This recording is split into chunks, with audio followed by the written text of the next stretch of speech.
Hello, hello, hello, everybody. I took a minute longer. I just sort of sat down. I still have my breakfast in front of me.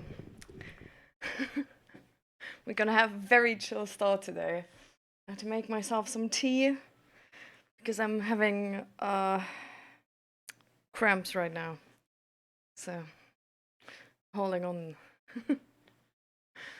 But hello, everybody. How you guys doing? You thought you would miss the stream? Why?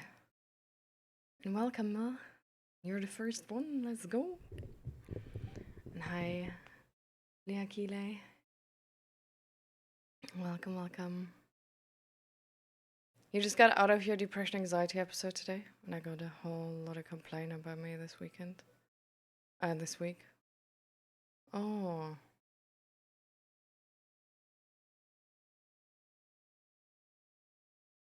Why do you have a lot to complain about yourself this week? What's going on?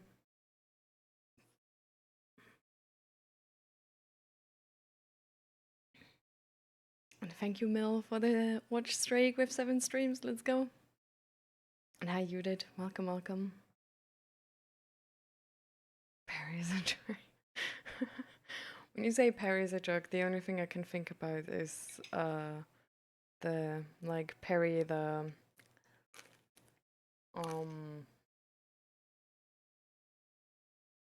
from this like kid series. There's like animal who's like a spy or something. You know what I mean? Or no?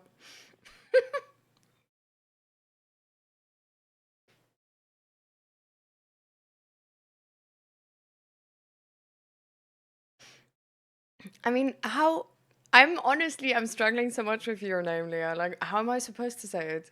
Like, can I just say Leah? Just the first part and then it's like good?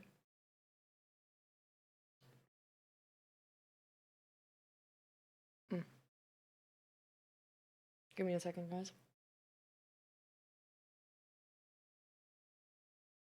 Mm.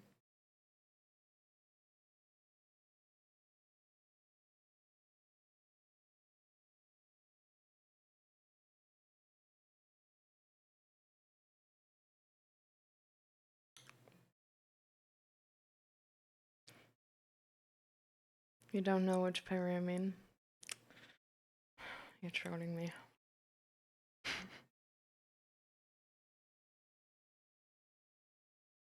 Mm.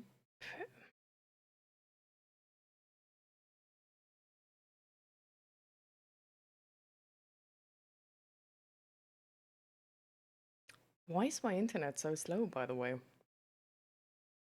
What the hell? I'm just trying to Google search the Perry I mean. We gotta wait. I still have no result.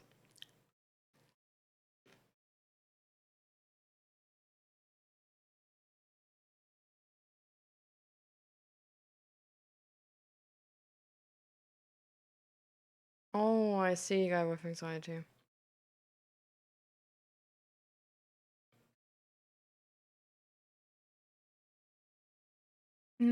I did stream on Monday.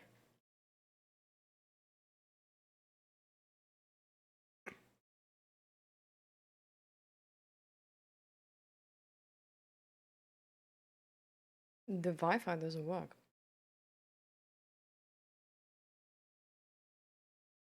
Wait. This is using the wrong Wi-Fi.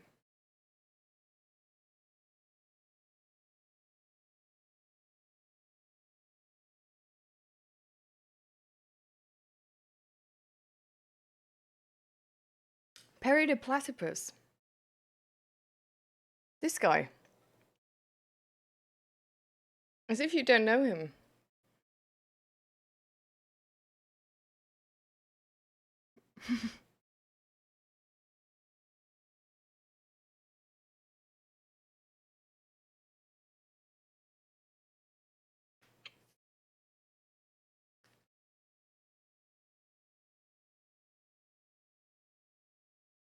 I can just say Leah. Okay, perfect.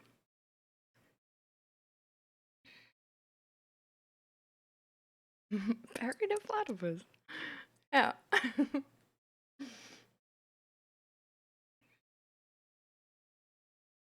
I'm glad, guy with anxiety. Um, I actually, how much was it? So today morning, I was busy today morning. I was doing like a suicide awareness type training. I found online, and I thought like, you know what? I'm just gonna see if it's like good.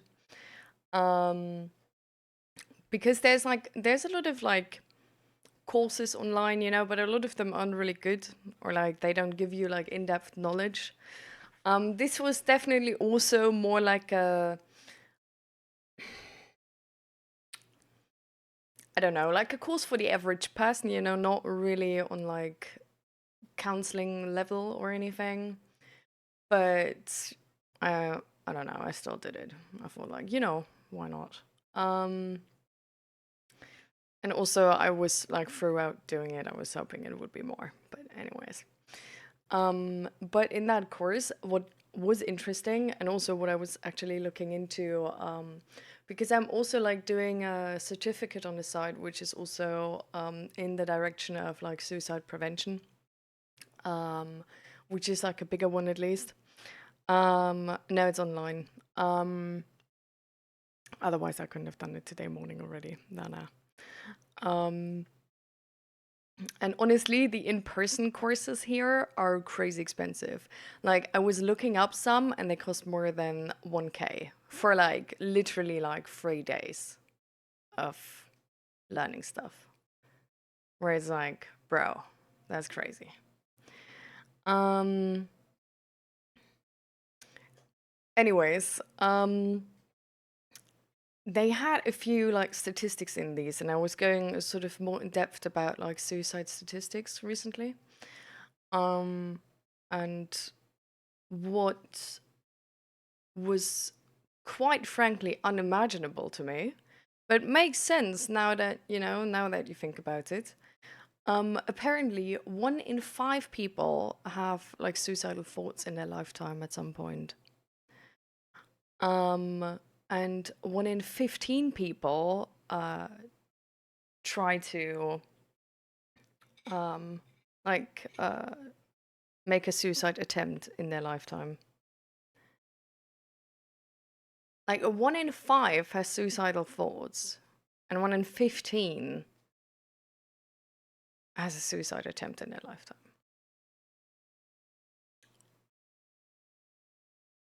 That's so many.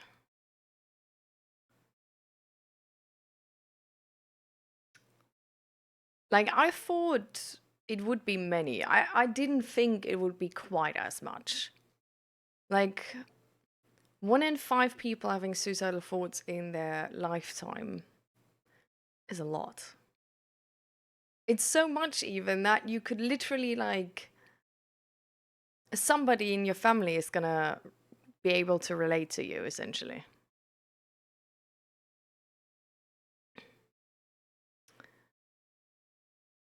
And I mean, on one hand, it's sad. On the other hand, it's very interesting. Because why is that, right? Why is it so common? Um, and then there's like other statistics, for example, that like suicides just got way more in the past years, like in the recent past years. And for example, like you all probably know this statistic because it's been going around that in the USA, like there's like if you look at suicide numbers, there's like the ratio between males and females is like 4 to 1, roughly. Like, have you seen this? Like for me, it's been going like all over social media. But I don't know if you're like in the same bubble as I am.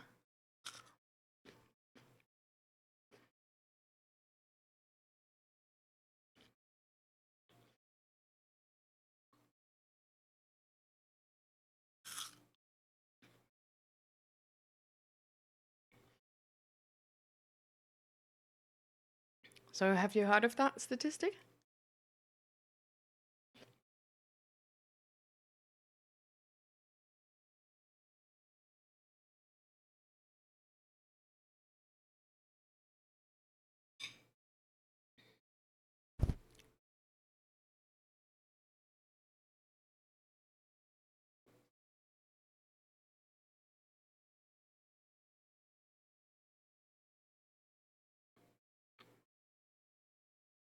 Mm. India is apparently more balanced than the USA, from all I know.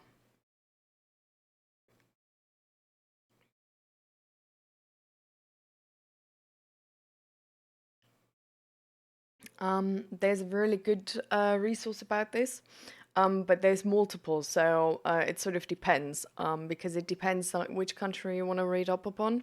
So usually, like every country has for themselves like a really good like information website. So, for example, the one for um, America. Mm, is the CDC, Centers for Disease Control and I don't know. Anyways, but the CDC and they have like all like so many statistics, and yeah, so many. And then if you look worldwide, I think maybe the World Health Organization is a good website to check up on. Um, but so for, from what I've sort of consumed in the past days, the what interesting is that like in the USA, males are 4 times more likely to die by suicide than females. But if you look at the suicide attempts, like which like how if you look at the suicide attempts which essentially ended up in the emergency department and you look up the ratio there, it's actually more females than males. And if you look between like if you look at self-reported data of like sort of like teen age, you know, like 14 to 25, roughly that age group, the ratio between like females and males is actually like 2 to 1. So females report having like tried well have attempted suicide twice as many times as males. So it's the data is way more complicated than it seems on first glance, especially if you have one specific part of the statistic which is being pushed in social media, like for example the one with like, oh, like males are 4 times as likely to die by suicide than females, because this is literally like this is the USA. It's not a global statistic. And there's also like vast differences between if you look at countries or like the how's it called, like the G7 countries, or like different countries like Asian countries or India or like countries like these. And one of the like there's finding an explanation for this is hard because it's such a complicated topic, right? Um, and because gaining information on this is also sort of difficult just by the nature of the topic. Um, but one of the possibilities, at least, or possible explanations, is also the method of suicide. And because in the USA, more than half of the suicides are done with firearms, which is a like for the method a very lethal, very fatal method. Um, And for example, in India, they said the most common method for females is apparently like pesticide poisoning, which is also a very lethal method. So it also like sort of how lethal the methods are help to understand how many like attempts are then actually like showing up um in the suicide death statistic instead of the emergency department statistic.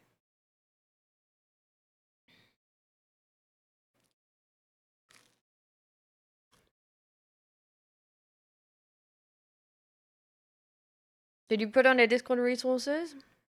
Thank you. Mm, I'm not sure if I put the CDC already in there. Mm, but I'm gonna do it after the stream.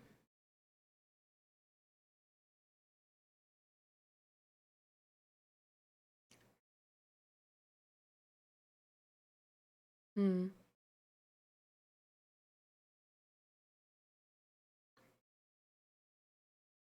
yeah.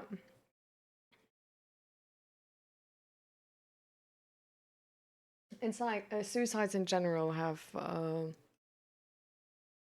risen quite a lot recently.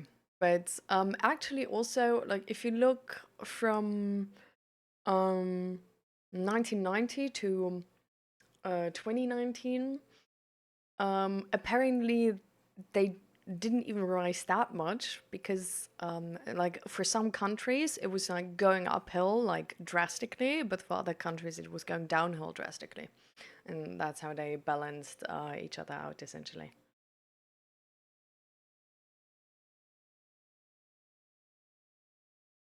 But yeah.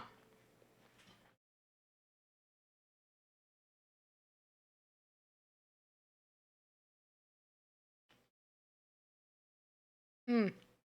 Another thing, mm, if you look at young people, suicidal thoughts lead way more often to an actual suicide death, um, which is like less likely for adults in the statistic, which is also quite interesting.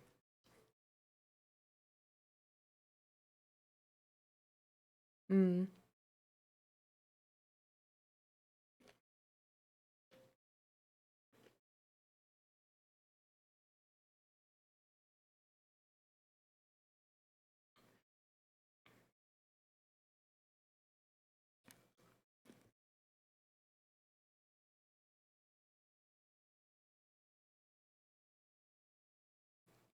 Definitely, if you look at people with like mental health disorders or disabilities, um, suicidal ideations and attempts and suicide deaths are definitely way higher than uh, like compared to the normal or like average population.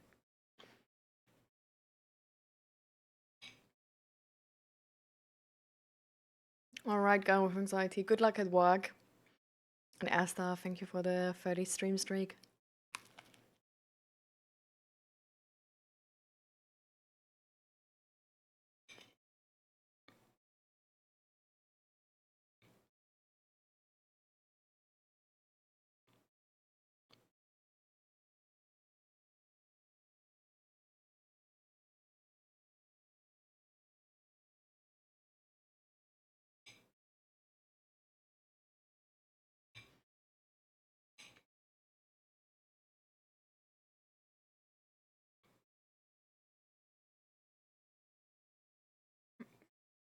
Have you guys ever looked at like a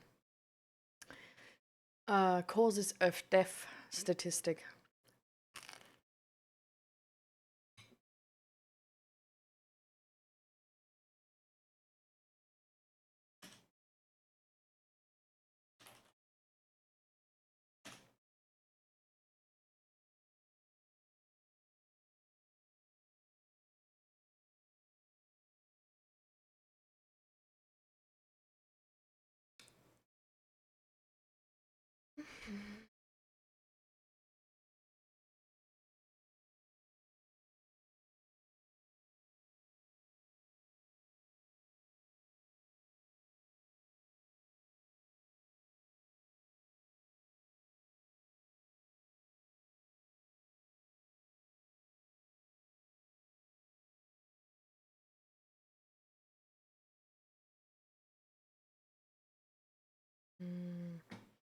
Looking for the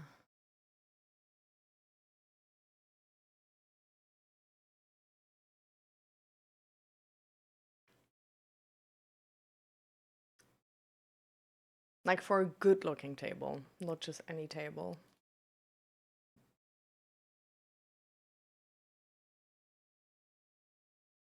This is until 2014. Also 2014.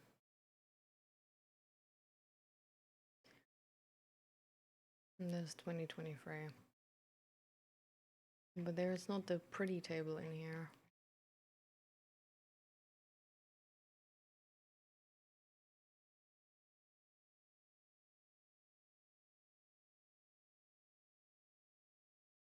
Okay, we're gonna have to do with the... I'm gonna show you both tables and then potentially we're gonna be happy with the mix or something. Wait, where's the table now? Okay, yeah. So, can I make this bigger or something?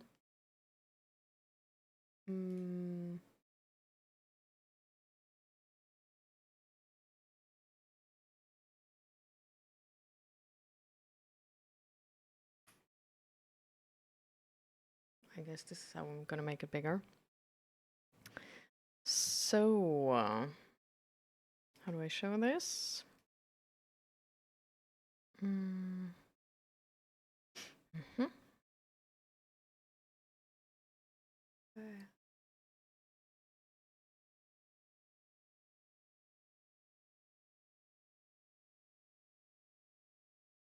this seems good. Are you able to see this properly or no?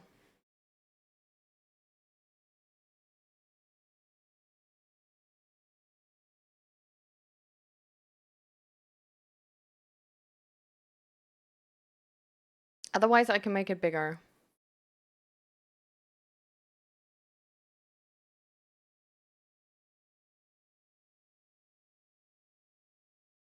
You looked at the Darwin Awards? It's very small. Okay. I'm gonna make it bigger.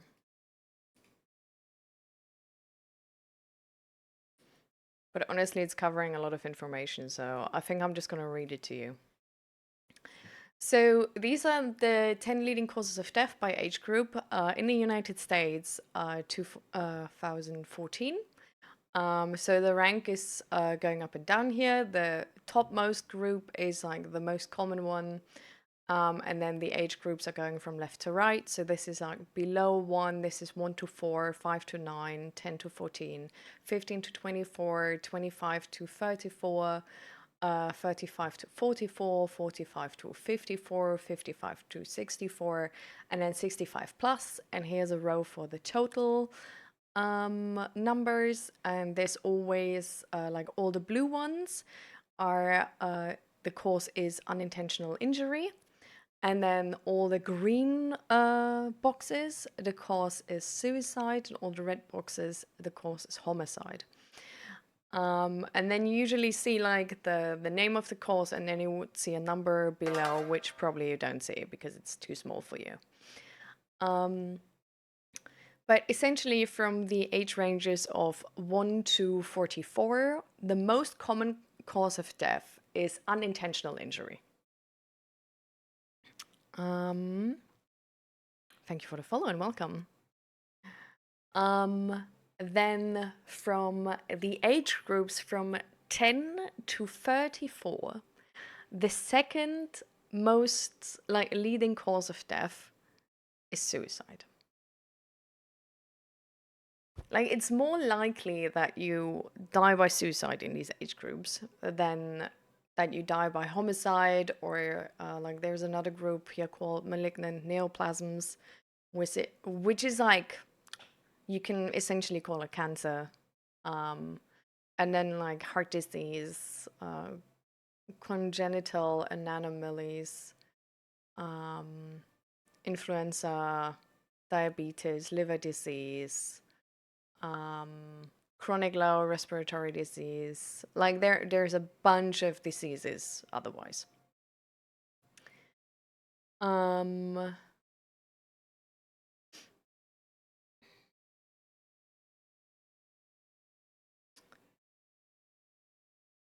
So for like I think this is honestly insane that between the age, like if you look at the age range 10 and 14, the like if a child dies between 10 or 14 in the United States in 2014,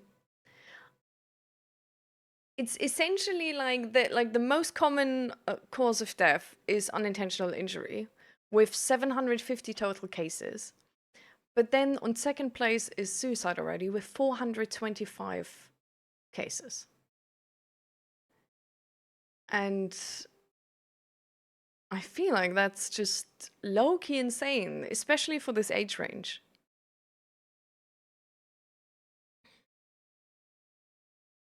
And then when we go to the age group of like 15 to 24, and we do have to see like this age group is like way larger than the age group beforehand, right? Because beforehand we had like 4 years, and now we have like essentially double the amount. But then we have 5,079 suicide deaths.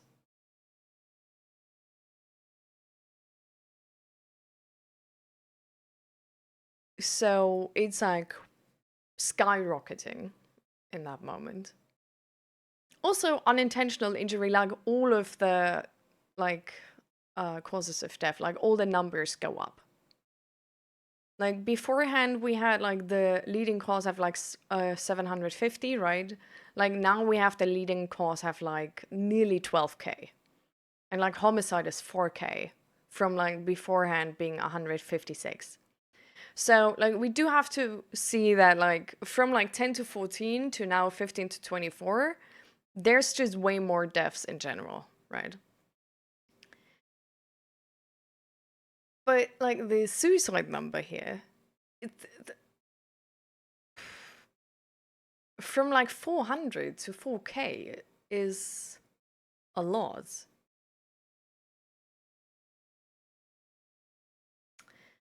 But if you look at the total number of suicides being the highest for like which age group, we actually, so we can't tell for 65 plus because it's not on the chart here, but it could still, like, even the lowest number on the chart here is higher than the one from, like, the highest number we have elsewhere. So it could still be higher for 65. But from what we see here, it's like 8,767 in the age range of 45 to 55, 54. Again, it could still be higher, 65 plus. And honestly, it's not even that unlikely because what I like a graph I was looking at as well is that like for men apparently the suicide rates go up for like in the age ranges of like essentially like 65 plus, just like when they're like getting really old. But I think like the crazy upward trend is around like what was it like a bit later, like 70, 75. But then it just like goes up and up and up until the end essentially. Versus for I think we have to like the graph I've been looking at was differentiating race so and ethnicity. So it's like it's also like really interesting between the different ethnicities and races. Um, I don't like is race even, anyways. Um, because it evolves very differently. So for example, like for like I'm not sure if it was for women in general or like white women only. But it's like going up when like, um around like teenage age. Like we essentially see here for like 10, 14, and then it's like 15 to 24. Um, and but then for like women, I think it like grows more and more and more until I have this written down somewhere. Um,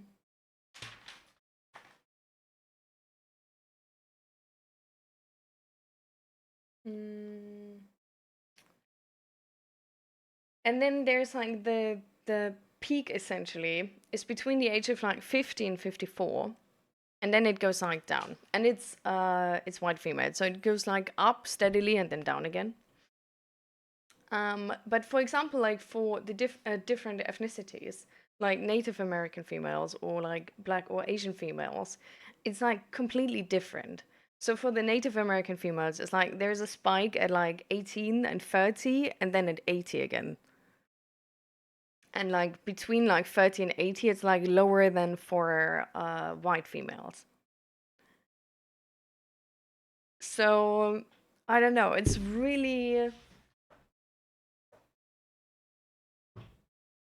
so important to like learn more about this, to have like proper to have like better ways to combat these numbers, right? And like help these people more efficiently. This is the same, essentially like showing the same thing, but from 2023, also for the United States. And there's like 1 to 9, where like suicide doesn't even show up. And then age ranges from 10 to 24. Again, suicide is the second leading cause.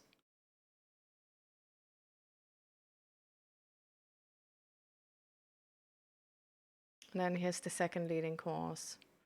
And oh, this is a big age group, 25 to 44. And then from 45 to 64, it's on like it's so far down actually. And then 65 and older, it's not even on the scale anymore for the top 10. And then for like age 85 and older, it's also not even on the scale anymore because there's like so many people dying of like heart disease and cancer and everything.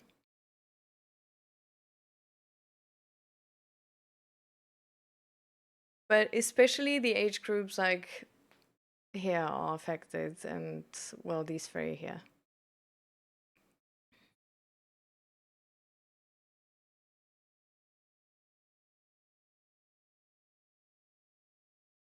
She was just 19 years old. Wow.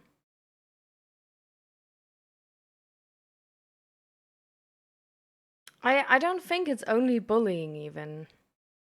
Like, of course, it's also part of it, but what essentially like because I looked at like so many of these graphs and like the possible explanations and whatever, and like the differences between the different countries and everything, and then the different age groups and all of it, it's really hard to pinpoint causes because it's such a complex topic.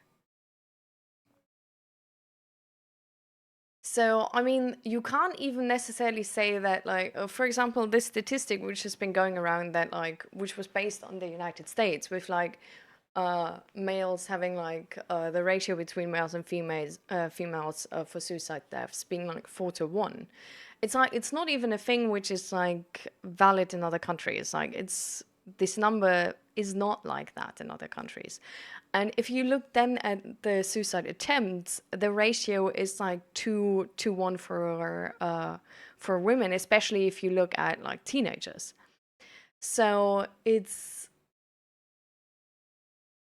a very, very complicated topic. And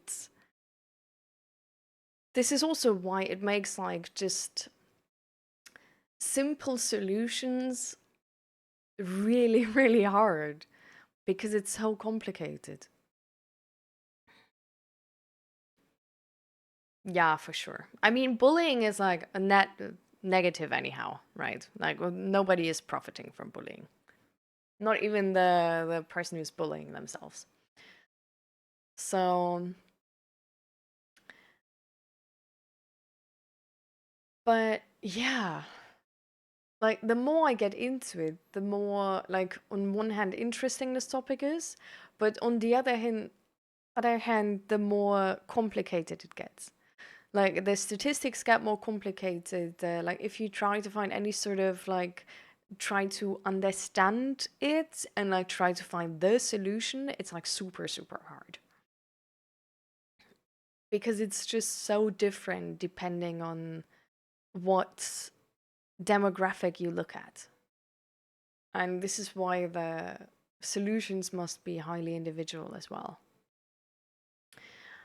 Um,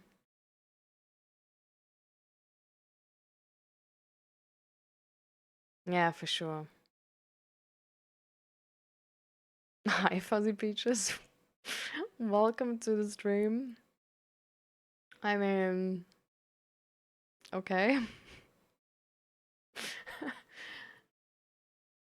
I'm not sure what to do with this information, you know?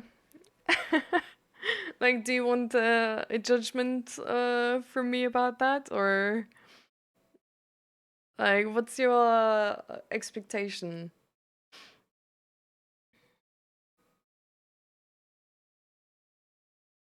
My life has been so crap lately.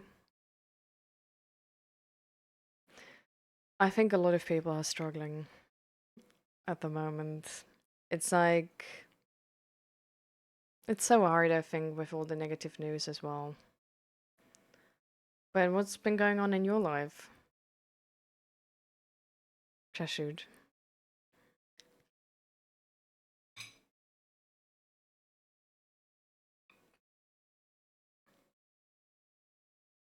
Hmm. Sorry, Fuzzy Peaches. Um, it's more like the expectation on like what type of opinion, like if you want an opinion from me or advice or emotional support or something like this. Like I'm not gonna like be here and just tell you something you told me to say. But if you want like advice from me or my opinion to that, like I can give it to you.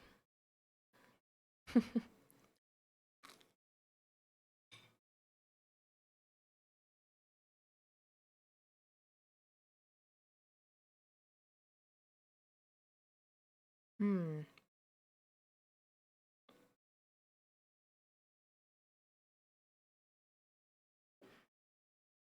What are you trying to do? What doesn't work out?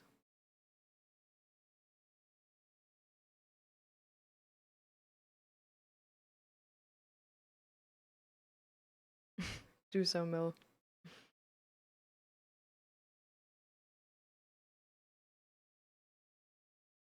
Thank you, Alfie. I crocheted these myself actually.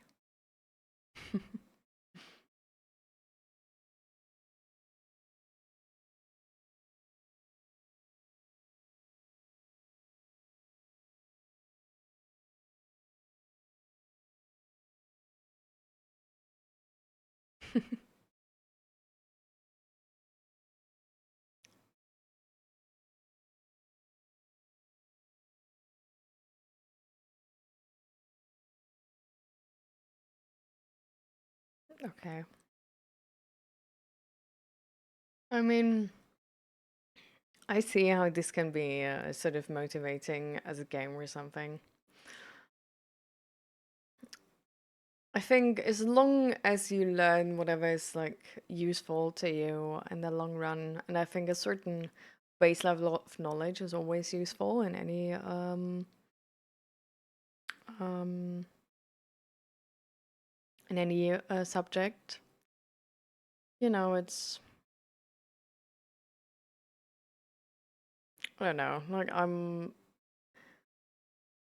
to a certain extent, life should be fun. But I would stay away from like not learning anything and just like cheating on everything. Because in the end, like no matter what type of degree you get or anything, you're gonna be evaluated on knowledge and skill. And it's a very useful skill actually to be able to learn fuzzy peaches. So what I like um what I did in school is it was low-key like always sort of easy, and for most things I never had to learn. Which made learning in university actually so much harder because I just didn't build up this resilience to the frustration of learning. So I don't know, sometimes I wish I would have learned more in school, even though I didn't need to, just to build up this skill for later. Just because, I don't know, like later on it was like really annoying to have to build this skill, but also depend on it at the same time and depend on being able to do it. So, yeah.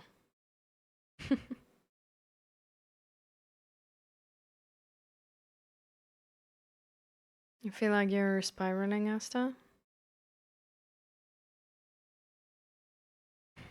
Is the break not going well, or what's going on? I thought now with the break from like the um narrative wait, narrative exposure therapy? No. What was it called again, what you were doing? It would be get a little bit easier for you.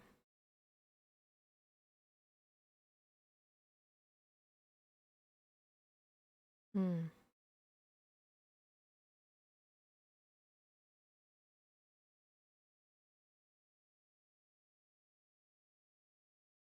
And for you, Jazz, it's just life plans in general. No, that sucks. Do you have any like friends or a support system, Jazz? Because I feel like something like this, like experiencing something like this, is just, it's like hard on everybody. And it's so much easier if you have people around you who support you, who can talk to, who gonna, just like be there to walk through it with you. So is there anybody in your like IRL life you have a support for this? Or maybe even like an online friend? You have like really tight online friendships?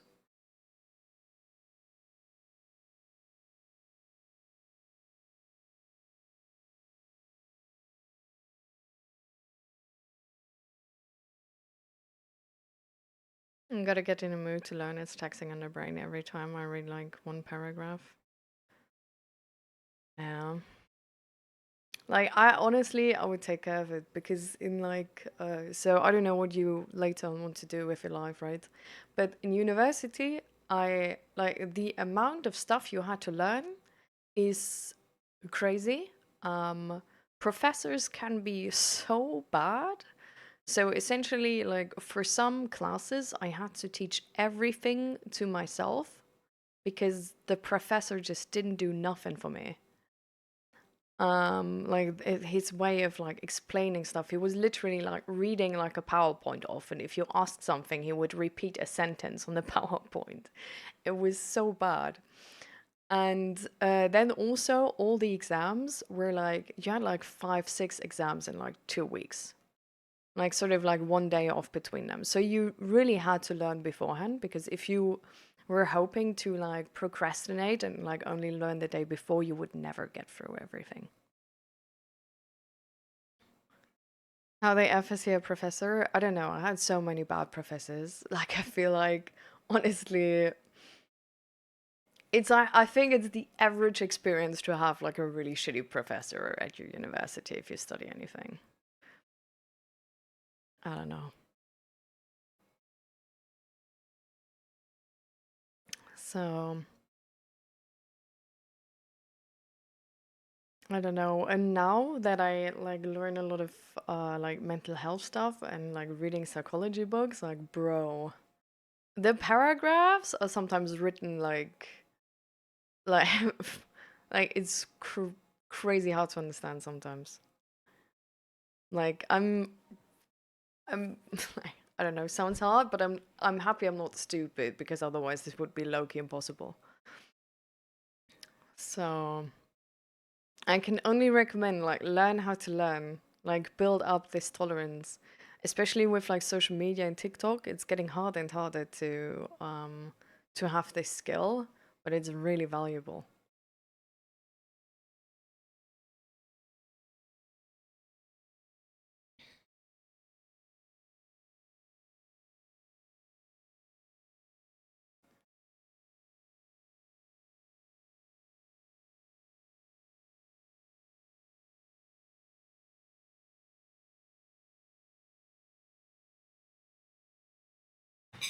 Ooh, this is the playlist.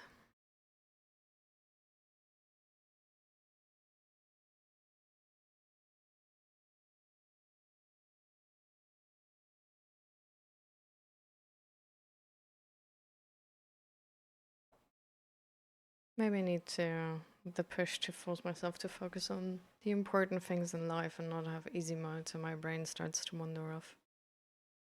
Hmm. Maybe, Esther.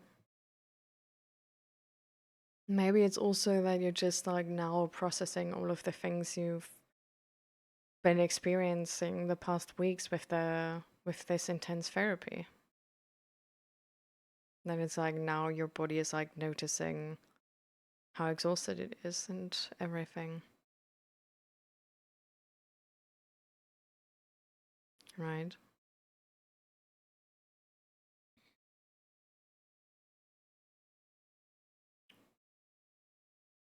Shoot, I am really at a loss how to pronounce your name, but I'm just gonna try it every time again.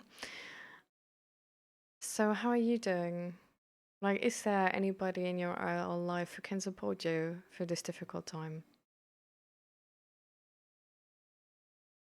Or is there nobody? Because I'm sort of like, I'm getting worried about you a little.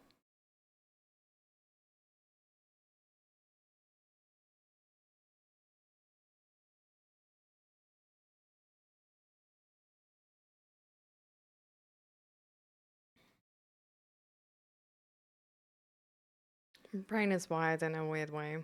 It's just surviving still. Maybe.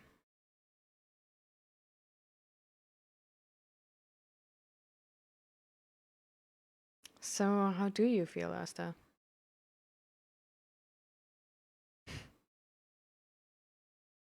I'm glad you're confident in that ability. Seems good.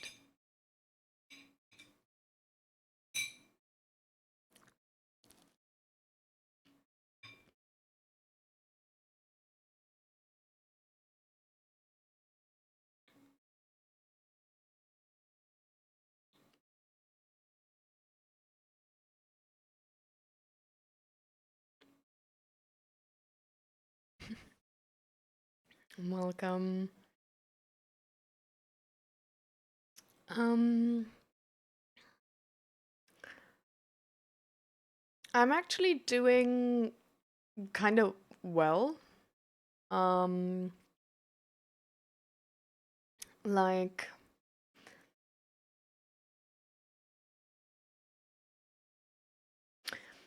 I can't like I don't know. I'm doing really well like for this situation I'm in right now. So on Tuesday I was in the hospital at the rheumatologist to get my chronic headache sort of checked out. Um and I don't know. They feel very confident I have something like called like fibromyalgia, which is essentially like a pain syndrome.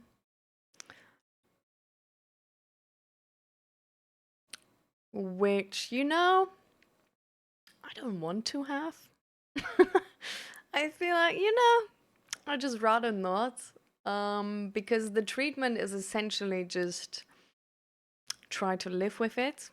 Um, so that's not really the answer I hoped for. So on Tuesday, then for the rest of the day, I I don't know. I just babied myself a little bit, got myself like really nice food, and enjoyed the day as much as I could. Was just playing like a bit of League and stuff. Um, but I also had like a really wholesome conversation with a friend of mine. Um, so I'm glad I have that support. Um, and then yesterday I was taking it a bit slower as well, but also learning, like working on this certificate again about like suicide awareness and prevention and stuff. Um, and I did like a different, like a sort of like a short course today morning to just check out if it's good or not. Um, and I don't know, like I'm having like absolute cramps right now, which I don't enjoy, just because of my period. But apart from that, I'm actually like, I don't know, like I'm in a good mood. Nothing can pull me down. Like I feel like I should be in the bad mood, but I'm in a good mood. Anyhow.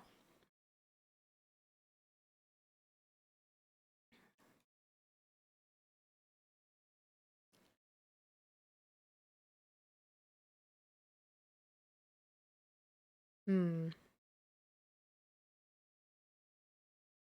Oh man, Asta. That seems tough. I'm sorry for you, love. I hope you can do something nice for yourself today, like cook something nice or make a cake or something. But how are you doing, Gaio? Hi, Lufer. Welcome to the stream. How's it going? Hi, Akio. How you doing? Welcome to the stream.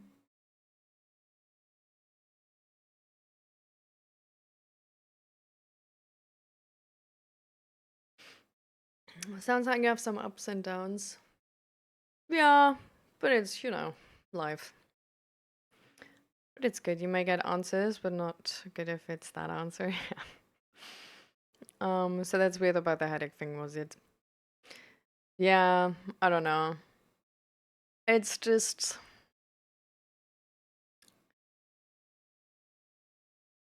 I'm just really not satisfied with the medical care, if that makes sense. Like I feel like doctors are really easy to just put some name on you where they're like, I don't have to do anything. So for example, if you come to a doctor and you say like, oh, I have headaches, and they tell you, oh, I think you got migraine, then they essentially, it's like get out of jail free card for them, because they don't have to do anything. Like they don't have to do any tests or anything. They just give you medication and then you're like good to go. Like if you don't go to a doctor and you say like, oh, you have stomach pain, and they say like, oh, you have like irritated bowel syndrome, then they essentially also don't have to do anything except like send you over like an article about like what like different foods and stuff you can like try. And this is just, I don't know, I just don't like when they put something like this on you without having made any actual tests to see if it's like something worse. You know what I mean? Like it feels like you just want to get this over with in the 15-minute appointment because you're stressed the fuck out. And like I get it. Like I'm not gonna blame like the individual doctor, because I do agree. I think they're stressed the fuck out. But it's just like I wouldn't even have needed to go to the doctor if you just give me a useless diagnosis. You feel me? Yeah. So, yeah, always wrestling with myself if I even give it another try to see, to find out what's going on, because I think that, I don't know, the experience I had so far is utterly useless. But anyhow, like, I'm managing my symptoms well, so. You're starting to consider taking antidepressants. Have you tried medicine?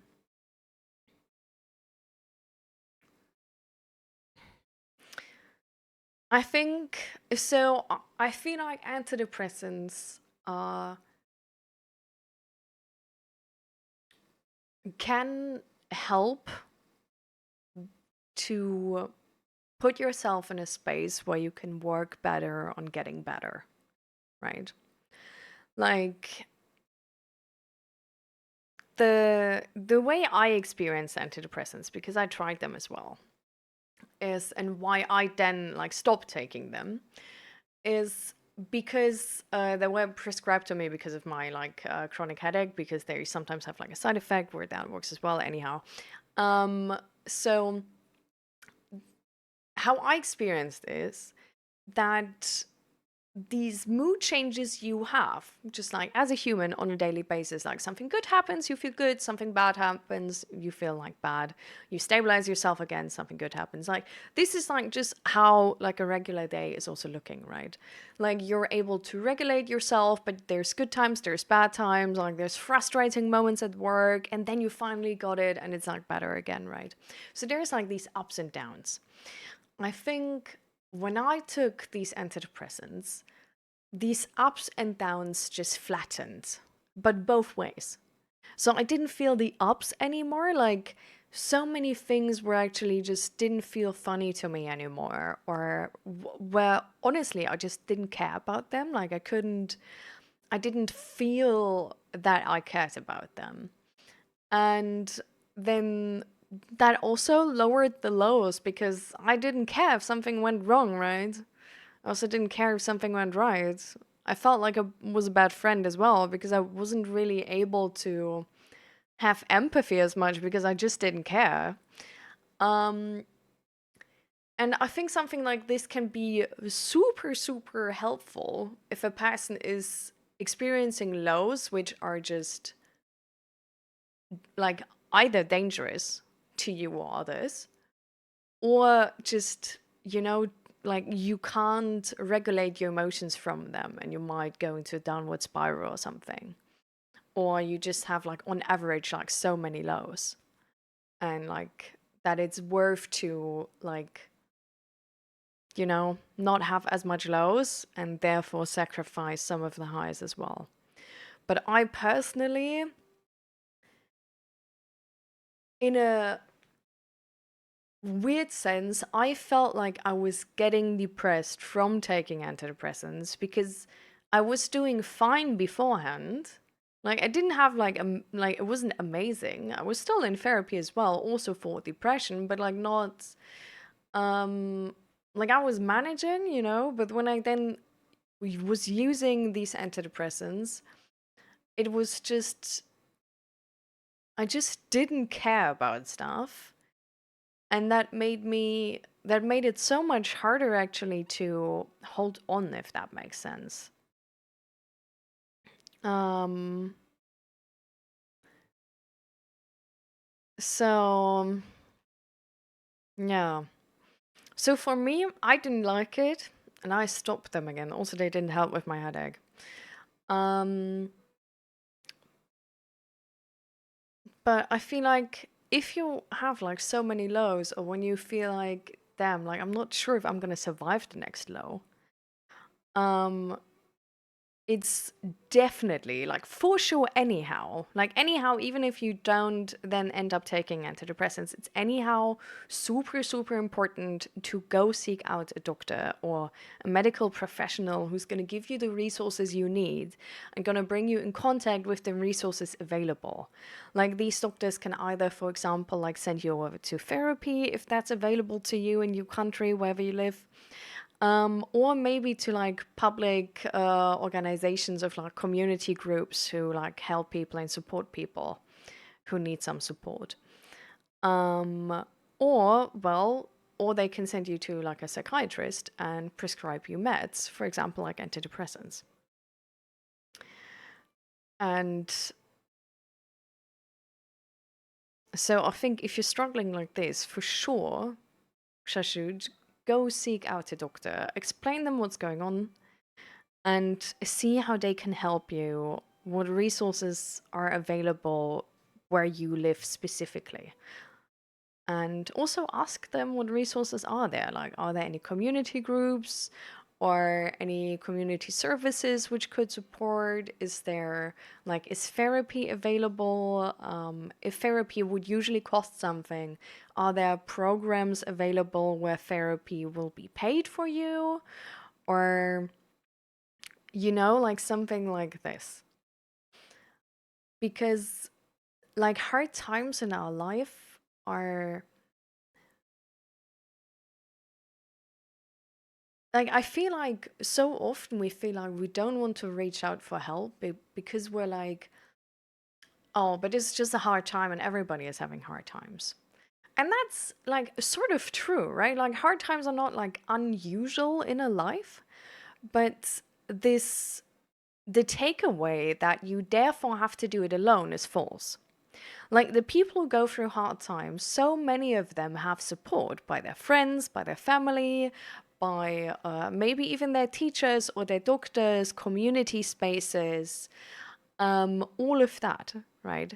So little people actually get over these things alone. So many people seek out help in that moment. And especially if you like, have you ever like thought about suicide, Shasrud? Like, do you have suicidal thoughts or ideations? It essentially means the same thing. And hi, Fluffy, by the way. I do think we have background music.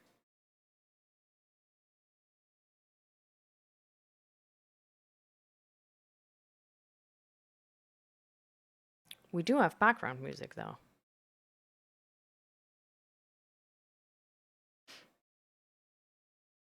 I get it.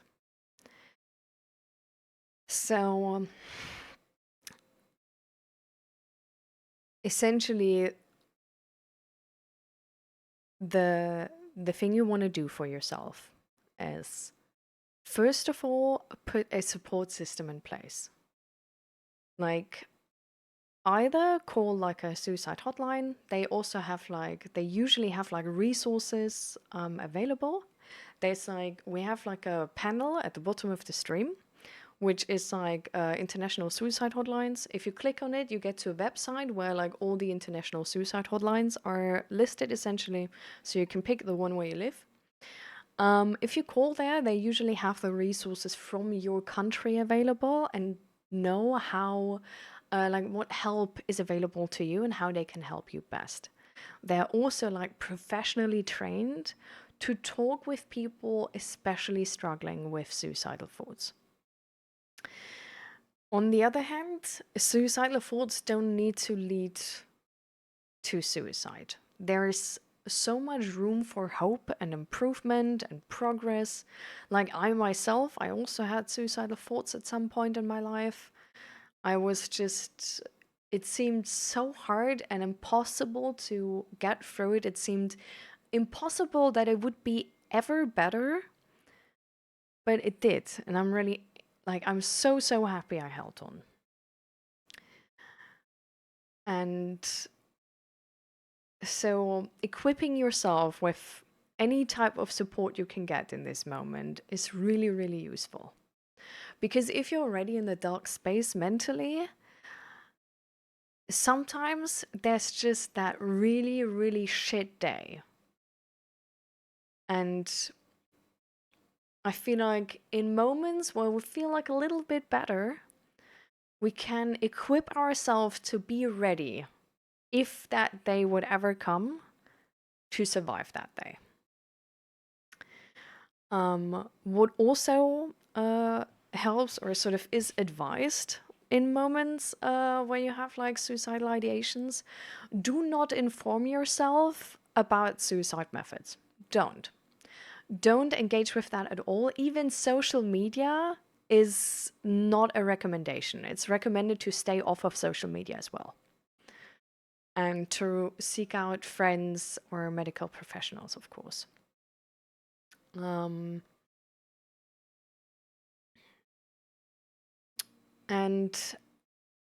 then there's something you can do for yourself, which is essentially called like a crisis plan. A crisis plan is specifically like this equipment you take with you for if like a really shitty day would come, to be able to hold on that worst days of your life. And it can really, like, it's a combination of things. Like, you usually don't just do one thing. Like, it's a combination of like putting like on like a paper or something available to you, or like in your phone or something, like all the like numbers of like friends, family who would help you, or the suicide hotlines, or medical professional 24/7 services, to have somebody to call and talk to somebody before you would do it. And then it's always sort of like recommended to make a essentially like a contract with yourself to wait for 1 week. Or if you can only agree to wait a day, 24 hours, then at least 24 hours. But to make some amount of time be between the moment where you feel like you're gonna do it and to actually doing it. Because emotions are like this, right? And essentially what you do in this moment is make sure that this is not only one low where like after a couple hours you would emotionally regulate yourself, after sleeping, you know, you would emotionally regulate yourself and then not feel like this anymore, but that it's actually a thing which you want to do and you won't regret. And so this is not about like promising yourself to not do it, which of course, you know, would be better, but it's about promising yourself that you would wait a week before doing it. And if anyhow in that week you feel like, you know, maybe actually not, then the timer is like paused, you know, or like reset, and the next time you again wait a week. But it's always sort of recommended to have these three things. You contact somebody and talk to somebody about that you feel like attempting suicide. You wait a certain time, like you promise yourself you will talk to somebody. You wait a certain time because there's no stress, right? You wait a certain time. And if you ever have days where you feel like holding on, where you have hope, and if there's anything which is giving you hope, you can put it in like a care package of sorts for yourself. Also, like anything which would help you emotionally regulate yourself. So, for example, for me, I think honestly that would be like a nice soda can or something. Or like you know, like a nice drink, like not alcoholic, but a nice drink. Like I feel like it's cool or whatever, you know. And then maybe some sweets, and maybe like going to my favorite restaurant or something. Like some cash to do that, even though usually I wouldn't have the money, just like saving up to do that in this moment. Um, and then the numbers, then I don't know, like letters from my friends and family, like everything where they told me they loved me and they're so happy to have me or whatever. Like anything positive like that, of somebody being glad essentially that I exist or that I'm alive, I would put in there. And what else? pictures, printed out pictures of moments where I feel like I want to live for. And if that's only, like the sun going up or the sun going down, or it's a picture from some type of concert you attended, or it's a picture of a person laughing, like a friend or family member or whatever, then that. And also if there's like anything you maybe can't portray in a picture or in a note from a friend, but anything where you feel like this is why you want to hold on, you could also write that down, write letters to yourself and put them in there. And like, this is going through something like this. You shouldn't be alone and you should take it serious. Like, there's a lot of people dying of suicide. And it's a loss for all of them. And there are so many organizations which want to help and which really try to help, who put out resources, who put out guides, who make free therapy available. Like, there's so many different resources. And the only thing is, sometimes we just don't know them. Like, we don't see them at the supermarket because it's a topic which is so, for so many people, kind of hard, right? But there is a lot of resources out there. And having suicidal thoughts, for example, is not as uncommon. Like, apparently, based on statistics, I did this small course today morning, and just to see if it's any good. And there was this statistic in there essentially saying that 1 in 5 people will have suicidal thoughts in their life. Thankfully, not 1 in 5 people actually then attempts suicide or dies by suicide. So there is so much room to get better, so much room to still find a life you actually do enjoy. And get back into the saddle, or however you phrase that, right? And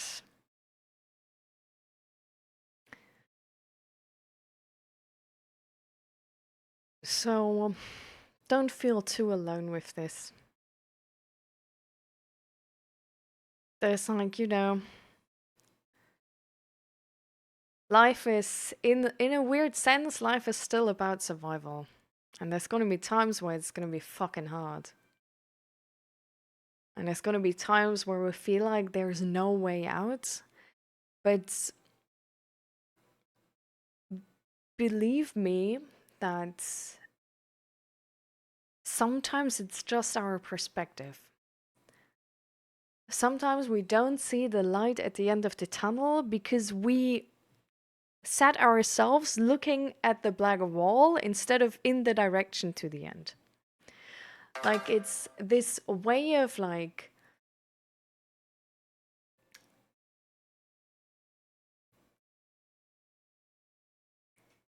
if we are in a negative headspace, it can be incredibly hard to see solutions, even if there are some. And we know this for a fact. We literally know how our perception changes based on our expectations as well. And also our mood. Like, we like, there's this study where they put like a scar on people's faces. And then they told them to like interact with other people in the in society, right? And just before they left, they removed that scar without them knowing. And they still reported back that they were treated so differently and so bad and so harshly because of that scar. So don't believe everything you think. Like, if you are in a negative headspace, if you have intrusive thoughts about how useless you are, how nobody loves you, how the world is hopeless and everything is going to shit and nothing is worth anything anymore, don't believe everything you think.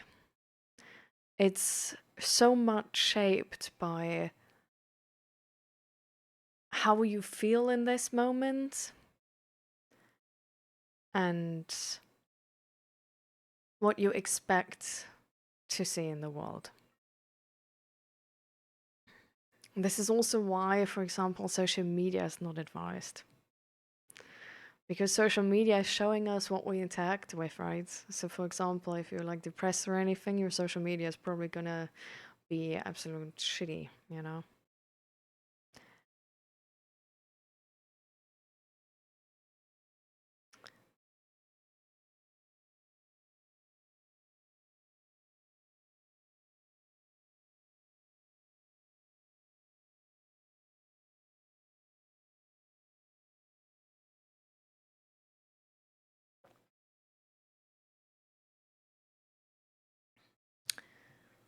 So,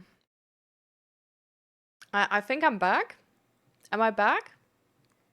Everybody still here? Hello?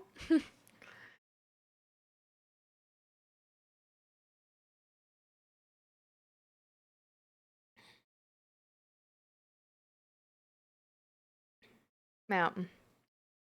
Okay. Sorry, guys. I don't know. Just said reconnecting. I was like, come on. um. So, yeah. Hard to I don't know what you know now. But the last thing I said was essentially like we can make an agreement actually that you come back every stream just to check in. Like in the beginning of every stream, we just ask everybody like how they're feeling. We're sort of like Loki, okay, we sort of dodged that today. We're gonna do that, guys, okay. Um and just, like be part of a community where you can talk about your feelings, where you're not like where you can share and like, oh, I'm not alone with the burden you're going through. Sometimes literally just saying it out loud or be able to talk about it with somebody can make all the difference. And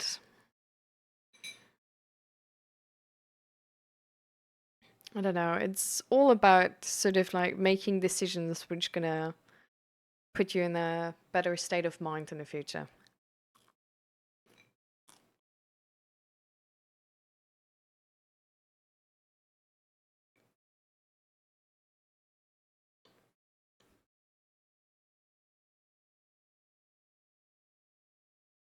Mm. It doesn't need to be only unaliving themes, right? It can also just be like negative news the entire time. I'm glad. But like really try to take the advice serious. Like it's always, like if you never need this care package, that's good news, right? And also if you never need these numbers, that would also of course like be positive news. But prepare for it. Like I don't know, like life can sometimes be a real like dick in this moment where like if you feel down, it's just gonna like really put you through it. So it's always nicer to be ready for that shittiest day of days and make sure you're gonna come out of it alive. It's essentially, it's like mental health, and everybody is like, oh, it's like weak, blah, blah, blah. It's not. Like, think about it like preparing yourself for that battle. Like you're playing D&D with your friend. I don't know if you play D&D. You play like a, um, how do I explain this if I don't explain it with D&D though? Like you're trying to prep yourself for what's coming up ahead. And it's essentially like going on a camping trip and like being like, oh, I'm not gonna bring like anything with me because I'm a man and I should be, like this is stupid. Bring stuff with you, like prepare yourself as good as you can. Like the the goal here is just to come out of it alive. Like, it doesn't matter how, like, you won't get like a star if you did it without equipment. It just matters the outcome here. So try to make it to you as like as easy as possible.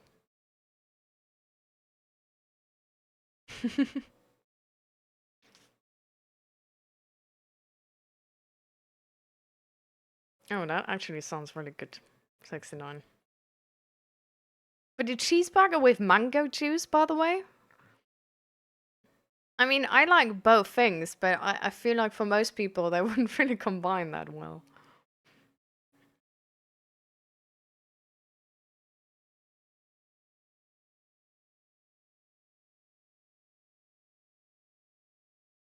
You can't hear the music?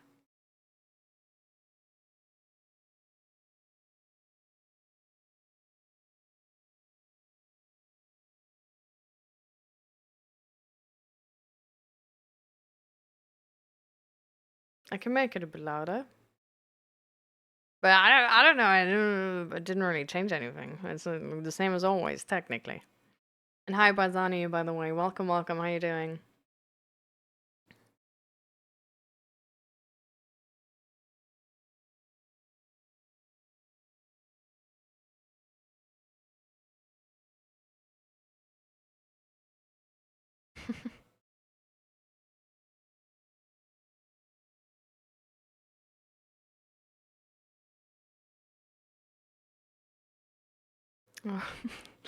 Yeah, with the join token, by the way, we sort of low-key ditched that.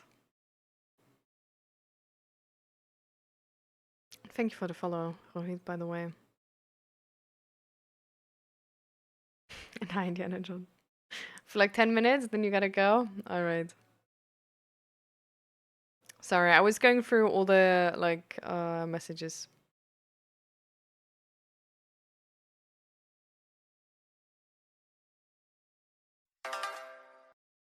Thank you for your follow. I see. Interesting.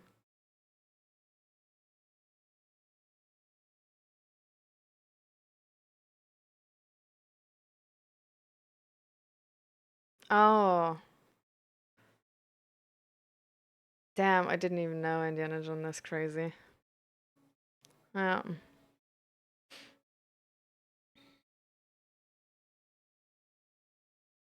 But yeah.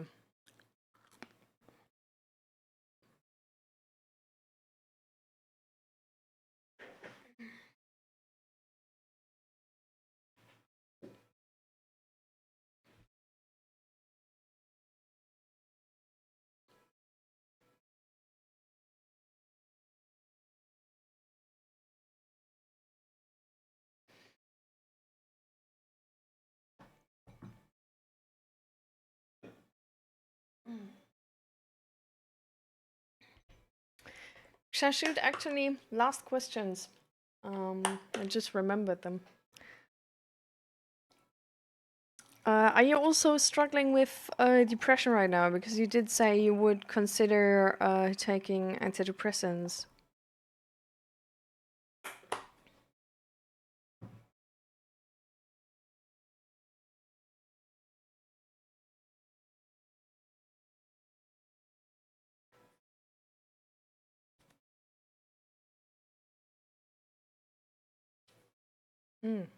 There's also another resource I want to link to.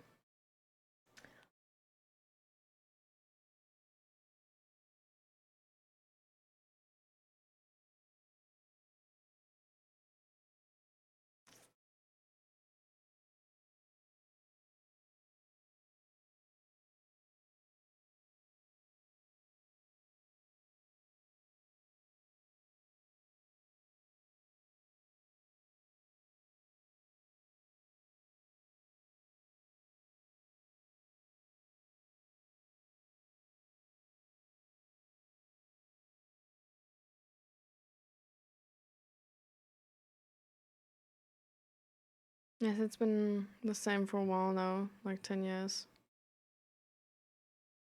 I would definitely check out therapy if that's an option to you where you are. Um, how much how like if you were to sort of like gauge how much exercise you do on like compared to other people, or and not only how much exercise you do but how socially isolated you are on the other hand,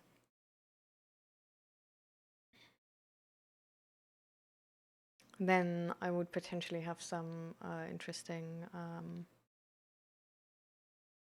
mm, knowledge. See you, Indiana Jones. See you later. Thank you for stopping by again.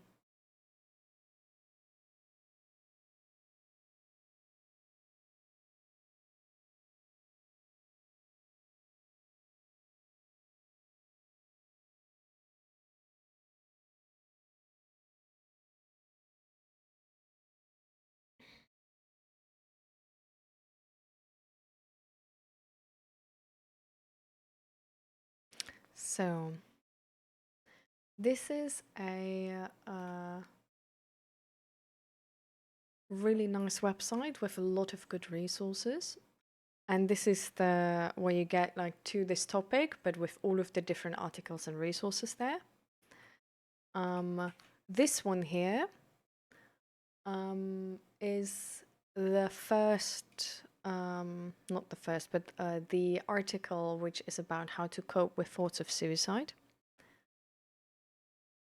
And this is going like a little bit more in detail, what to do in these situations and everything.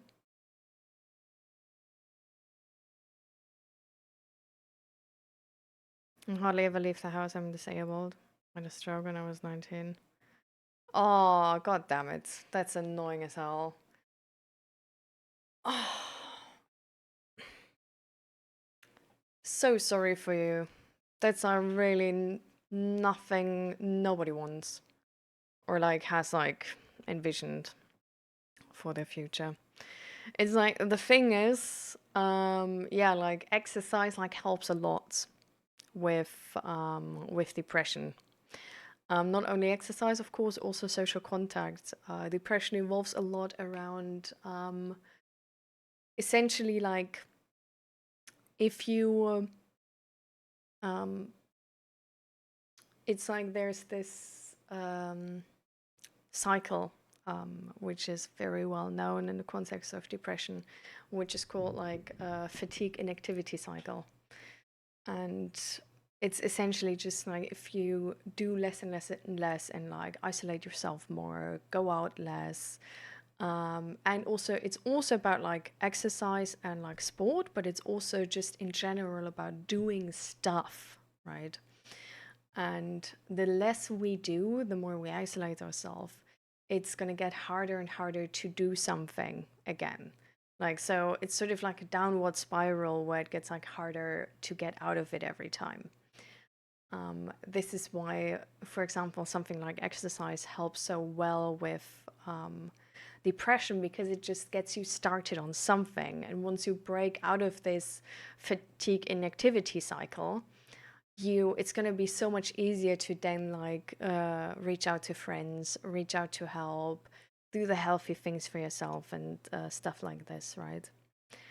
So I don't know, maybe there's something you can find for yourself, how you can combat this fatigue inactivity cycle. And it's not like, you know, like going from 0 to 100, but just do like the little things. And it can also be something creative. It's really just about doing, like being active, like like mentally or physically, like somehow, right? Because for example, when we like when we consume content like Twitch, like YouTube, like social media, all of these things, all of that is passive. So like when like what I do here, for example, is active. Then like I don't know, crocheting is active. I don't know, like I have the plan to make like earrings as well. That would also be an active hobby, or like I don't know, like writing a story, or like find something you can do which is nice to you, or especially with depression, there's like a different article they have. Let me pull that up real quick. Um, by the way, they sort of, what I also saw quickly with like suicidal thoughts, they do advise to stay away from any sort of drug. Alcohol, actual drugs, like anything which is, um, yeah, which can like make it harder to like emotionally regulate, essentially. Um,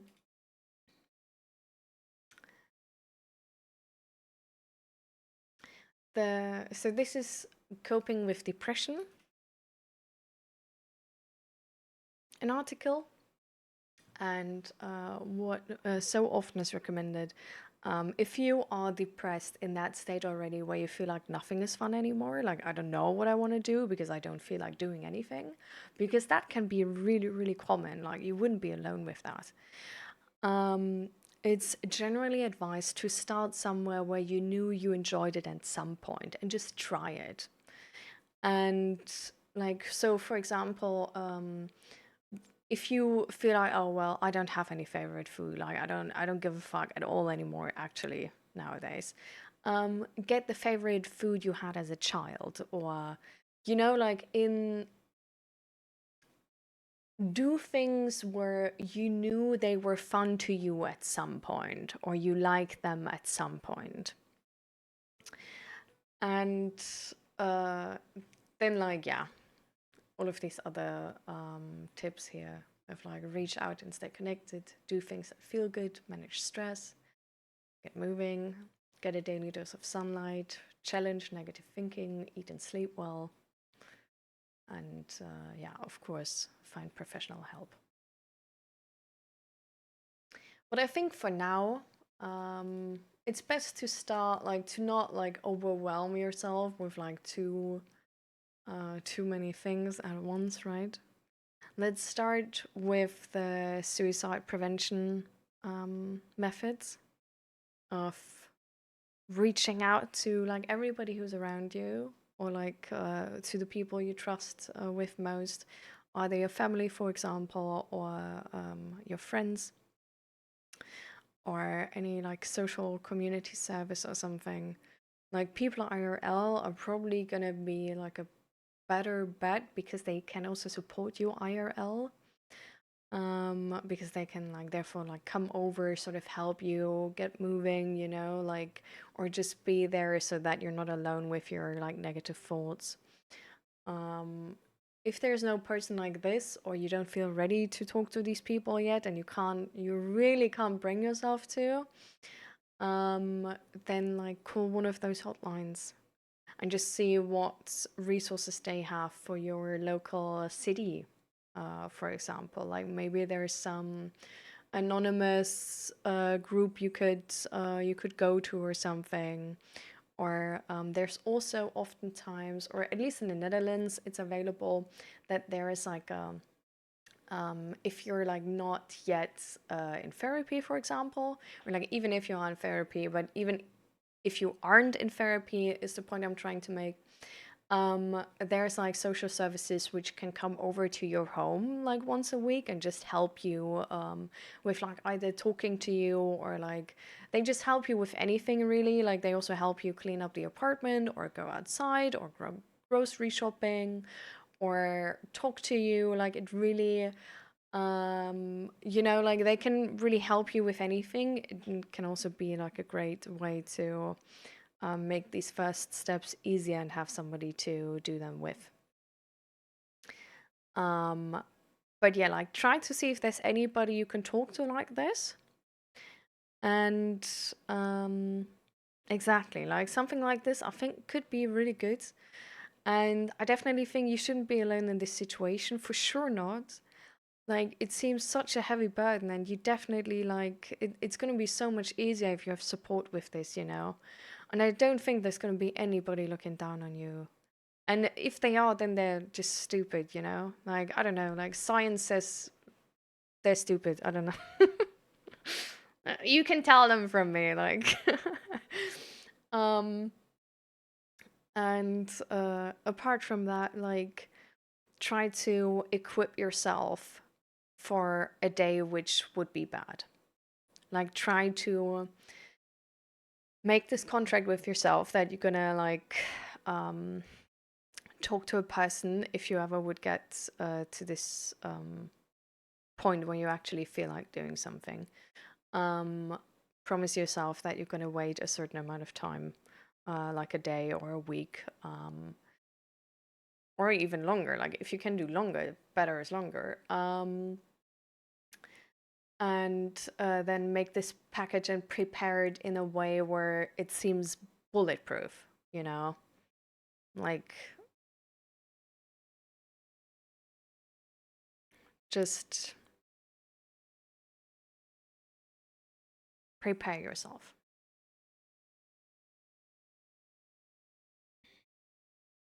And I think these like the website I gave you, they also like they have these like how to cope with thoughts of suicide. Um,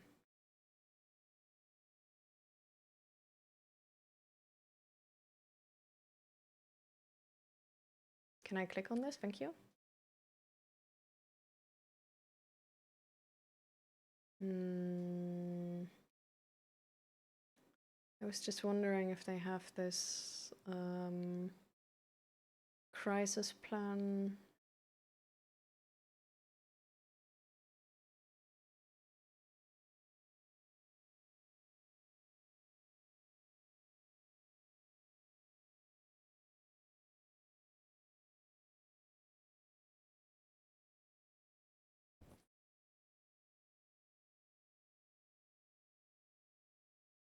Well, I don't know if they have like a like an article about the crisis plan.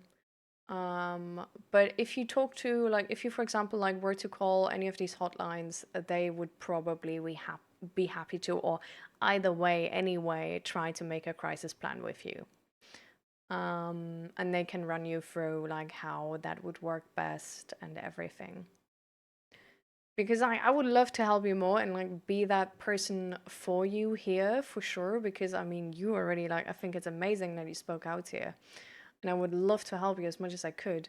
But the thing is, I want you to get the best help that possible. And especially with like that in-depth suicide advice about like how to like properly make this crisis plan like bulletproof, you know, it's a thing where like I'm not yet I don't feel qualified yet to like help you with that. Like I'm doing like a certificate right now where I learn about suicide more and more, and I learned about like sort of the surrounding things already, but the crisis plan in specific, I think you're better helped by one of those workers for these official suicide hotlines. So I think they can help you better.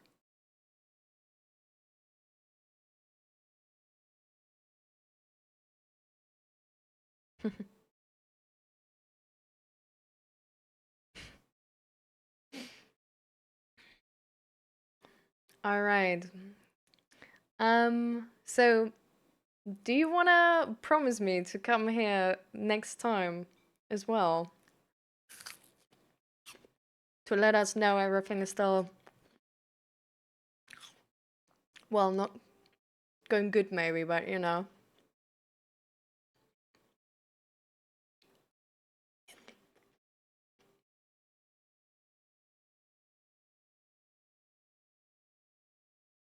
Welcome, I'm Batman.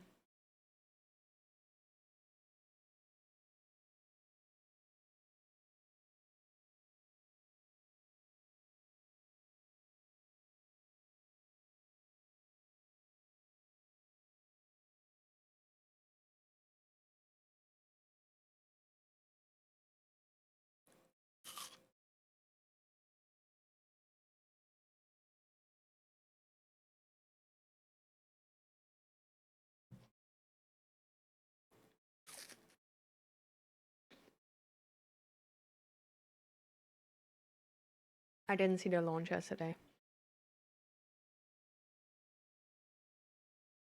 All right. I will be so happy to hear from you again. It was a very pleasant conversation, and I hope we were able to help. And definitely like work on this on the plan now. If you have the energy for it, but do it as soon as possible.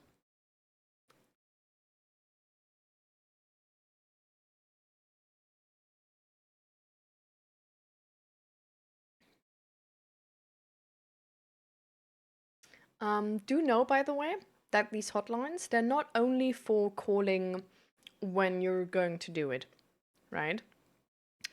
So it would be actually just, I think, honestly, one of the most streamlined ways of like going about doing the crisis plan now. If you just like look up the suicide hotline where you live and just call them right now. Just call like, hey, um, I'm like maybe not like in direct need right now, but I want to do like a crisis plan because I'm struggling with these thoughts, and then they're probably going to take it from there, honestly.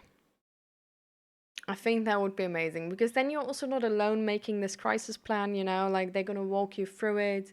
They're going to tell you if like an idea is like maybe like more counterproductive than productive. And then you don't have to do this alone because something like this can be also like really hard if you don't know how to like properly do it, right? So I think having like a professional there who's going to walk you through it would be really beneficial.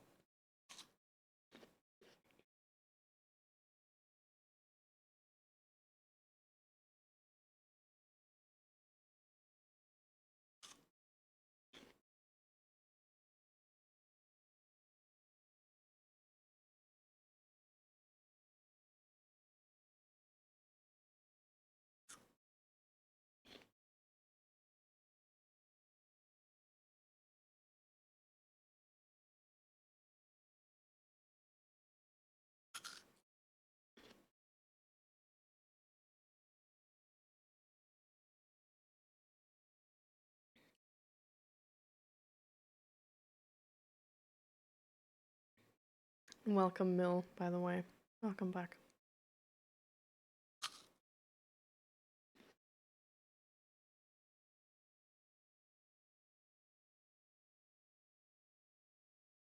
Oh, yeah, sorry, I'm waiting for the answer.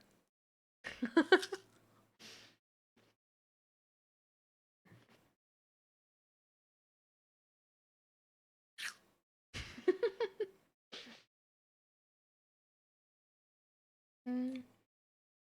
I was literally about to send that link. If you lack any of the websites I sent you right now, this page is literally like a conglomerate of like all the like useful, like you will find like way more different stuff as well, like also my family recipes, like in this like it's an Excel sheet. In that Excel sheet is like everything in there. But if you look for like suicide, like the mental health tag, and then suicide help, then you will find the link I just sent you. Okay.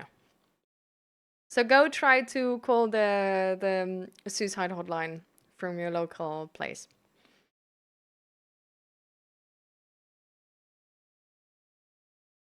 We need you here.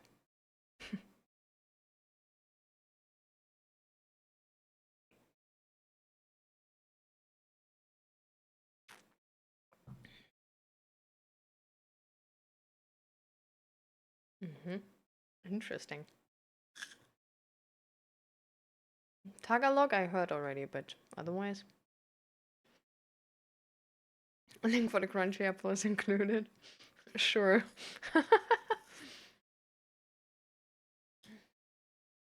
It's just I don't know. It's like one of the like cheapest apples at the supermarket.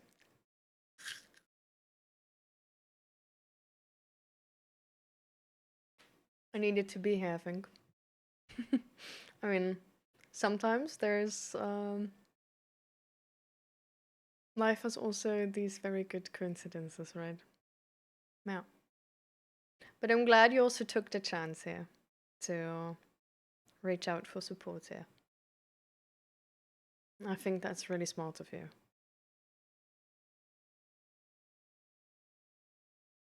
Because I feel like also, like you deserve help and you deserve to have a life you look forward to. And I think it's out there. There's like, it's like happiness is available to anybody in any situation. Like, it's thankfully one of those things where you don't need money for. Like, capitalism can't control if you're happy or not. It might be easier with money. It might be easier, for example, for like non-disabled people. But I wouldn't even say so. It's like happiness is available for everybody in any situation. So it's also always a possibility again to find it in life. Like it doesn't matter for how long you didn't have it. It doesn't matter for how far away you are from who you've been back then. But you can always find a sense of happiness again. It's like really like no matter what happened.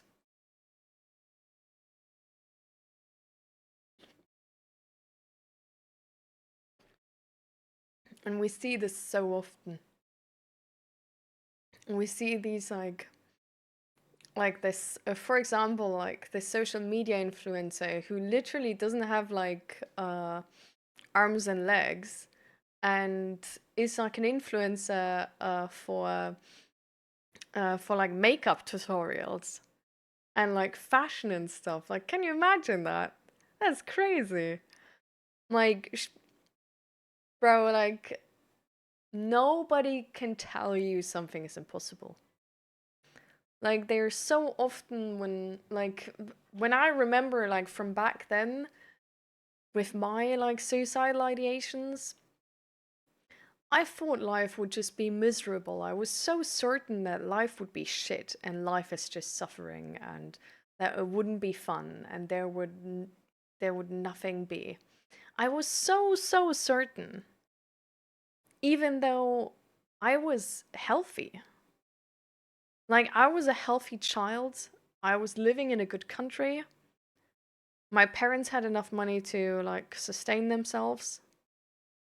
It's like sometimes your mind can be so negative and tell you that nothing matters anymore and the end is here. But there is a reason why we call depression an illness. It's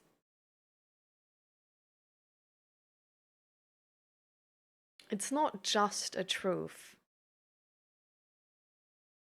And once we get help with that, the world looks different. It's essentially like turning blind for the joys of life. But you can always learn to see again.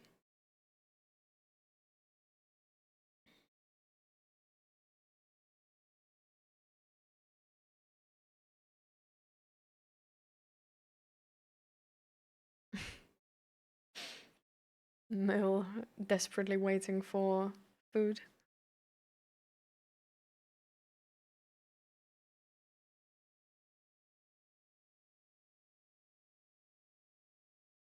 A few weeks back, I was trusted by my coworker. Now look at me. She's a good friend now. The same person. Life has its own plan. Amazing. I'm glad to hear.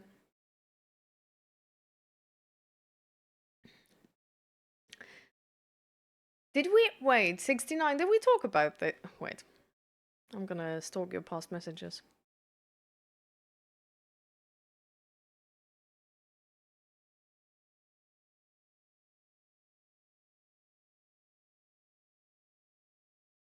The Pretty Miss Princess.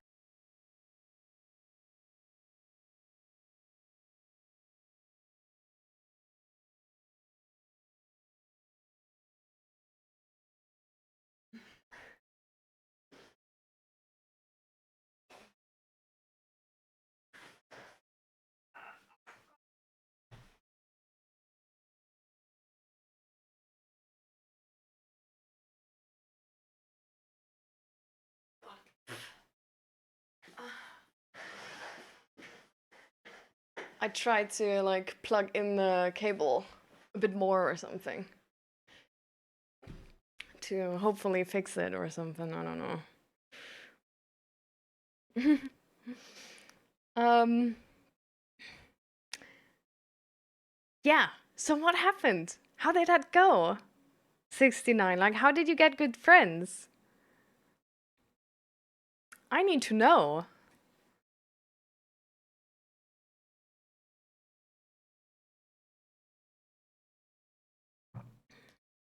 No, I don't know, Mel. It's me today.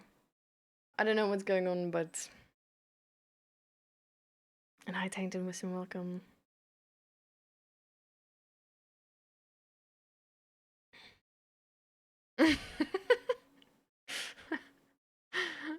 Oh,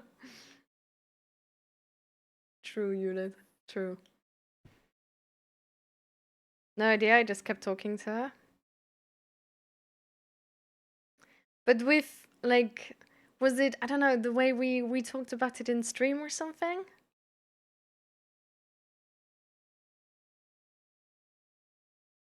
Like that you told her about like how you asked the management and stuff, or like explained her how you uh why you like looking the way you're looking and stuff.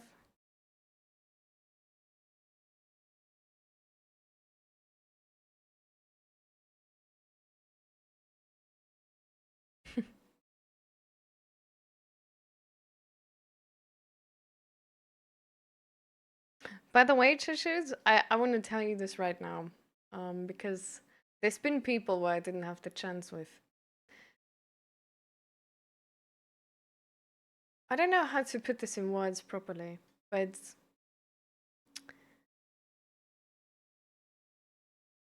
I think sometimes people think, oh, they're just one of many in this stream.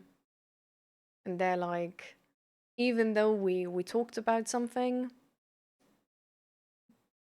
they're sort of like, but you know, like she won't remember, or like I'm just one of many. And it doesn't matter if I come back or not.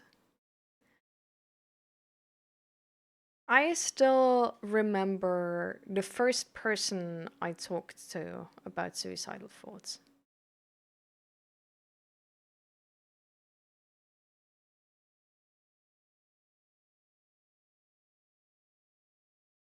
I still remember most people I talked to about this topic. And so many of the other things here we discuss with people, we remember and it leaves an impression. And I don't know, like even though I don't know you, like you matter. And I hope you do know that. I hope you know that if you were to never come back to the stream, that I at some point would like send you a message saying like, hey, is everything fine? Because I would remember.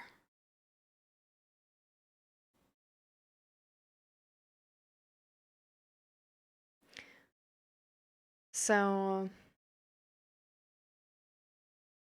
you know, don't believe you don't matter.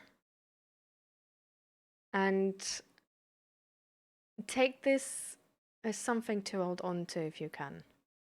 Like, if you can matter to a stranger on the internet who has never seen you, doesn't know your ethnicity, doesn't know where you live, doesn't know your gender, doesn't know anything, which would, you know, be able to like make a picture in your mind about that person. Doesn't know if you're poor or not. If you can matter to a person like this, you are probably mattering right now already to a lot of people as well. And to put this into numbers, the the average amount of people influenced by a suicide death are 135.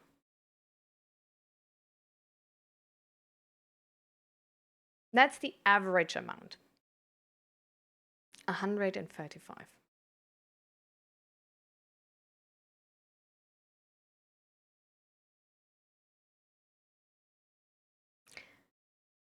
I look like a young female Steve Jobs. What does Steve Jobs look?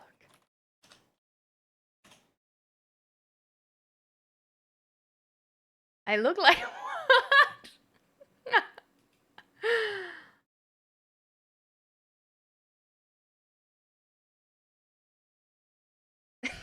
What?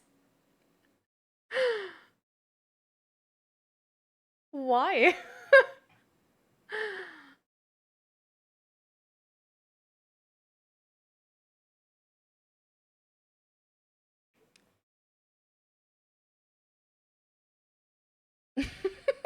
Do you all know how Steve Jobs looks like? Honestly, though, for his age, looking good. He looks like a, I don't know, he looks like such a happy person here.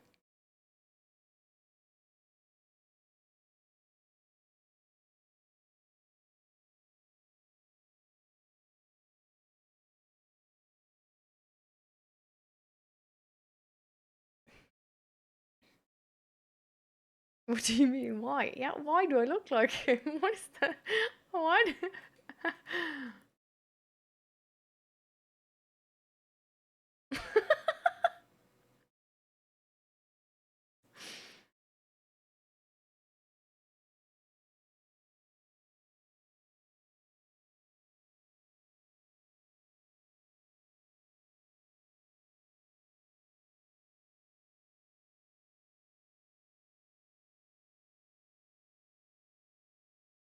I'm shocked to how it happened. I was almost about to quit the job.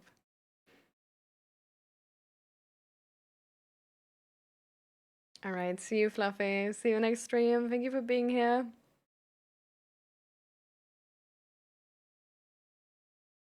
Can you read minds, Crates? How? Why would I? Why are you asking us that?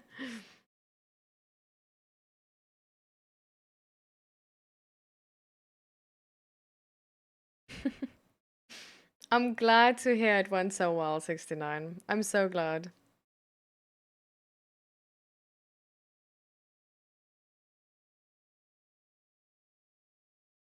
Even being here for some time, I feel like I'm forgettable. No, you're not, Asta.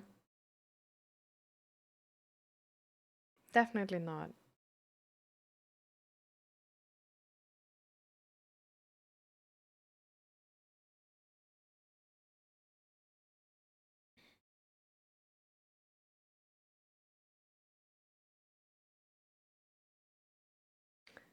Ah, okay. Because he's wearing like black turtlenecks.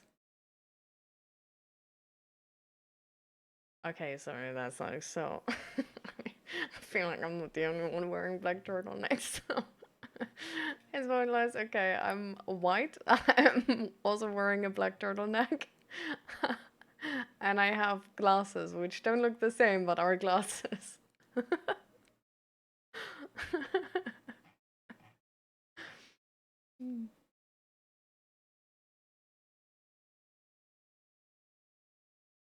I don't know why, but it makes me so happy how happy he looks in this image. Let me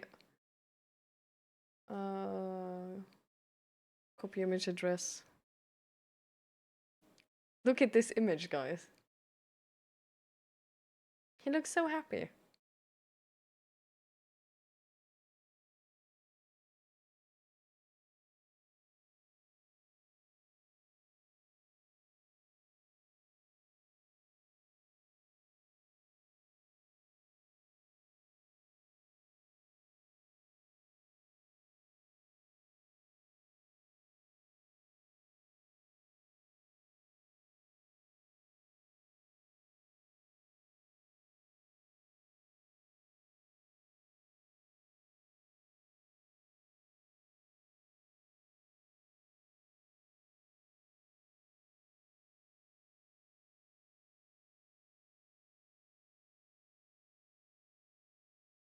Hmm.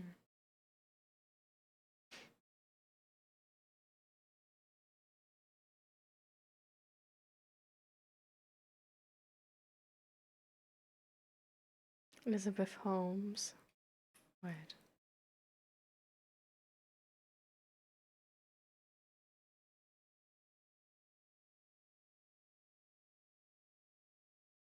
True. So many pictures. He has the like black turtleneck.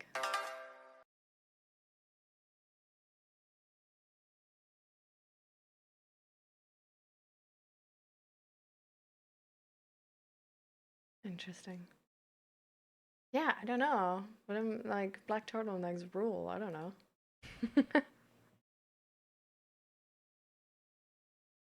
Thank you for the follow. Welcome.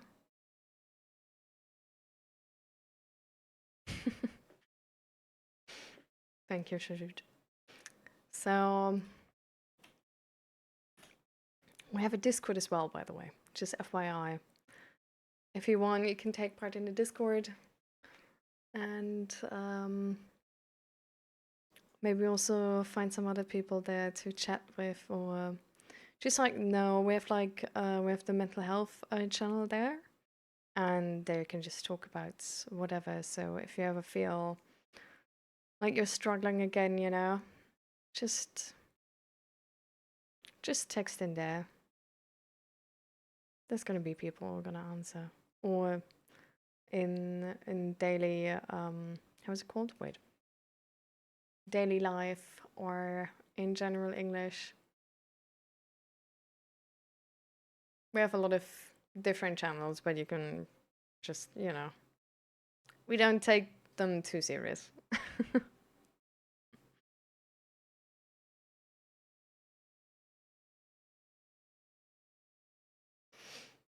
I'm really not informed about Steve Jobs, like how good or bad he was. Or like what he did or whatever. I just know he's dead now.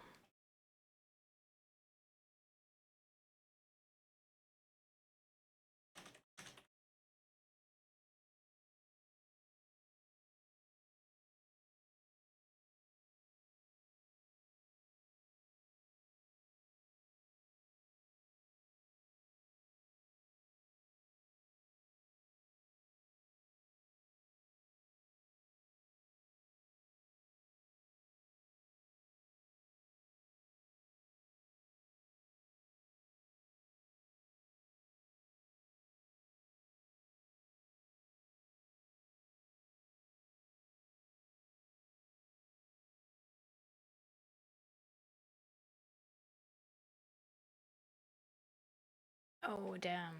Okay.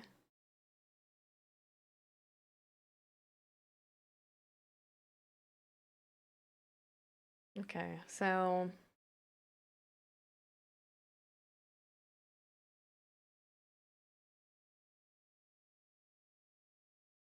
personally, apparently not a great father or like nice manager to be around.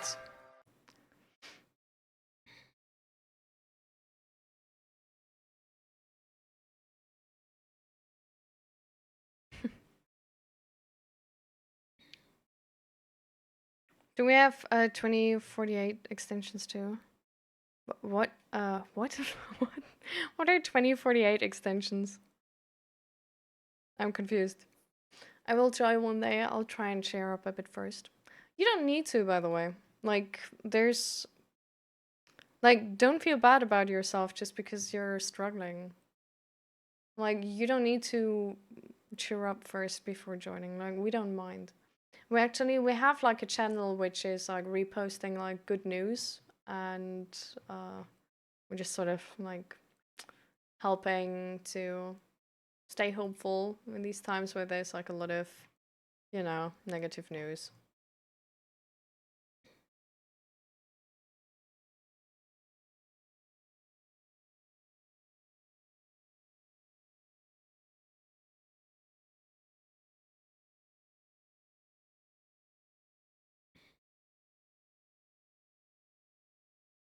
A puzzle game where we have to move cards to make 2048. I don't know of that. So like if you send me a link on the Discord, like I will look into it for sure.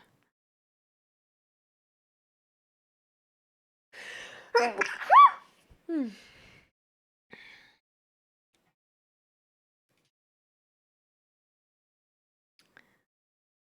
What does Easter in the Netherlands look like? Do you have plans? Oh. Oh my god, I think I shouldn't have stopped taking the antihistamines against allergies. But I thought the time of the stuff I'm allergic to is over, but now I'm like sneezing the entire time since yesterday. Uh it's tough. It's tough out there, guys. Um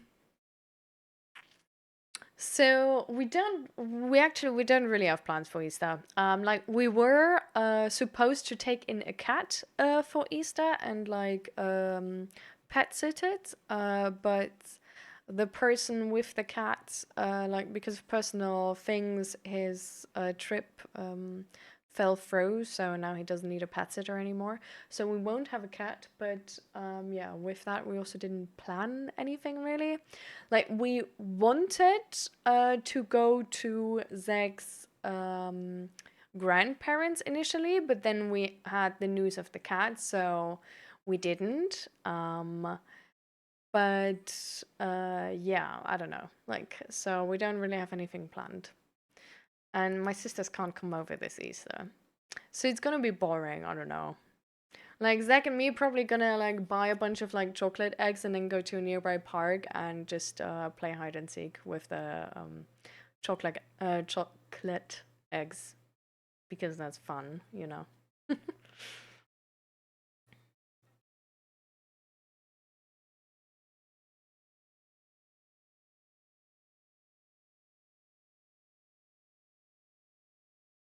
I've done some of my thoughts recently. I really don't like posting on social media. The last time I was like normal posting was 2018. Is there something wrong with me? New friends and all never stop posting. I want to discover and discuss what are everyone's thoughts. Is it normal just not to post events from life recently? Just don't want to share anything. I mean, why don't you want to share anything? And thank you for the follows, by the way.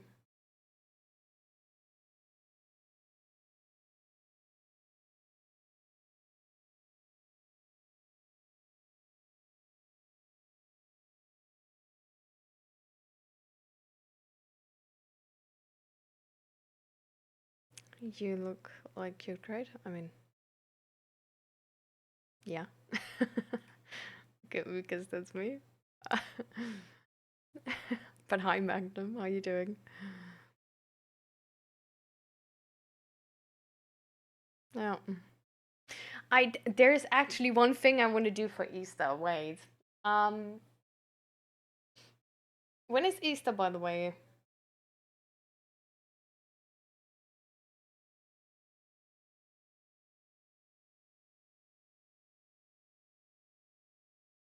Oh, it's like this weekend, right? So, well, then I'm gonna go to the 90 Museum for Easter because I'm gonna go to the 90 Museum on Saturday, and that's apparently Easter. Um,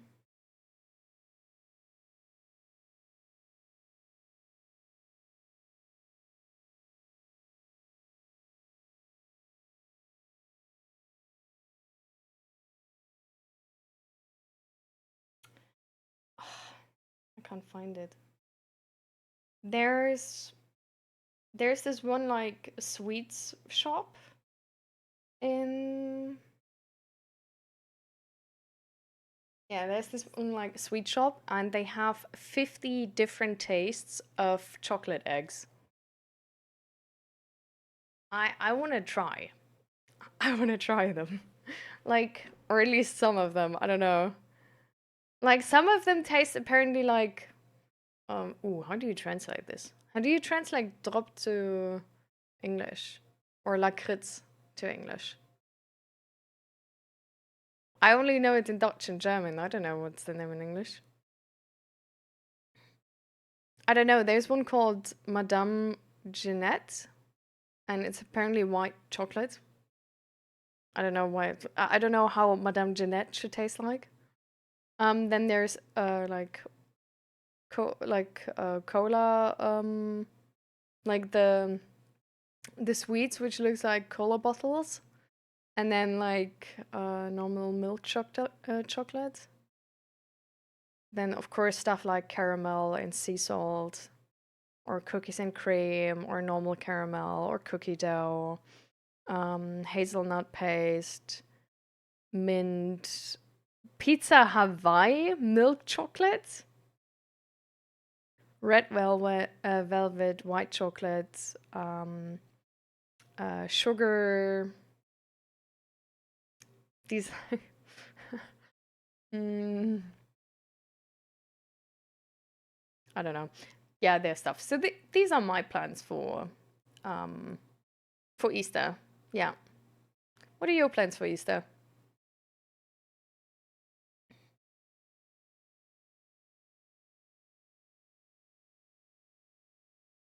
Mm.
Sorry, I had to text a friend back. Uh,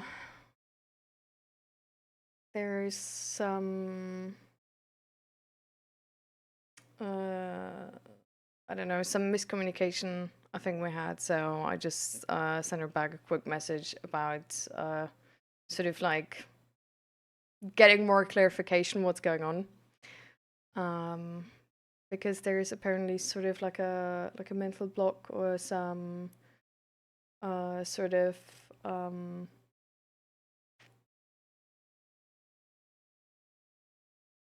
yeah, how do you say this? How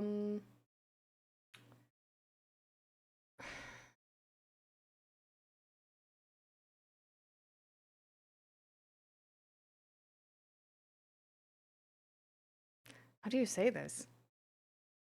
Uh,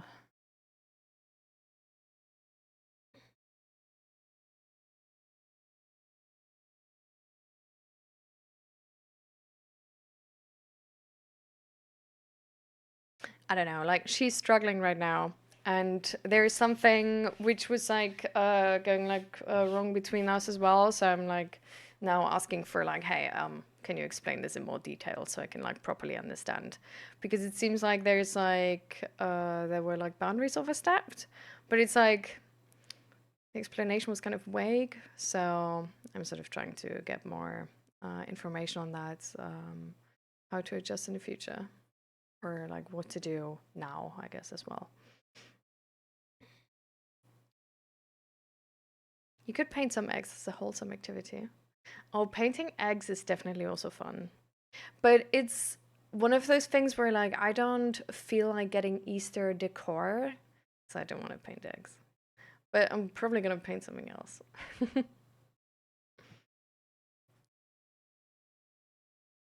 Licorice. Ah, yeah, true. Yeah. Yellow chili pepper? Ugh. Okay. Pizza white chocolate? That sounds like a serious crime. Yeah, it does. Like, I don't know, like I'm just gonna I just want to get like one egg from every taste, except the licorice ones, and then see how they taste. Yeah.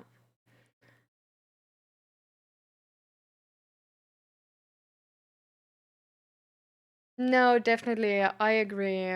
I agree, Jenkins. It's like for me it's the same. Like Easter is like something like I don't really celebrate it because I'm not religious. But I do like what I personally do like is the um just like hiding like these chocolate eggs outside and then like finding them. Like I think this is really fun. And I usually only do it when I like meet up with my family because then you're like a bigger group and you can have like sort of like competitions about who's the best finder and who's the best hider and stuff like this. So yeah, I'm not sure if you're gonna do anything, honestly. I just know that these like Easter eggs are something I need to try. Like I need to know how, like I don't know why, but I need to know how they taste, even if it's gonna be probably like really bad. Yeah. Exactly, that was the absolute best, right? So, I like this is just I don't know what I'm gonna like if I already buy this many like chocolate eggs anyhow because I want to try them, then I can also like hide them and then like, you know. So, we'll see, I guess.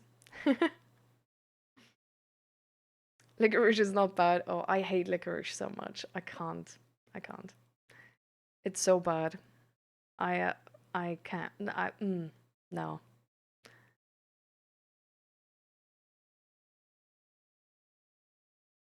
You never had licorice in your life? I mean, yeah, do try. Hmm. It's allegedly it doesn't taste horrible to other people.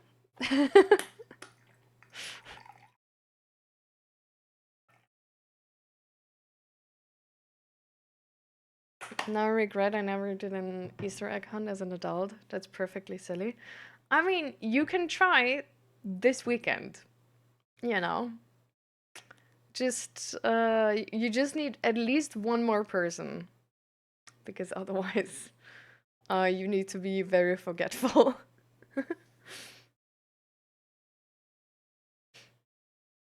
Hi Jay Crazy, welcome, welcome. How you doing?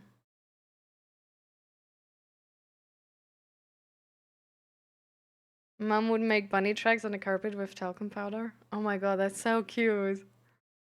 That's so cute. Oh.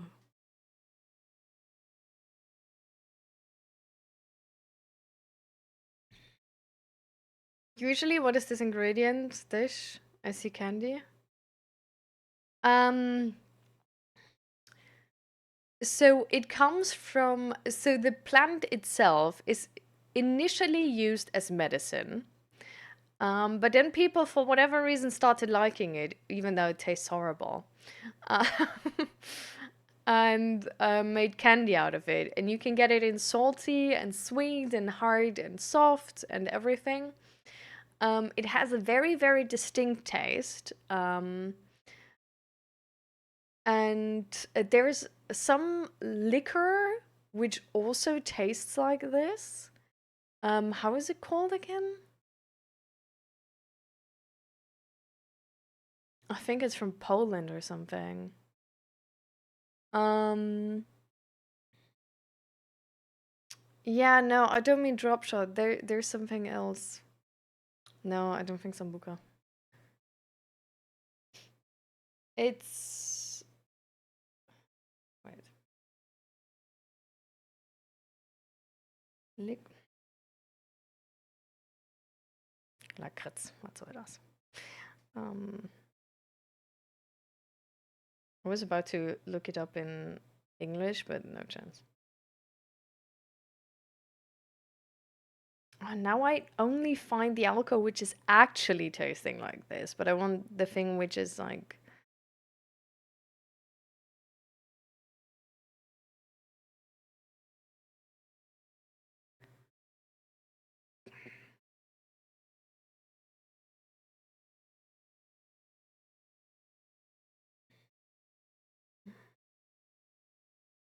No, I don't know. There was some liquor at some point where we felt like it absolutely tasted like licorice. Um, anyhow, it's a very like it's hard to describe because licorice just tastes like licorice. Like it's like the plant, you know, like the spice. It's also like the spice is also used in different places. Um, but it has like a very distinct taste. It doesn't taste like something else. Like it tastes like other stuff tastes like licorice, if you know what I mean. Um, and yeah, it's a very, very distinct taste. It's a very strong taste. Um, yeah, and I just hate it. I don't know. Like it's like I really like I know very little people who not like don't love it and also don't hate it. Like it seems like a very black and white type of taste, if that makes sense. I don't know.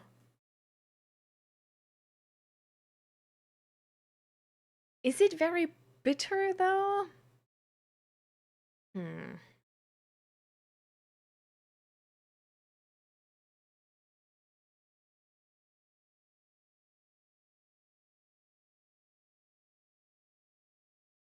I don't know.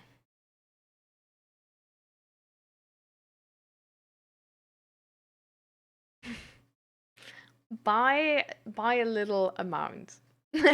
You can okay, I think the most accessible licorice is the one combined in soft candy, no? I think that's the beginner licorice.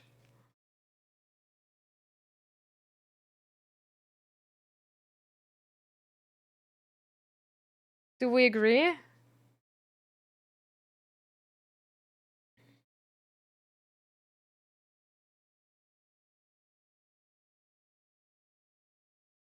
Like for example in like Haribo Colorado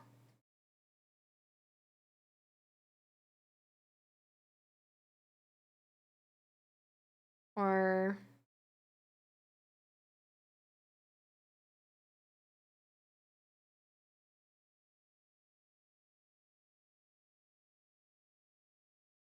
like in Germany there's stuff like the thing here in the middle, like this thing you can buy. Where it's like it's not like only the black stuff is licorice and the rest stuff is like normal stuff, so then you wouldn't have to eat that much licorice. Um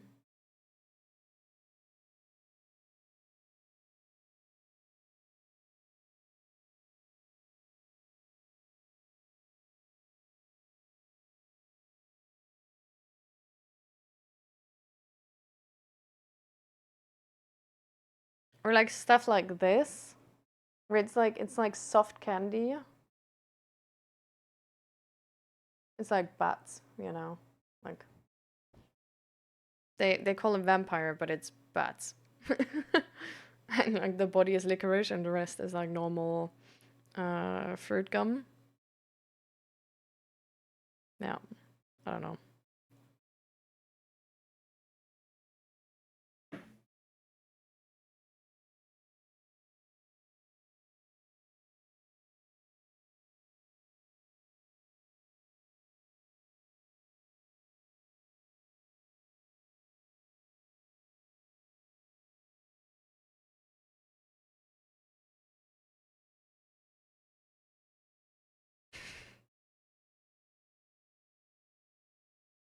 I love that you're on extreme if I like it or not. I'll buy it ASAP.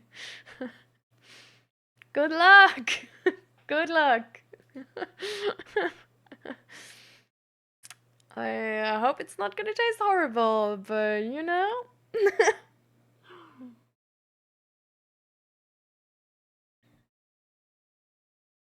The licorice is so strong that the other soft candies will taste like it too. Really? Like I actually feel like with the because my mum and my sisters like licorice, but I don't. I always like ate the like fruit gum parts and then just gave the rest to my mom. And that worked out pretty well actually. Like but only like of course like only if you don't eat any of the licorice. But like it didn't seem like if you eat only the fruit gum part, then the fruit gum part on its own will taste like licorice. But definitely like licorice is like a super strong taste. So if you do taste any licorice, everything is gonna taste like licorice, I think.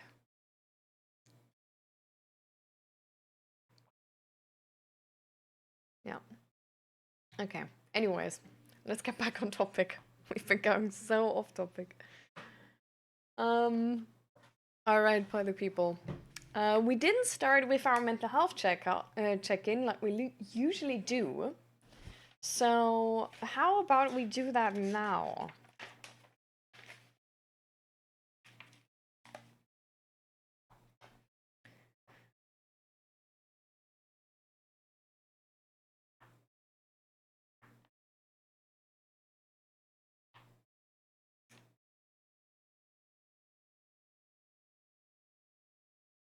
Hmm.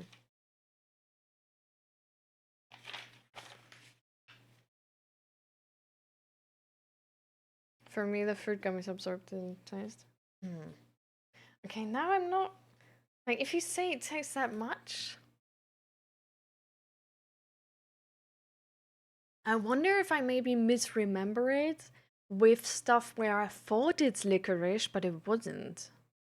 Because sometimes there's stuff like these bats where like it looks like licorice, but it's actually just like I don't know, like dark berry, some dark berry. I don't know. You know?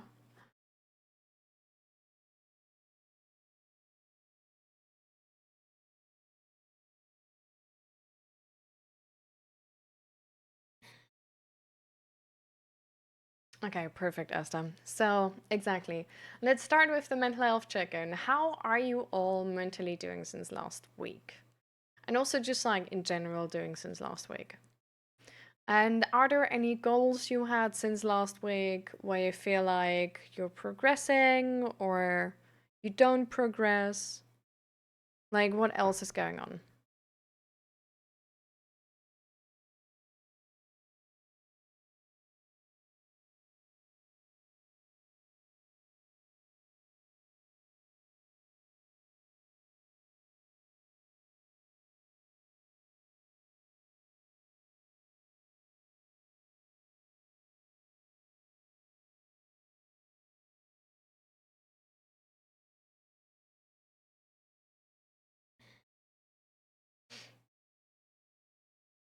And Esther, what is your plan for the rest of the week?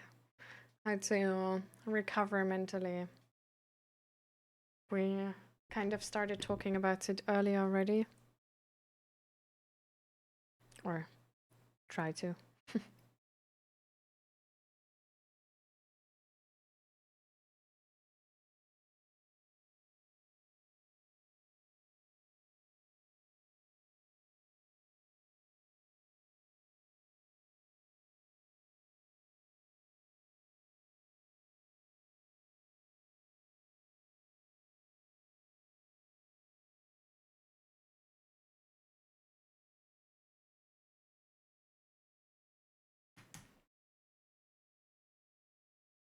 Too much in survival mode. To do something for your mental health, or what do you mean?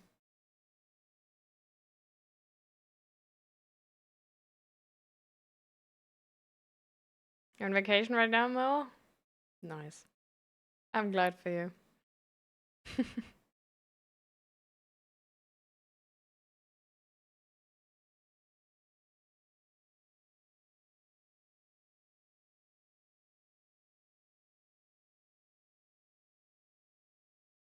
I mean, that's already doing something for your mental health, right? Keeping yourself alive. So, I think you're doing good, Esther. As good as you can. Anyhow. Hi, Viking. Can I know you? How do you mean?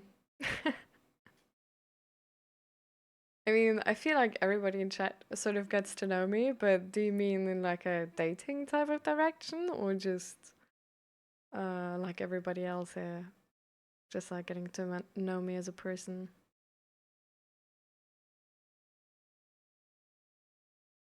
Unchanged since last week. That's okay. Goals, hanging in my hammock in the sun and tolerating people near me a little bit better. That sounds good. Sounds like a plan. So is that like is the goal also unchanged since last week or? And hi Matthias, welcome. How are you doing since last week? I mean, like know you as a person? Oh, yeah. I mean, of course. We actually like we always like mix and match sort of the topics together, and there's a lot of like personal stuff I bring into the conversations as well. So, of course, it's just like you know gonna take a bit of time because we also have like a more like a main topic of like mental health here, right? So if you have the patience, for sure. And apart from that, like, how are you doing mentally since last week? Are you doing well? Hmm. No, I can imagine, Esther, for sure. This is why I was like asking, is there anything you can do for yourself to mentally recover a bit? You know?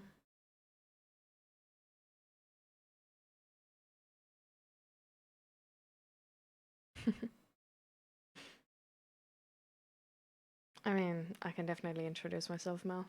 I mean, that's probably a good idea. Um,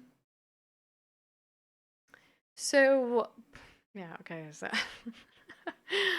well, I'm great. I'm as of October last year a mental health streamer.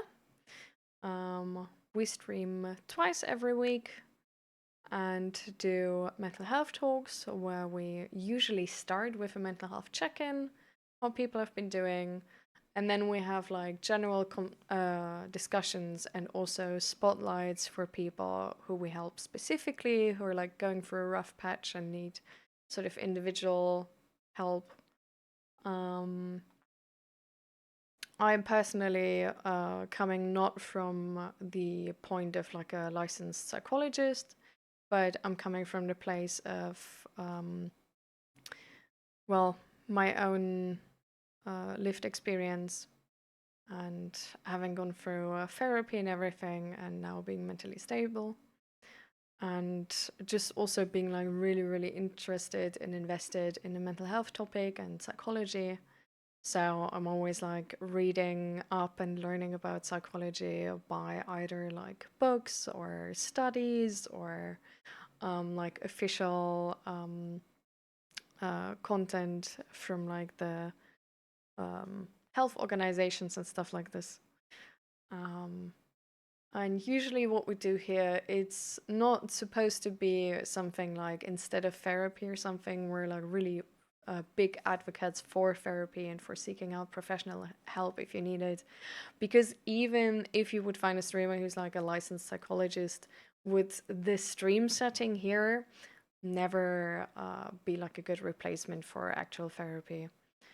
And yeah, what we do here is essentially we're just trying to close the gap in society where people are either like on a waiting list or can't access therapy because it's not financially available or anything, or maybe sort of scared or hesitant to approach therapy because they don't know too much about it and think maybe like their case is not like bad enough or something, or who just need like very specific help with like a very specific topic and are otherwise like sort of like doing well actually, but now a loved one died, for example, and they need a bit of support.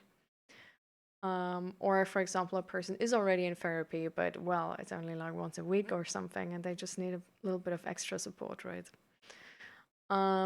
So, uh, yeah, just trying to be a community where we can support each other, where mental health is like a safe topic to talk about, where you don't need to worry about um, judgment or something like this, and where you get actual help.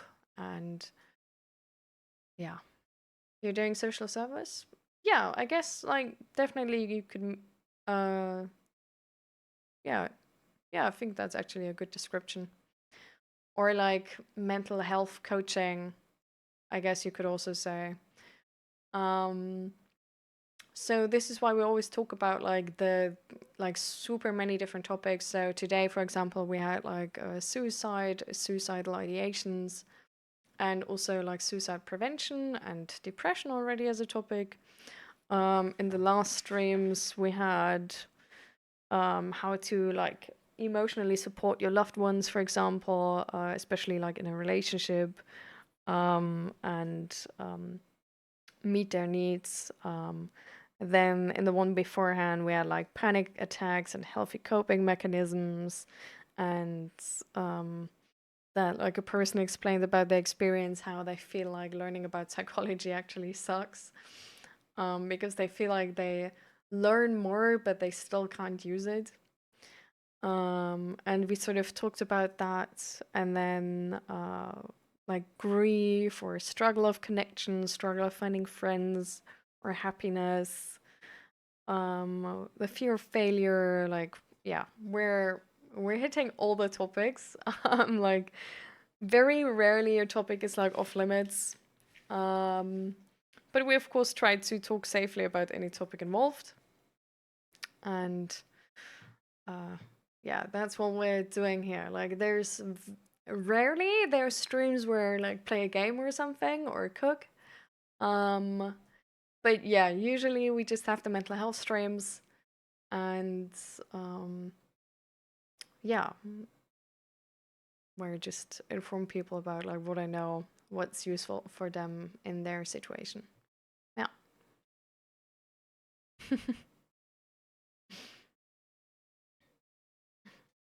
So welcome to the stream here. And the stream here is of course like super dependent on like nice people in the community, and it's like always great to have like more people in the community who can, for example, like talk about their experiences as well, or like help other people and support other people as well. Because I mean, I'm just one person, right? I don't have the time to support everybody all the time. So the more people we have here who are willing to like have an open ear for others, the more people we're gonna be able to support.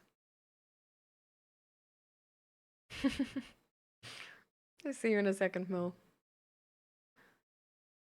It's 1:40 a.m. in New Zealand and I can't sleep. Oh, I see, Pooh Bear. Oh, we're kicking well though. We're definitely kicking well here. But also for me, it's like a bit before 3, so way different situation to you, right? So why can't you sleep? And is there anything you want help with, by the way? Like, do you want any advice or like on like what could potentially work, or do you just want to like chill here for a bit and then try again later?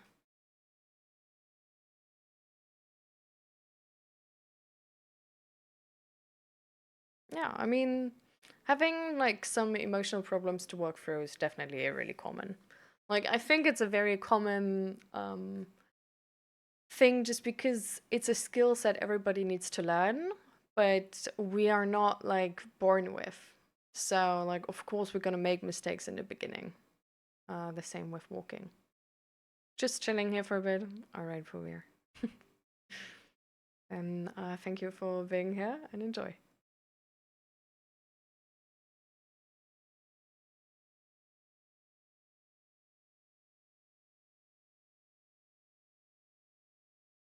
Hmm.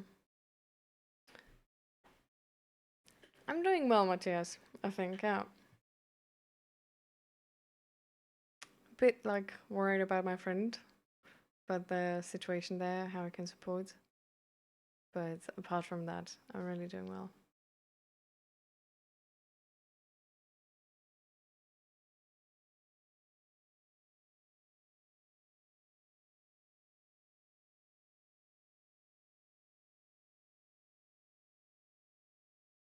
Trying to get your brain focused on something positive. Maybe you want to read through some positive news in the good news channel we have, Asta? Maybe that could be a thing?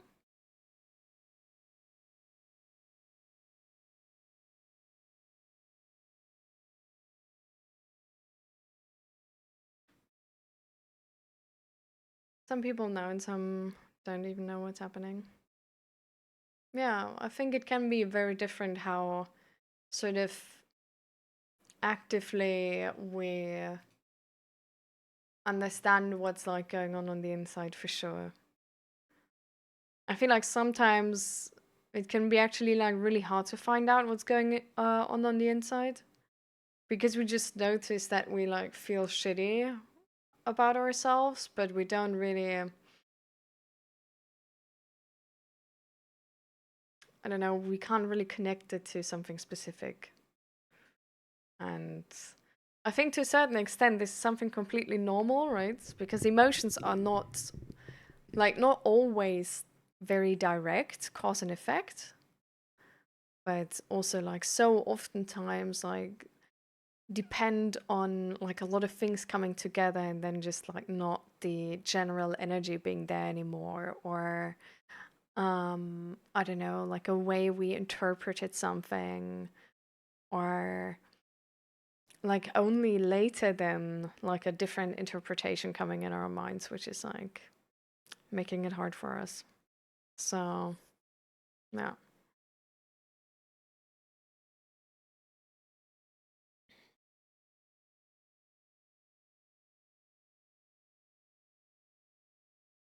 And then of course everything can look so different, right?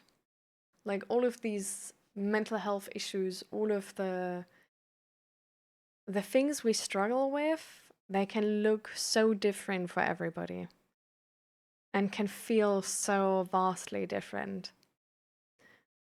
And especially because, like, I don't know, I feel like we still lack representation to a certain amount about like mental health struggles. And because we lack this representation, there's also always this like easy assumption that you're like the only person having this, or that we're alone with this, or that this is something like super uncommon and unusual and we can't seek out support, or that we don't know what to do against it or can recognize it or articulate it because we didn't have any representation of it, right?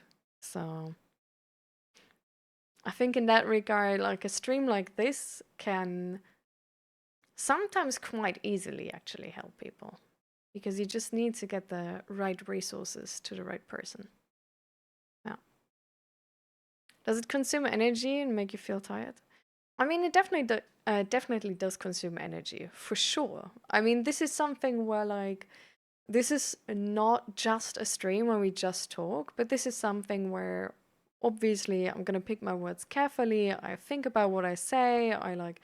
I think about what resources I could include. I put energy into then representing these resources in like an accurate way and stuff like this. Like it's just carrying this like sort of responsibility to like do a good job here is definitely something which like consumes energy. Um and also like managing the community and stuff like this. And sometimes of course there's also this part of like sort of helping people emotionally regulate themselves. Um but I don't think it's a thing of like I don't know, like every job takes energy, right? Like if you work in IT and you work the entire day, it takes energy. Like if you work on like outside, like doing something by hand, it's gonna take energy. And it's probably gonna make you tired at the end of the day. So I think with this type of stream, it's definitely something where, um, like we don't do it every day. Like I do it twice a week to be able to like recover completely. So I'm there with like full energy for everybody again.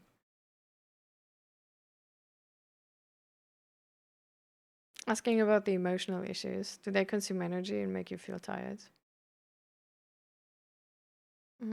How do you mean?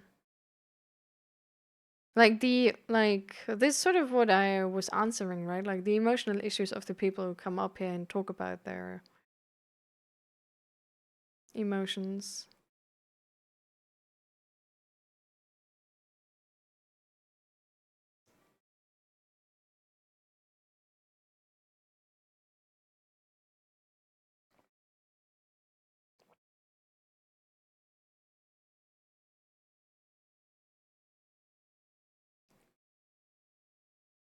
Like talking about those, definitely, of course. I mean, this is what this entire stream is about, right? Engaging with hard topics and very emotional topics.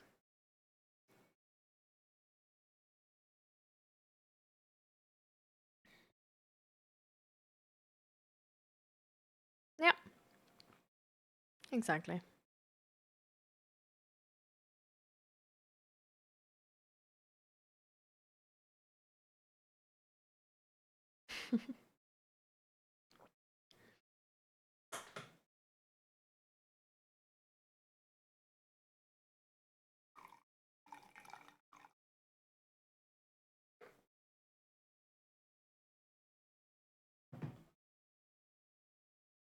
Hi, Hasmukar, how you doing? Welcome to the stream. Is there anybody else who still wants to do a mental health check-in since last week? So like, how you doing right now? How you feeling since last week?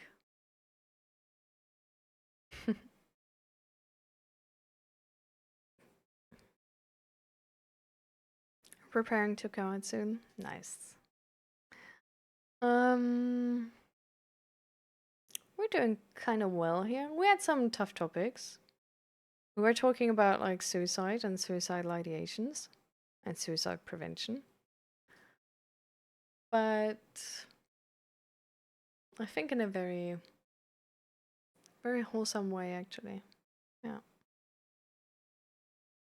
Oh, you have a big exam coming up in 3 days, Mink? Okay.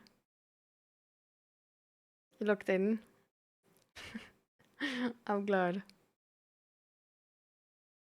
Good music is helping you right now. I'm glad you're doing well and you're enjoying to be able to learn and pursue your goals.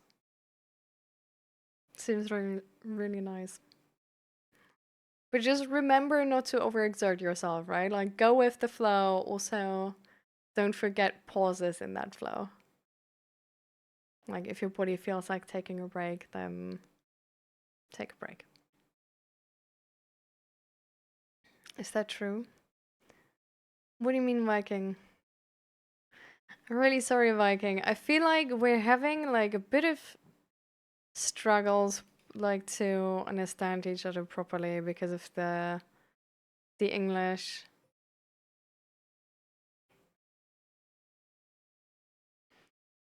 But the only other language I can offer you really is German, so I'm not sure if that's gonna help bridge that gap, honestly. So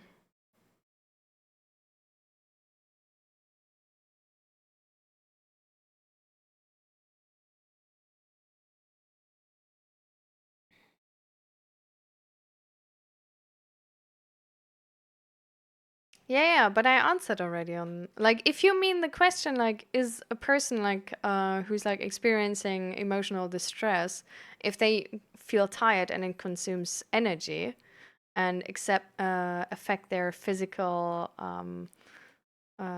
well-being, like I answered already with like yeah, that's true.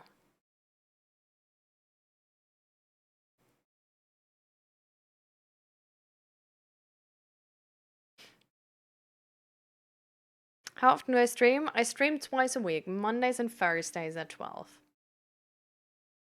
And the other time I'm usually using to like, well, do like certifications, read books, get smarter for you all.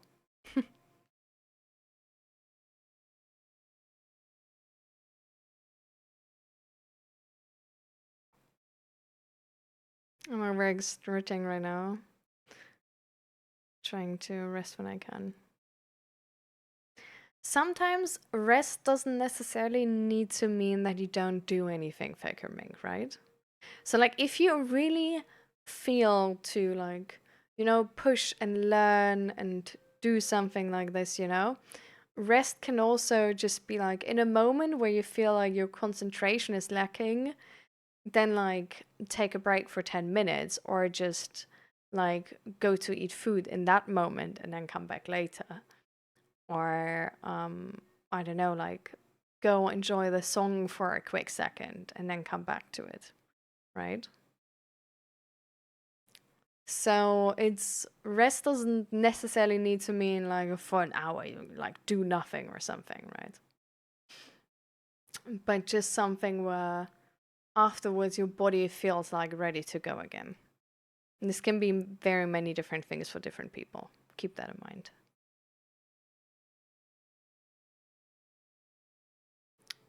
Hi, David. Would you say mental health counseling should be offered to incarcerated people? Of course. Oftentimes it is, by the way.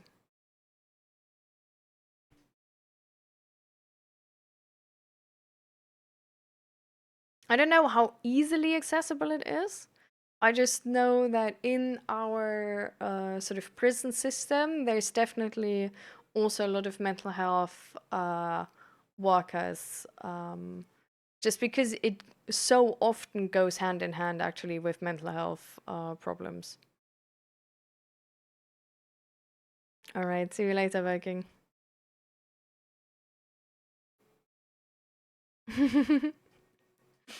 Oh my god, Esther, we're getting multi-cult here. That would be so sick. Imagine.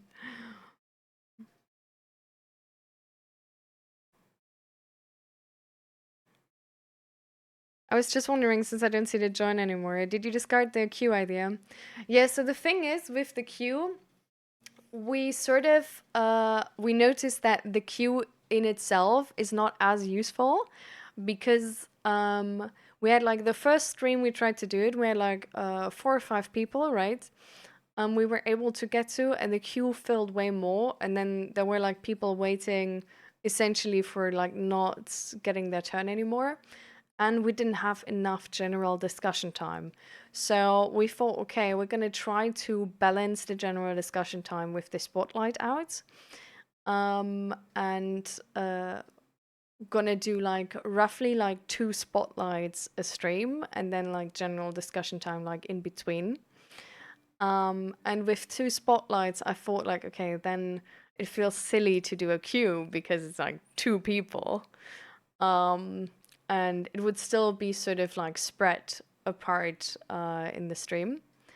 So the idea sort of we had is to check in with the schedule like a bit more like when we do what, but then see who's there and be like, okay, like who would like the spotlight now, essentially.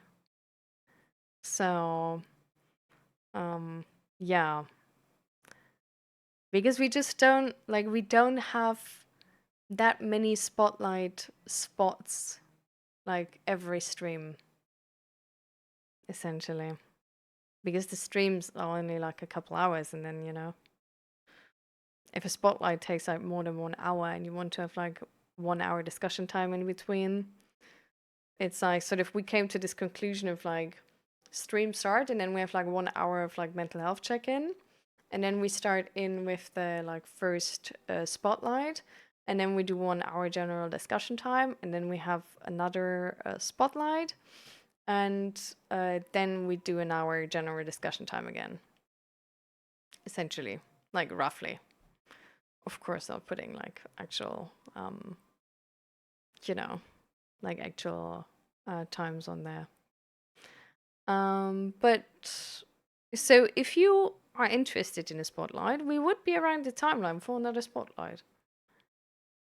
Because we had now like a lot of like general discussion time, so we sort of could see what y'all want to do if we want to move to the next spotlight or do some more general discussion if there's like questions also for the general discussion. Yeah. And hi El Primo. Welcome, welcome. How you doing?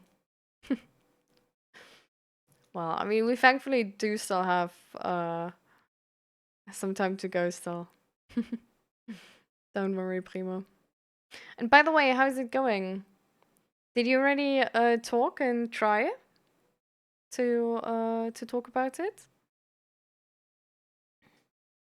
Luna, thank you so much for the 5 stream watch streak. Let's go.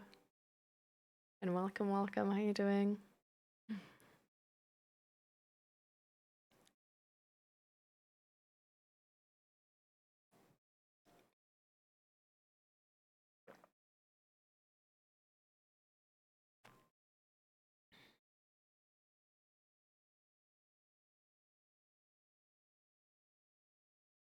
So if we want to do another spotlight today, we should start sort of soon.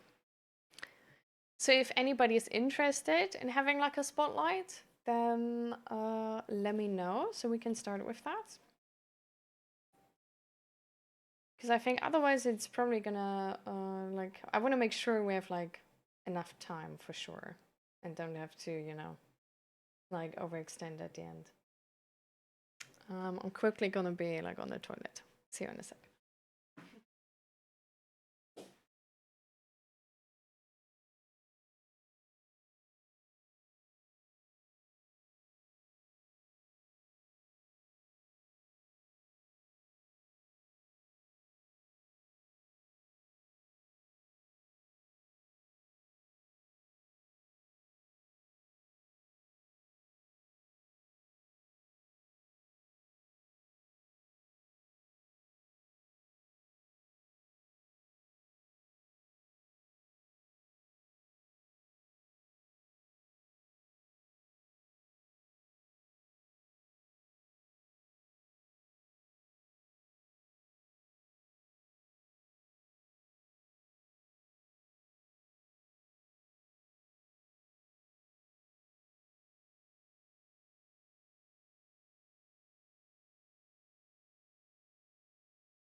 Sorry. I was also answering my friend again. It's like really bad timing to do this right now, but I also like don't want to leave her on read. I don't know. Yeah, it's unlucky timing.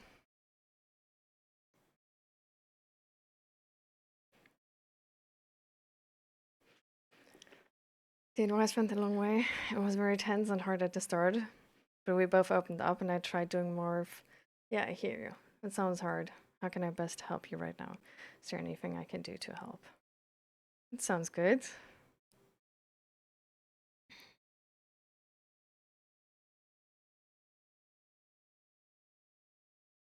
I was just wondering, no spotlight. I can also imagine that queue makes it feel a bit stressful for people. At least I would feel that way. Yeah, maybe as a quick German.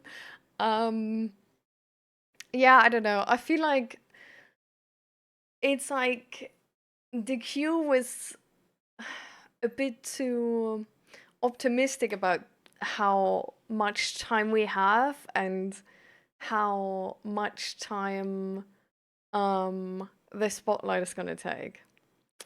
And then like after the first stream we just like instantly noticed, okay, like this is like a queue was just for the amount of like spotlights we can offer in a stream reasonably, while like still having enough time to do like general discussions and talk to everybody. Is like just, I don't know, like making up a queue doesn't make sense.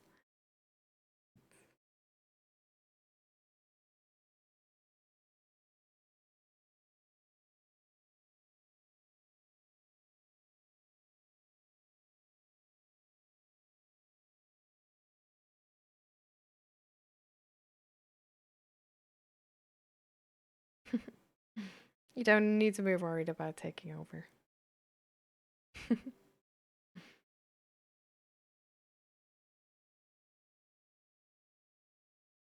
Thank you, El Primo. I love the earrings too.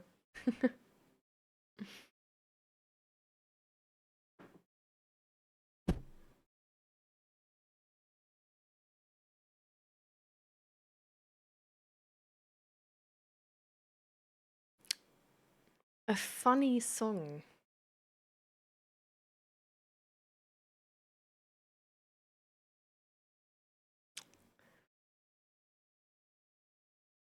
Um, uh,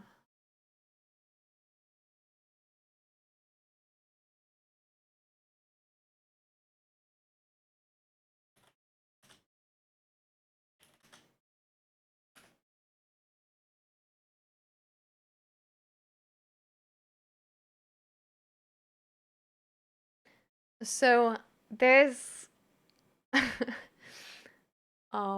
there's a German music artist which has been making the rounds in the news, and her songs and like music videos are an experience.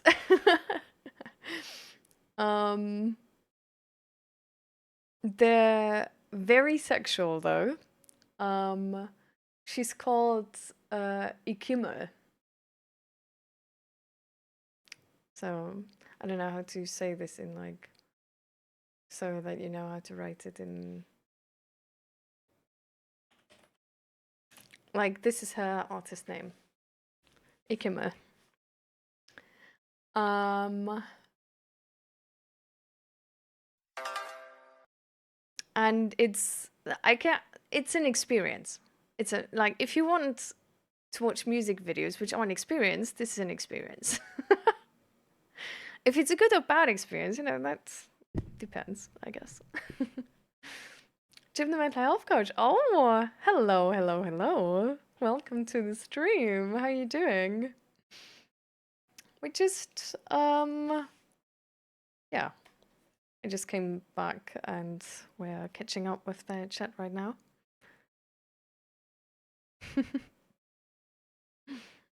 Ah, let's go. Hell yeah. Yeah. We also like we hosted gym like a couple times. I definitely love the talks as well. It's just the yeah, just like connecting with like other streamers in the same space is always very interesting to see how they're doing it. Usually, what I notice though is that with all of these things, I don't know if it's the same to you, Jim, but with all of these things, there's this if you're in the same space, there's always something where you're like, oh, interesting, that's cool. And then there's always something where you're like, nah. I think this is like just the fate of like being sort of in the same space and then having like your own like very specific opinions about stuff.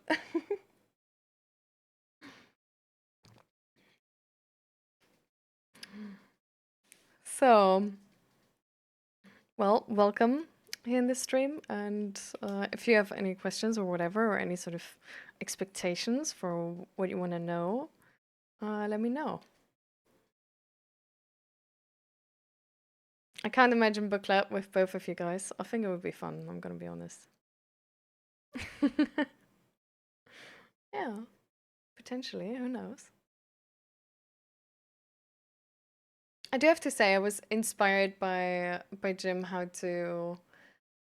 um how to address people who are like sort of like low-key like trolling or making the space like unsafe with how they're like approaching the mental health topic, right? So like as you all know, like we have in this stream like a few like more I guess like you could say like tighter stream rules or chat rules than in other streams. Like other Twitch streamers are just like, you know, like write whatever, like it doesn't really matter. Like in this stream, because we're talking about mental health and about like vulnerable topics, there's like way more expectation towards people to like take this into account, take care of other people, like be, you know, like don't try to like just like barge over somebody with like thinking you know it so much better and stuff like this, or tell somebody to like just man up or something like this. Like we don't do these things here. And at the beginning, I was like, oh, what do I do when people like just get the tone wrong, you know? And like you try to tell them, but it's like unsuccessful. And I don't know, like the way Jim just handles these with like ease of like just being like, you know, buddy, I tried. Bye. Is something where like I needed that confidence, I think. So I took some of that confidence to me, and I think it's been actually really great because it's also like important of like how obviously how comfortable I feel in this space to like how high quality then the stream is, right? So, and you can't like you just have a certain amount of attention. And I think especially if you talk to somebody right now and like focus on somebody, it's like there's just not like if like one of my mods is like typing with them, sort of explaining them the situation, great. But sometimes there's just not the space to like put up with certain bullshit. And I don't know.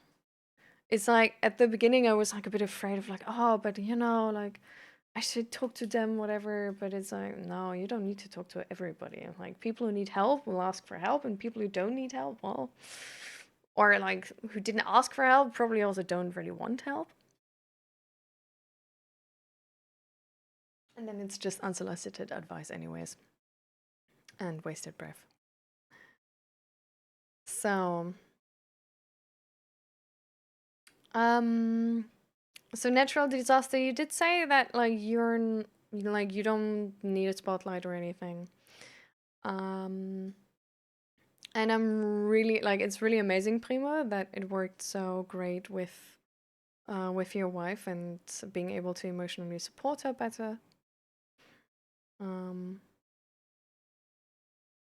you know, saying you can take off some. Yeah, exactly. mm, But then to anybody else still, well, we would have like one sort of spot right now for spotlight. So if there's somebody who has a situation where they want to talk in specific about that situation, we could do that right now. Otherwise, we would just do general discussion for like around, I don't know, like roughly an hour, and then move over to our going offline routine of belly braving, stretching, and all stars. And then my questions would be, if there is a nobody who wants to do a spotlight, are there any sort of general discussion topics anybody wants to know about or wants to talk about today still?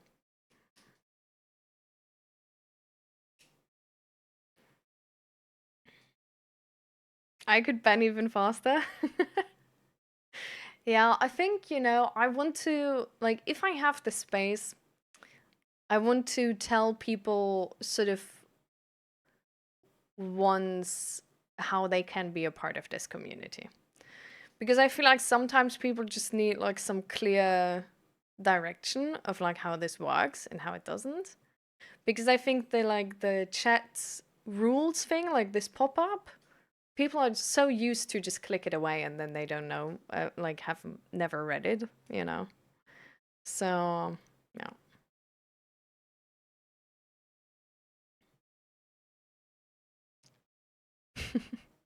I'm glad you enjoyed your food, Mo. Are you sure you will be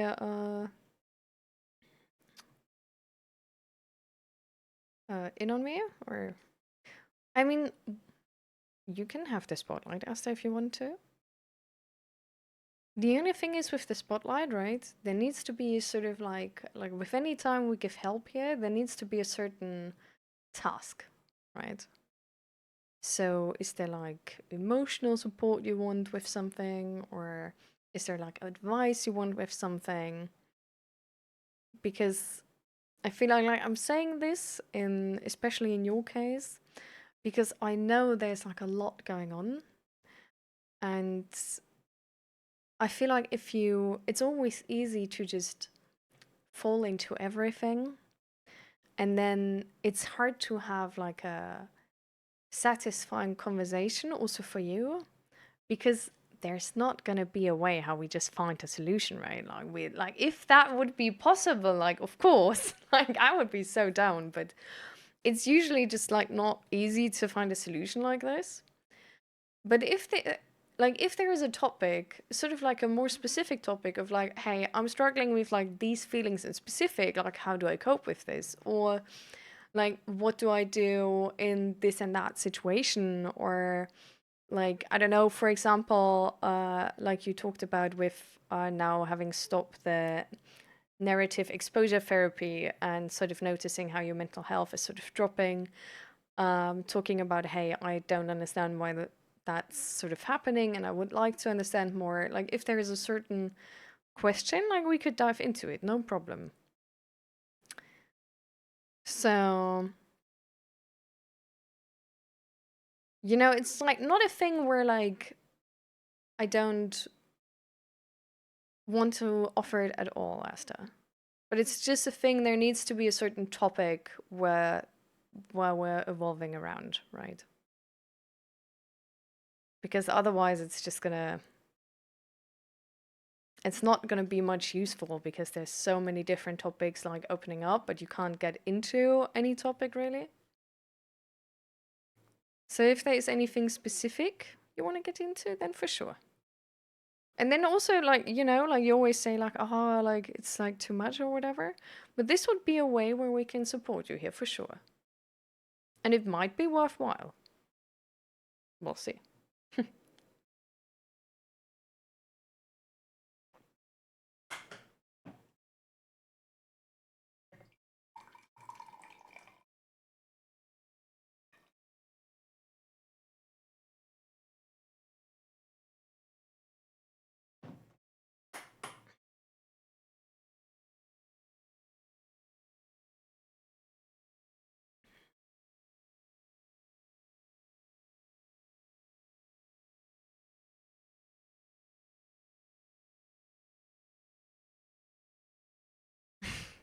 Work wants me to work and I don't want to work.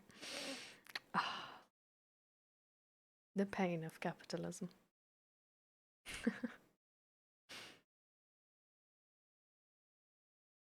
I mean, maybe there's a way how you can make work more enticing to you, Primo.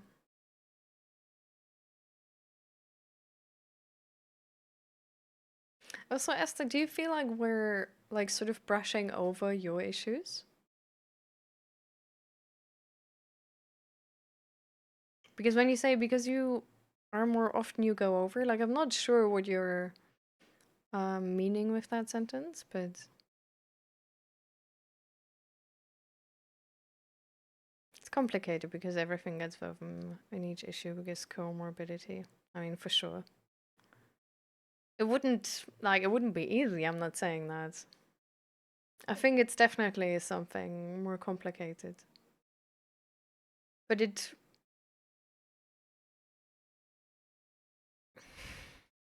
there's certain things which are, like which can have simple solutions, even though the topic is more complicated. For example, I don't know, like if everything, like if the plan for the future is sort of already settled, then like how to emotionally recover in the present um, is a thing where we can talk about that. And that's like a rather simple topic, right? It can still help just as much.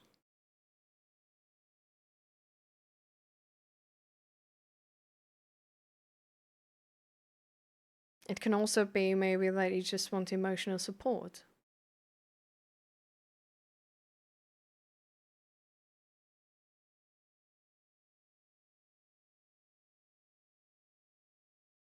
Right? But in the end, you need to decide that, Asta.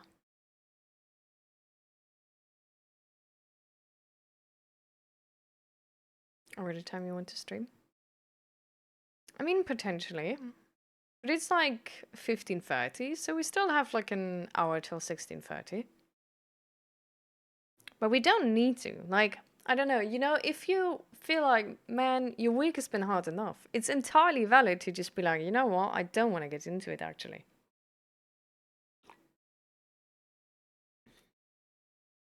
If you feel like you do want to get into it, but you just, you know. Oh, okay. Anyways. Are there any general questions anybody has?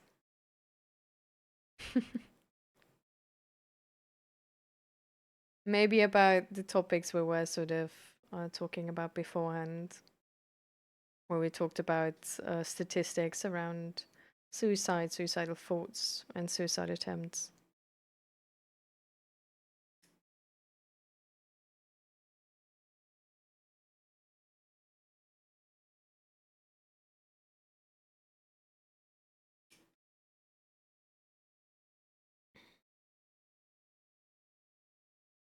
Yes, please.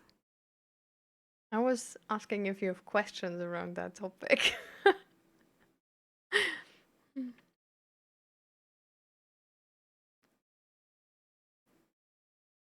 Well, you didn't wait. Did you not like hear the? You were there, no, Mel, when we talked about the suicidal thoughts and like the statistics around that? I think you were here.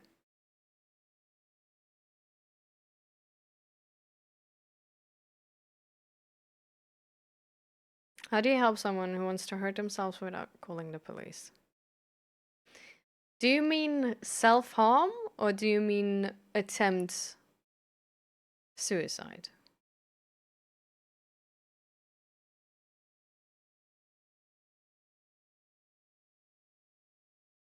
Because I think that's a sort of important distinction, right?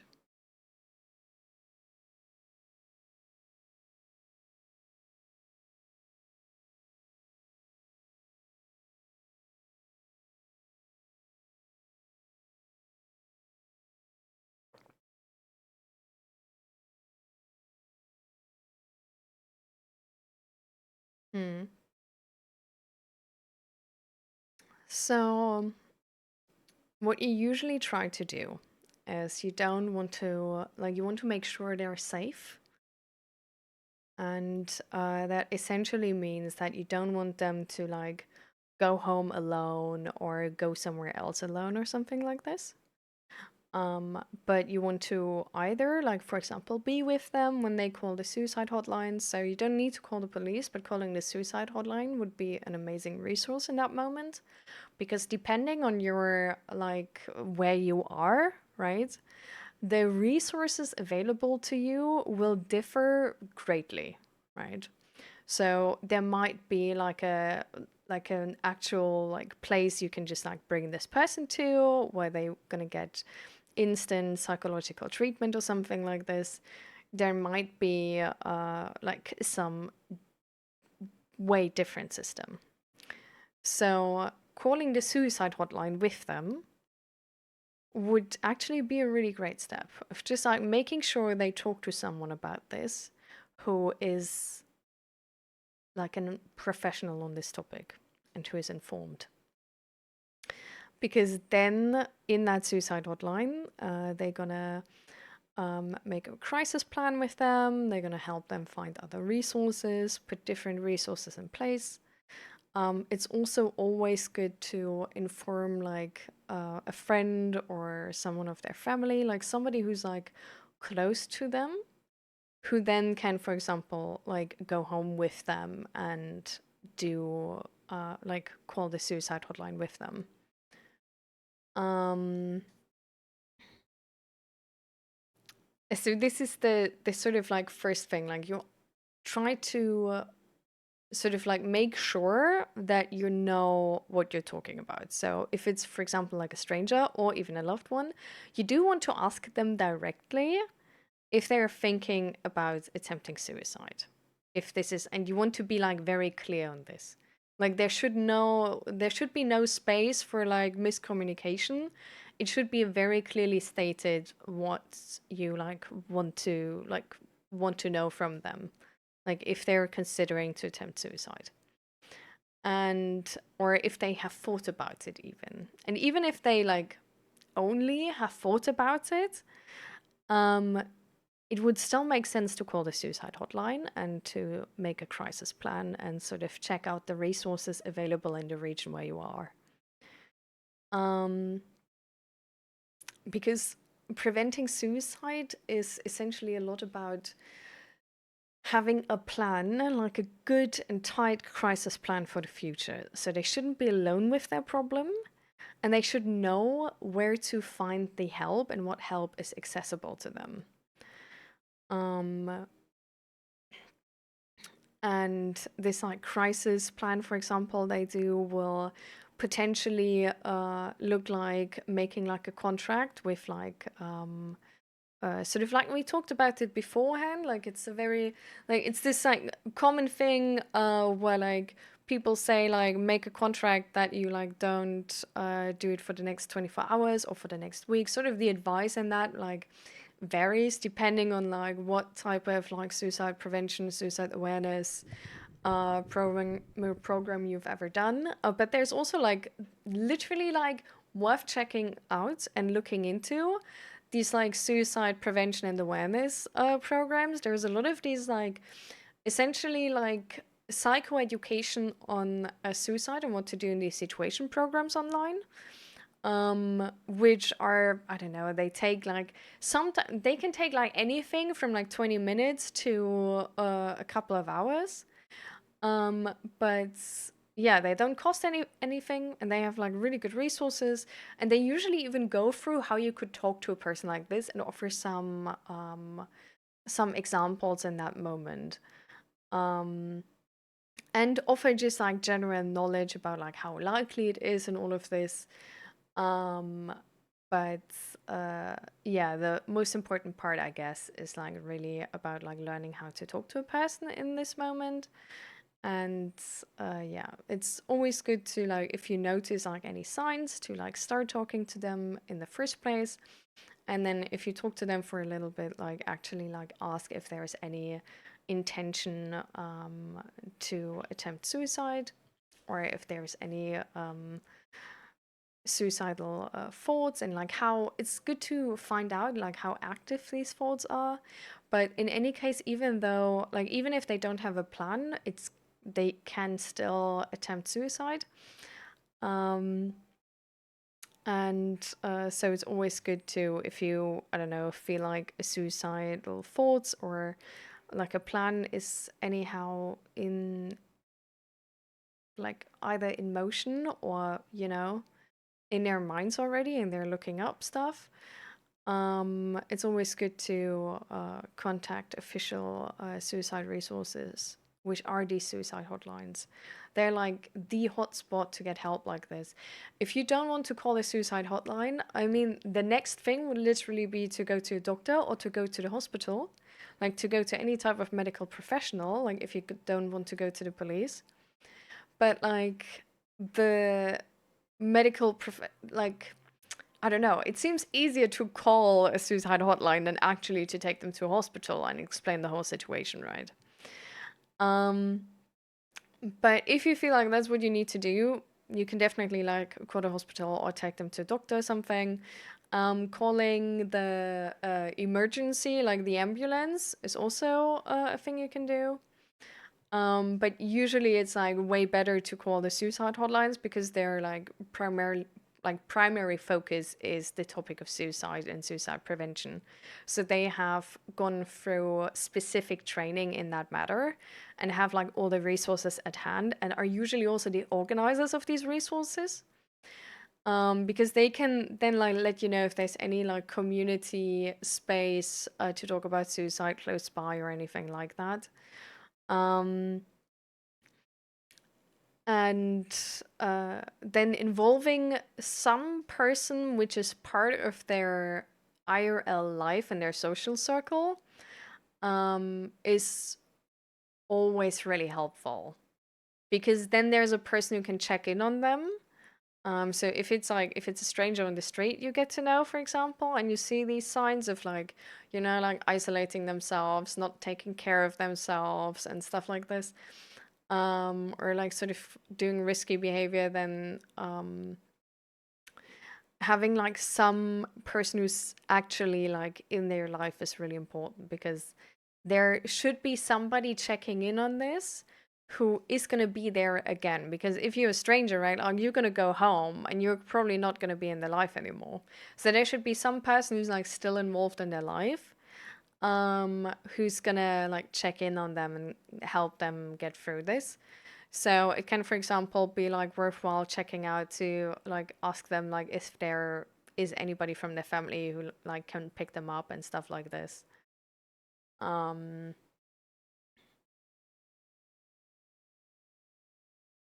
yeah, who works at those suicide hotlines? At most suicide hotlines, it literally is like volunteers who've gone through specific training to work at these suicide hotlines. From the offers I saw online, it's essentially you go through a training and you get that training oftentimes for free in return for committing to work there for a certain amount. So, for example, with like some suicide services, is you commit to working there for a year for like 4 hours a week or something, and for that you get like a free training to work there, and that training can have like it's like sort of varies in time and depth, of course, depending on the service. Um, but there's like multiple different options. Sort of depends where you then start. And hi, Tuka. Welcome, welcome. How you doing?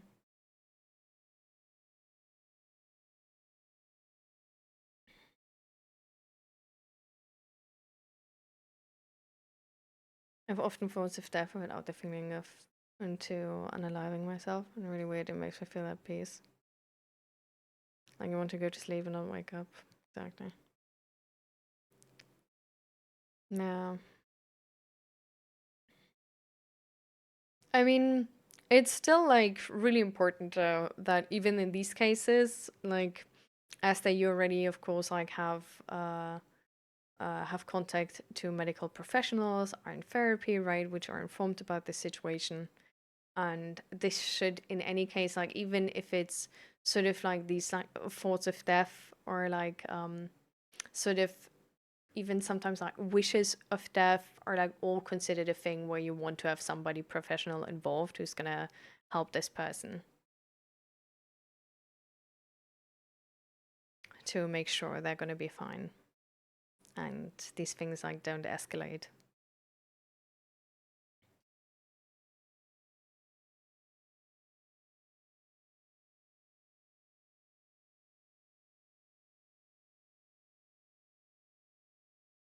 Yeah, I completely understand, Esther.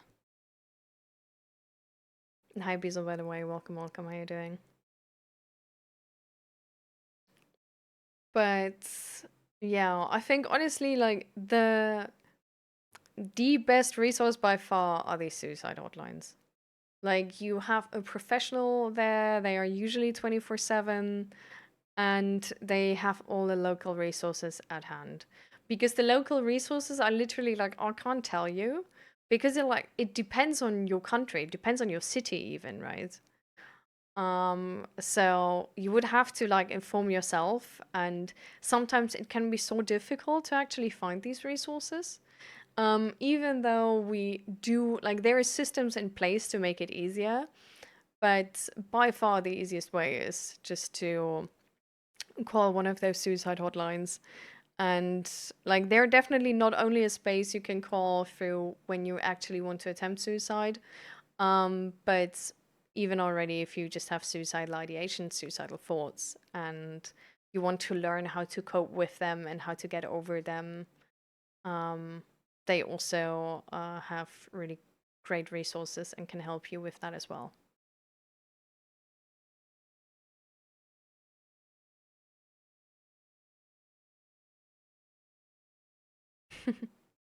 Welcome, Visa.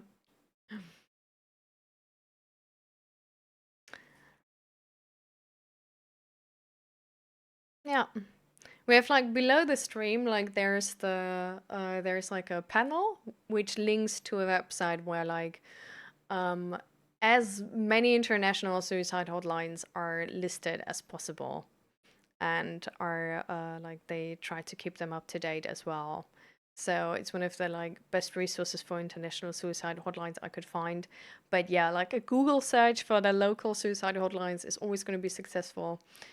And um yeah, getting support that way is probably always the easiest, I think.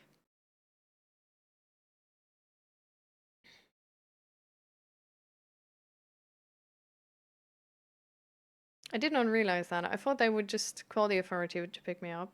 But it sounds a lot more easygoing than I thought. I mean, it's like, so there's, in a lot of countries, suicide is like, of course, like not a crime anymore and decriminalized. There's still countries, I think, where suicide is a crime. But I think like even like India in the last couple of years had like a lot of new uh how to say this, like positively changing impacts in this regarding this topic. And then even so the suicide hotlines are like like they don't know where you are, right? Or who you are. Like you're sort of anonymous there. So just, like call them. You don't have to tell them where you are. You don't have to tell them who you are. You can just talk to them. And if you then, of course, like want to know if there's like any specific places in your areas, you can tell them your city, but you don't need to, of course. A crime like you can go to jail? I've actually never heard of this. Suicide was for a long time criminalized. This is why we have the phrase of committing suicide. It's also one which, like, people, like, it's sort of like it's nice to go away from that phrasing because of the history of it.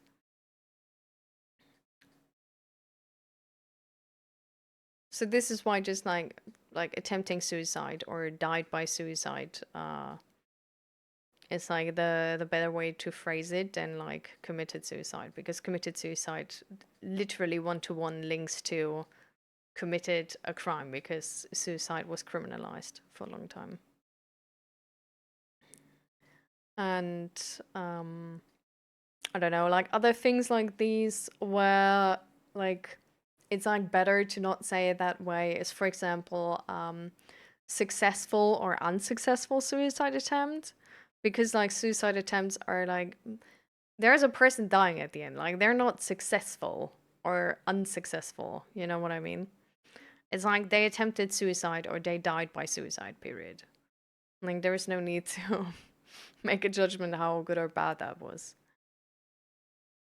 um but yeah, suicide was a crime.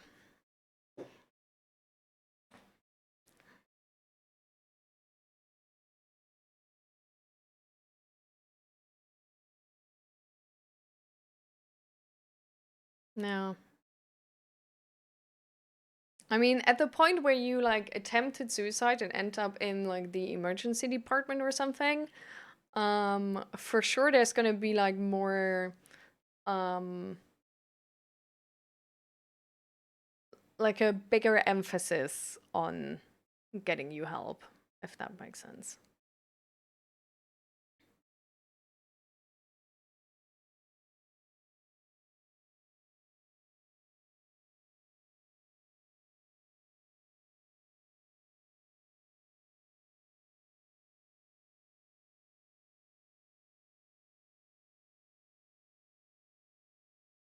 But yeah, we have like a lot of really good resources online with these, like the helpguide .org, for example, and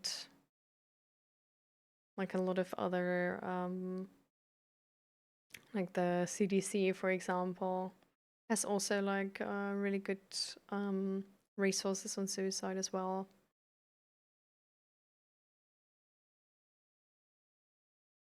But it's pointless if you're not open to help. Yeah, I mean, of course, right? That's like always the case. Like we can't force people to really take that help too hard. But it's always, I think the thing we want to make sure is that we always try, right? So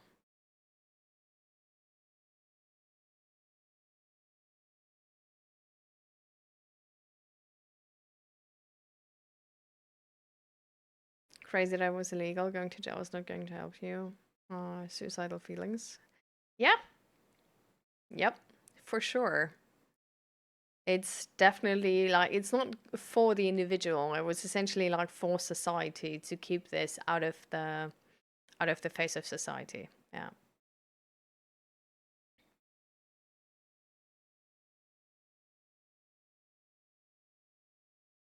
I'm not like a medical professional or a licensed therapist. I'm coming from the background of lived experience and having gone through therapy and everything myself. Now being mentally stable and reading a bunch about like mental health, and psychology and doing certifications and stuff. So I have like a certificate in stress management and counseling, and um, I did like one on like suicide prevention and awareness as well. I'm doing a different one on suicide awareness right now. And apart from that, I just read a whole ton of like books and studies about psychology and mental health. And yeah, but we always emphasize here to get help from medical professionals. So don't get me wrong, it's like definitely like we're not trying to be be like have this be like a replacement for therapy, for sure not. We're just trying to close some gaps in the system where people fall through because therapy is either not available to them or they're waiting for it, but the waiting list is super long, or they already are in therapy, but it's just not enough support, or they're out of therapy but struggling again, or they just have like a very specific topic where they need help with. So, yeah.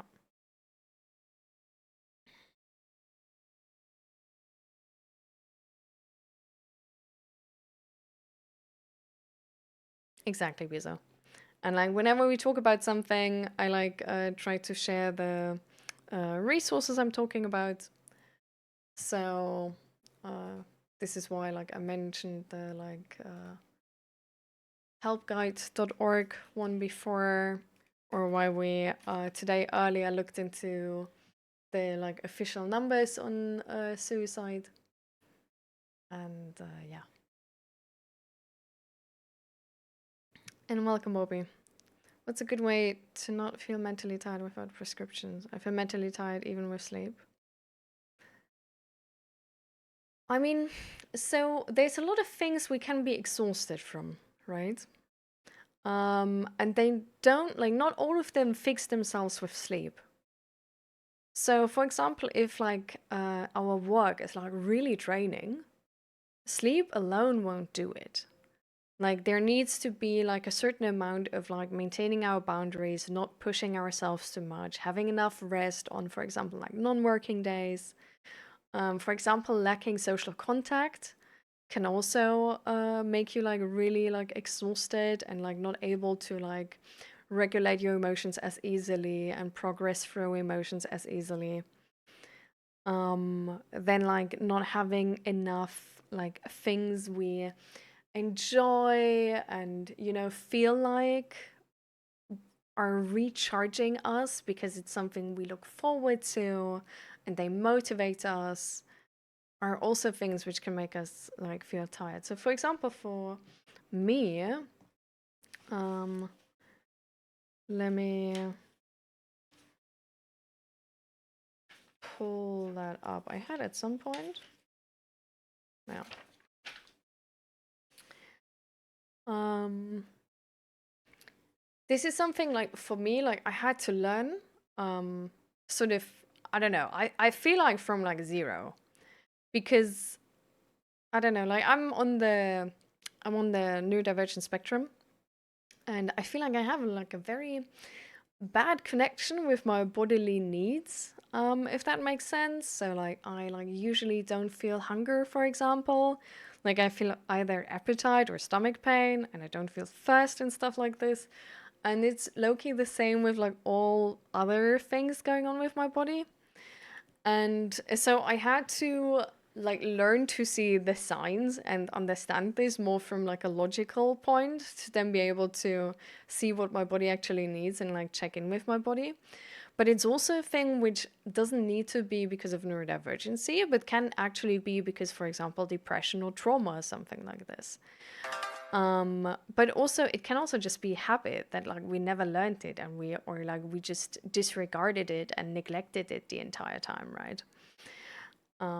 But something like some of the things which can like make us like or which can influence our mood essentially is like physical exhaustion, social media, addiction, hormones, sleep quality, food, like food quality and like amount, of course, like how much sun exposure we have, how much how much content we have with nature, like the social circle and how socially isolated we are or how socially connected we are, and like how much exercise we do, just bodily exercise. So there's also like a really interesting thing which is called the fatigue inactivity cycle. And it's something which is oftenly like which you always hear when you like read up about like depression. And the fatigue inactivity cycle is if essentially expressing how this downward spiral from depression starts. So you don't feel good about yourself, or there's like something is starting it, right? And it's not the big problems, it's like the small problems. And but then you just maybe feel like doing less with your friends or something. You're a little bit bummed out, you do less with your friends. And because of that, you feel like even worse and then do even less with other people. And like this is the way how it's like sort of going down. So initiative is going down and down and down and down.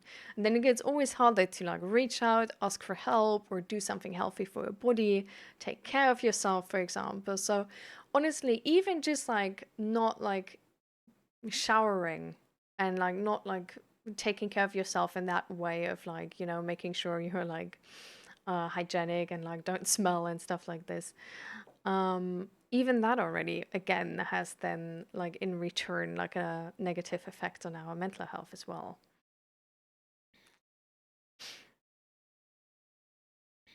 So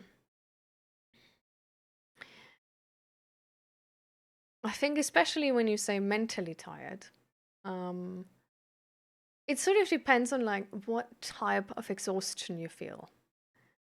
And this takes a bit of like getting to know yourself. Like I feel like it's gonna feel different for me than for you. Um, but what I know is that I can like back in the day, I was socially active, like I had friends, but I wasn't open with them. Like I wasn't talking about what I'm struggling with. Like I was isolating myself in terms of the burden I carry. Like I tried to carry everything on my own. And also with some things, I just sort of was like, well, there's nothing I can do. I just like, like have to suffer under this, even though there would have been something I could do. So, for example, like a shitty job or something, you could switch jobs, but it's something where we sometimes feel like a resistance of like, oh no, I can't do this, even though it's influencing us more and more and more and more. And honestly, to be happy, we do need to do this because happiness is just not a thing which happens just like that, right? But where we need to do something for it. Like we need to work in our daily life for fostering a space where we can be happy. And this is so much influenced by our needs being met or not. And so if our job, for example, is frustrating us so much and is taking maybe like too much like physical energy away from us, that we don't have enough energy or not enough time to meet with friends or it's just pissing us off because our coworkers are pissing us off, or because the work environment is toxic as fuck, or I don't know, because the work just feels so empty or maybe just frustrating. It's also something where if you engage with it like every day, it's like gonna build up.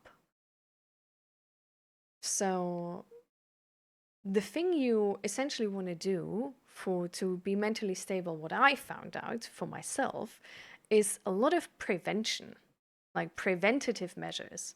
Like I notice I get exhausted, I try to find out why, and then I like plan in rest or like how to like recover for that specific topic. So when I notice, I don't know, like there's recently on Tuesday, I got news that I might have fibromyalgia, which is apparent, like essentially it's like pain syndrome, and they can't do much against it. And it was definitely not the thing I wanted to hear. Like I wanted to hear any sort of solution to my chronic headache, but well, that's what I got. Um, and on that day, of course, I was like super exhausted, like especially mentally, because there was so much going on in my brain.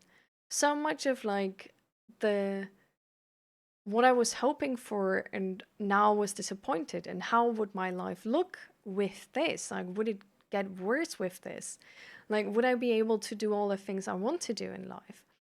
And I noticed how I was like isolating myself and essentially like not telling anybody about this and just trying to cope, but it didn't get better.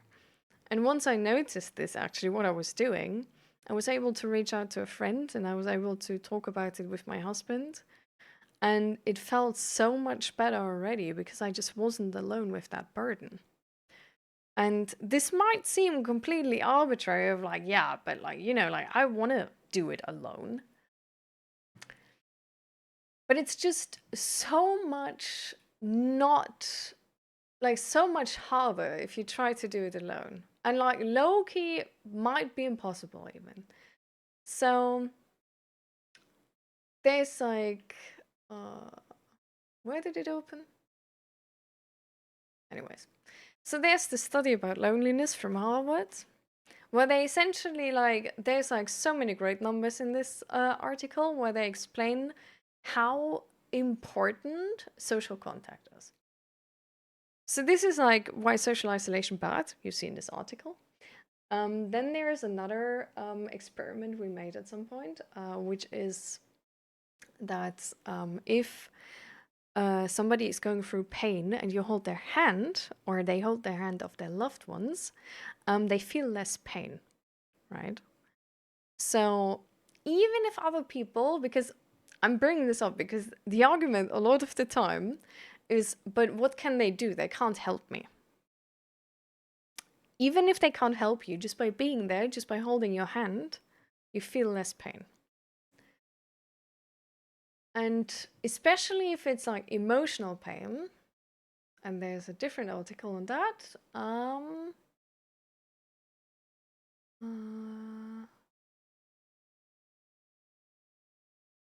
Like, for example, social rejection also is like triggering the same pain centers in our brain from physical pain.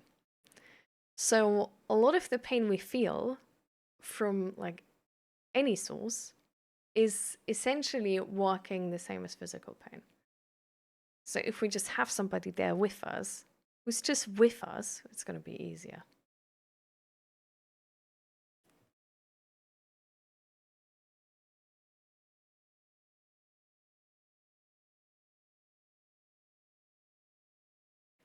One of my support team came by to bring some herbs and a little gift card. Oh my god, Asa, that's so nice. I'm so glad.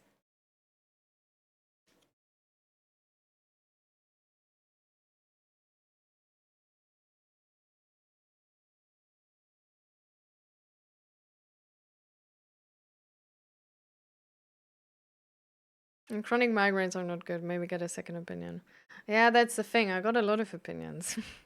But people seem pretty happy to call it chronic migraines and just not do something. How are you feeling now in regards to the potential diagnosis?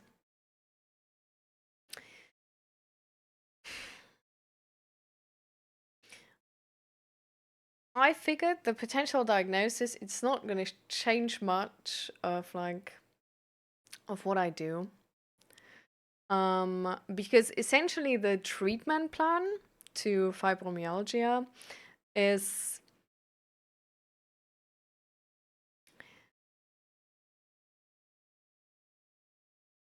like caring for yourself well, if that makes sense. Like it's taking your bodily boundaries into account, not pushing yourself too much, but also not pushing yourself not at all, like doing some exercise, but like, you know, be easy on yourself and stuff like this. Like eating well, having good sleep quality. Like it's essentially literally just we can't do anything, but if you have a good life, it's probably going to be better than if you have a shitty life. Like it's going to be worse if you have more problems than this one, and it's going to be easier if you have not more problems than this one. So just trying to, you know, have a good life apart from that is the best way you can do, or like the best thing you can do for yourself. And that's a thing where I'm like, I'm gonna do that anyhow. So yeah, I don't know. Like I'm gonna see, like I still like there's still some blood tests coming back. So we'll see what the blood tests if there's anything they do, you know. But apart from that, I think I'm just gonna find solutions on my own. And just try to find ways how to make it better for myself and I don't know. Maybe at some point I'm gonna fly to China and do one of those like whole body checkups. I don't know, we'll see.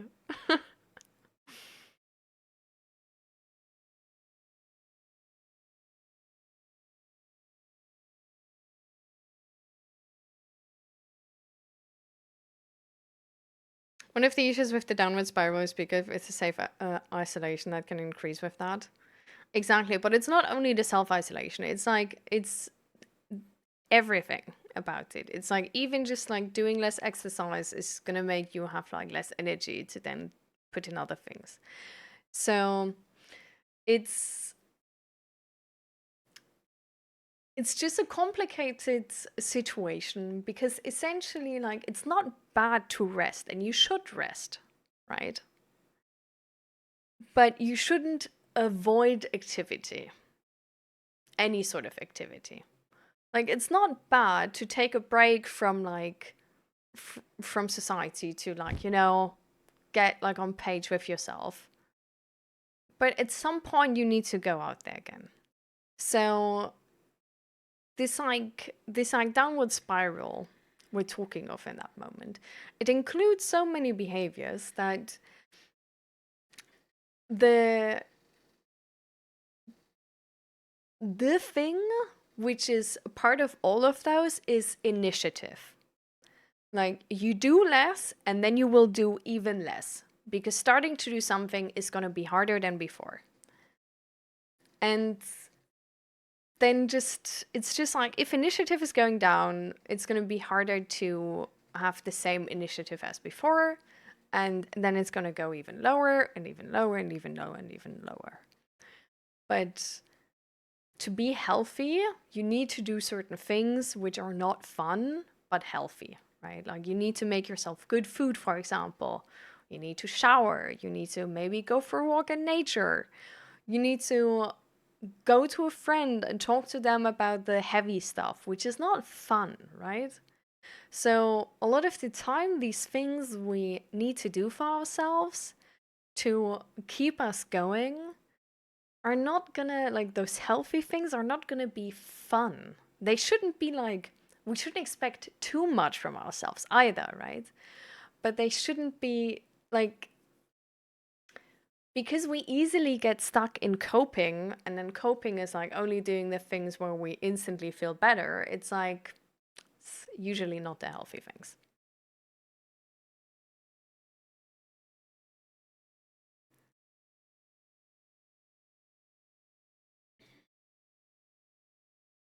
Mm.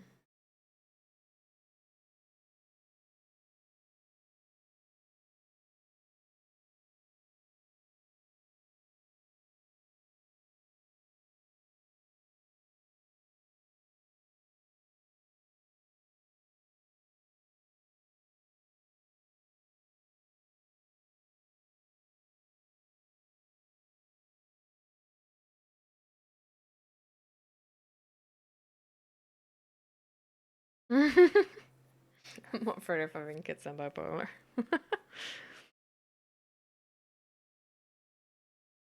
It's not fun in the moment, but there's a joy from healing the problem together.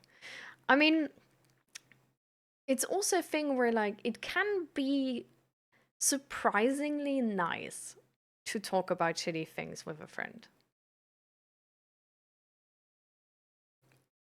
It sort of it depends on the person, right? It depends on like how your friend group works and how your friendship works. It depends on how you talk about it, how they talk about it, right? Um, but it can be a very pleasant and connecting experience. Like it can be like still sad, like don't get me wrong, like maybe you both gonna cry, but it can be kind of pleasant to cry together, if that makes sense.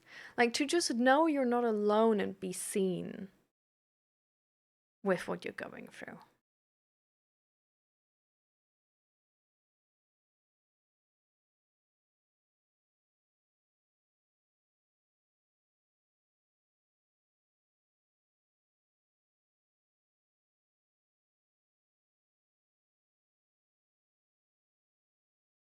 I have friends who don't understand suffering, they're neurotypical, and think mental health is overrated.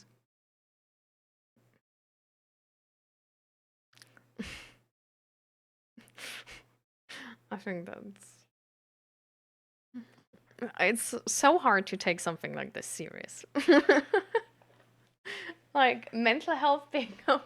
Like, having the opinion that mental health is easy, but somebody's being like dramatic is more relatable than the opinion that mental health is overrated, I think. Because mental health is literally how you feel. It's essentially, to me, it sounds like being like feeling good is overrated. Where it's like you you hear what you're saying? Like, do you know what you're saying? Are you sure? Are you good, actually? Like, do you maybe want to talk about something? I don't know. Like, this is what it sounds like to me in that moment.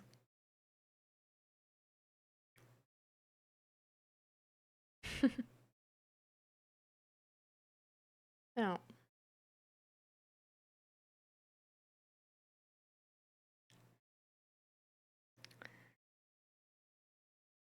But yeah, this is why these, like,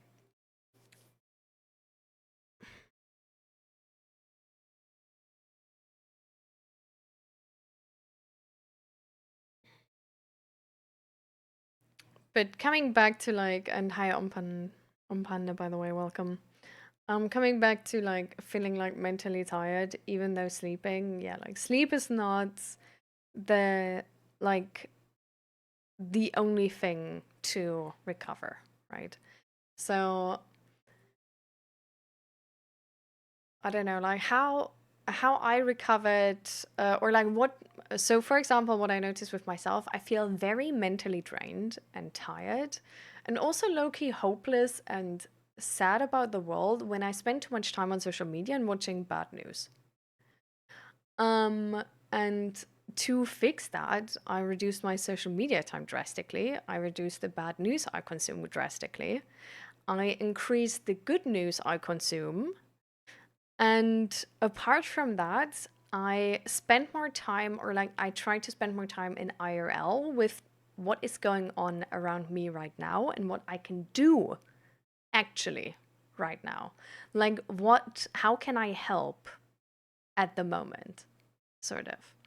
Like, what can I influence? Because some war somewhere is not going to be a thing where I can do much. Like, I can do, like, join a protest at some point, sure.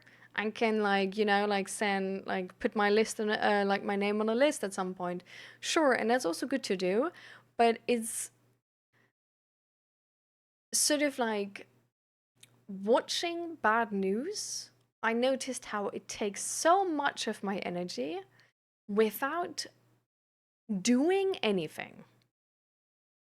Because just by watching them, nobody is helped, right? And this is why I focused on being able to engage with it in contexts where I can help, where I can do something, and reducing the contexts where it's hard to say, but it's just wasted time, essentially.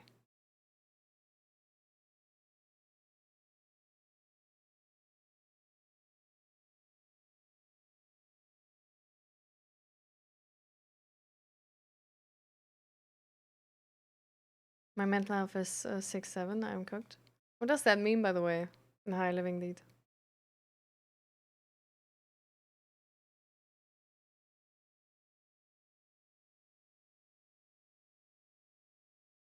And upon there, remember to be nice to everybody.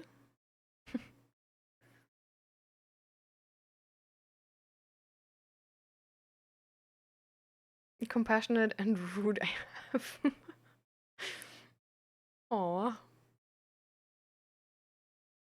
But pets can be an amazing emotional support, for sure.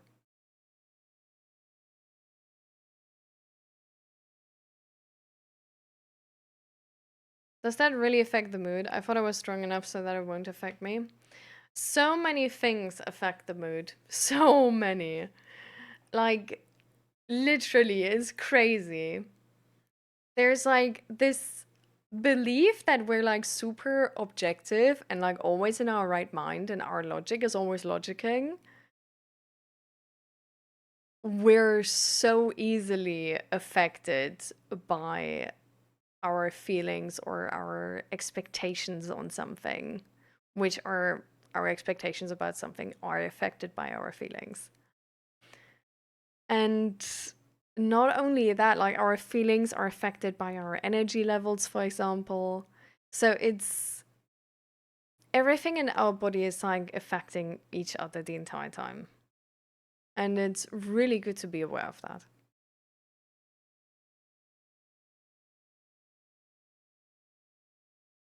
Hmm. Maybe at some point, Esther, you're gonna find a new friend group or can build a new one. Banning filtering certain trigger words on social media and only looking at a timeline for people I actually follow, no algorithmic stuff. Yeah, I actually also have a filter for certain trigger words.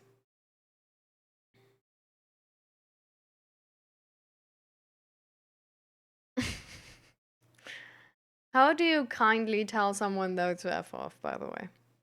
Like, I feel like, you know.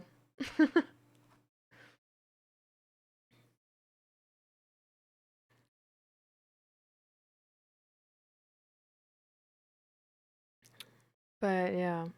Like, even only like vitamin D, like, can affect you so, so much. Like, we noticed this with like respectful again, UFO. Like me and Zach noticed that actually. Like, I just took like vitamin D for like the entire winter, and like still actually, because I noticed when I don't take vitamin D, like sort of like after sort of like a week or something, I just feel way more drained than when I am taking vitamin D. And like not only drained, it's like sort of like sad or low key depressed and stuff like this. Like that I just, you don't recover like properly, and it's like everything is a bit more like meh. And then with vitamin D, like everything is fine. And Zach noticed that as well.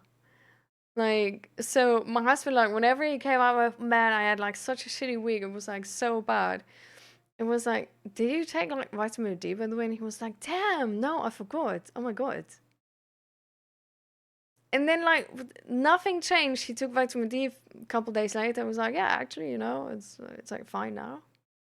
Like now he's also the entire time like taking vitamin D, and it's been like super fine. So it's like, of course, like this doesn't need to be the only thing for sure. Like, don't get me wrong. Like, don't blame everything on like vitamin D and then just be like, no, I don't have depression. I just need to take vitamin D.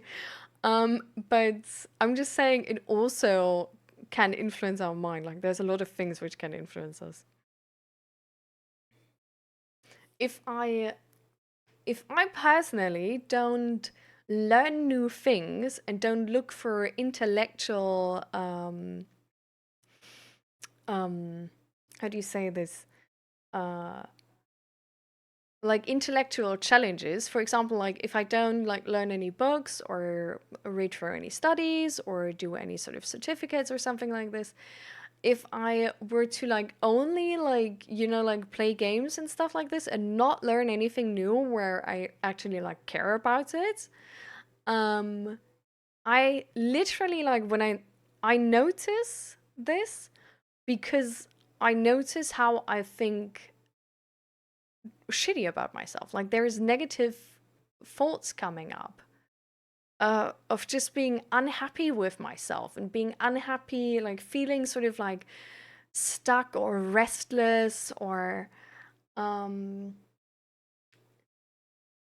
being like sort of frustrated easily and stuff like this. And the only thing I need to do to like fix this and feel like more competent and like a higher self-esteem and a higher also like confidence in myself, in like my ability and what I can do, which then influences like how many things I do, right? Because if you feel confident to do something, you're gonna be more likely to actually do something instead of like not feeling comfortable to do something. um and the only thing I need to do is literally like learn something new.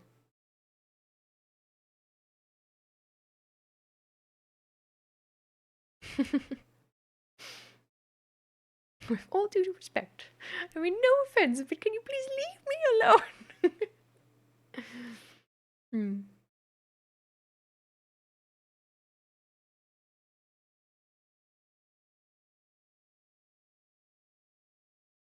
I mean, you guys could be online friends on Discord.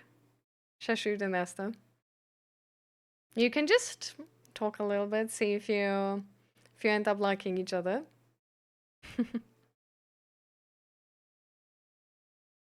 And if you share like interests and or like enough interests to get a friendship going.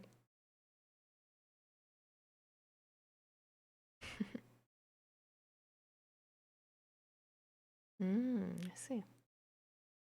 You want to learn Mandarin because of it? Oh, damn. That's a goal.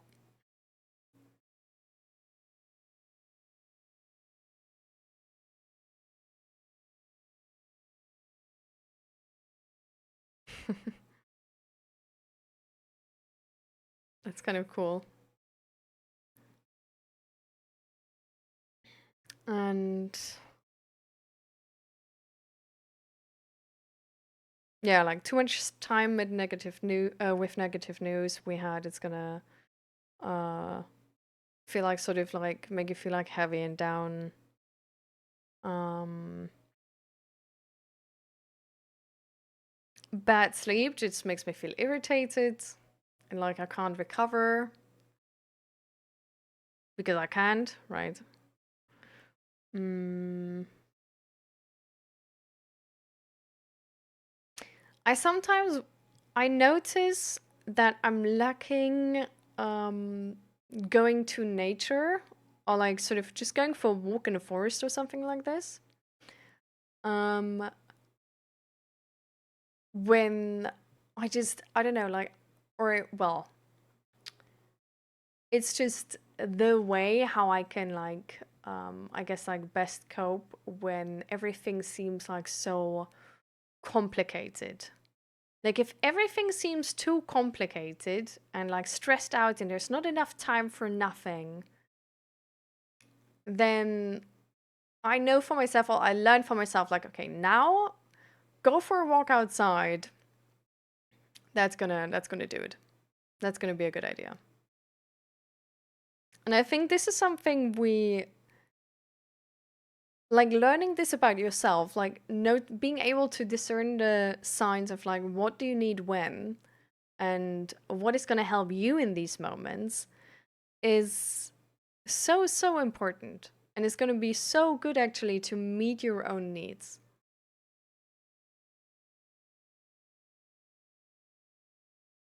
I watch news and now I realize that I shouldn't watch news. I mean, it depends on how you feel after watching them, right? Like what I see right now with my stepdad, he's completely he's watching negative news the entire time, and he's literally moving to depression right now.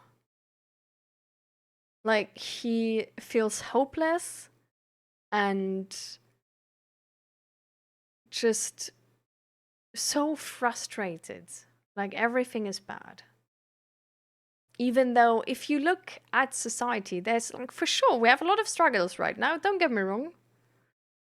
There's a lot of bad things in the world. But there's also a lot of good things.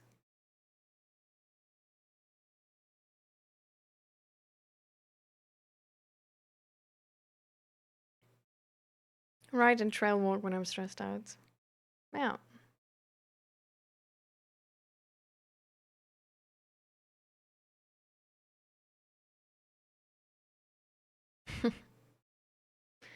I had the exact same thing. The Living Dead. I literally had the exact same thing. It's like I would completely ignore all of my emotions and like suppress them as long as I could. And when then there was a situation coming up where I couldn't avoid it, where all of this would just like bottled up come out, I would be super angry. Or just super sad. and just like completely crash down and feel like I'm just gonna, And so I don't know, this is a skill where you just need to notice about ourselves, like when you need it, and then learn it for yourself because it's gonna be useful anyhow. Because otherwise, you will like move up and down just like all the time, and it's like it can be so exhausting.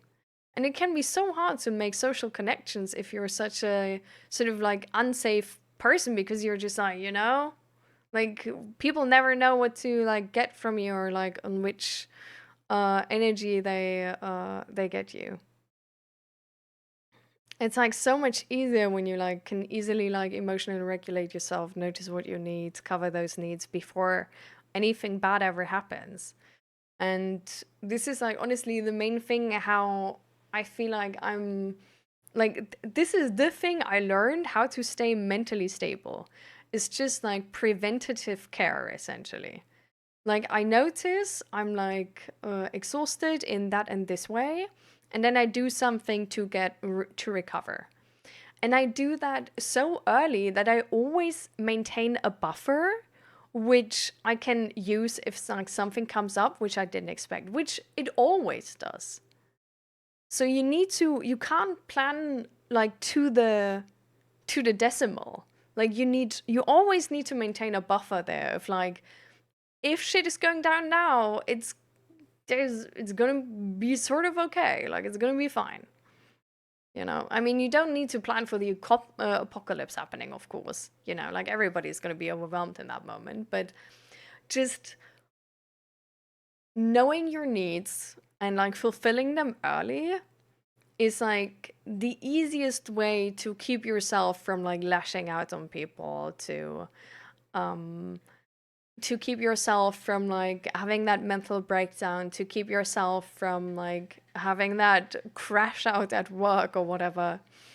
It's like I can only recommend it so much. Like it it takes time to get friends with it. Don't get me wrong, because in the beginning it's gonna feel like, okay, so I'm just not doing anything. So I'm not productive at all compared to back then. Nice. But it's like you're working your way up, and it's always gonna get better the better you know what you need in those moments, right? So when I, for example, know like, oh man, I've been feeling so down about myself and like I've been feeling so incompetent and not confident and whatever, I instantly know what I need to do to get the result of not feeling like this anymore. And that makes it easy to care for myself. It makes the mental effort to care for myself super easy as well, right? But if you don't know this and have to try for days to find out how to reset yourself in that moment, there might already be 5 new problems, right? So it's going to be harder.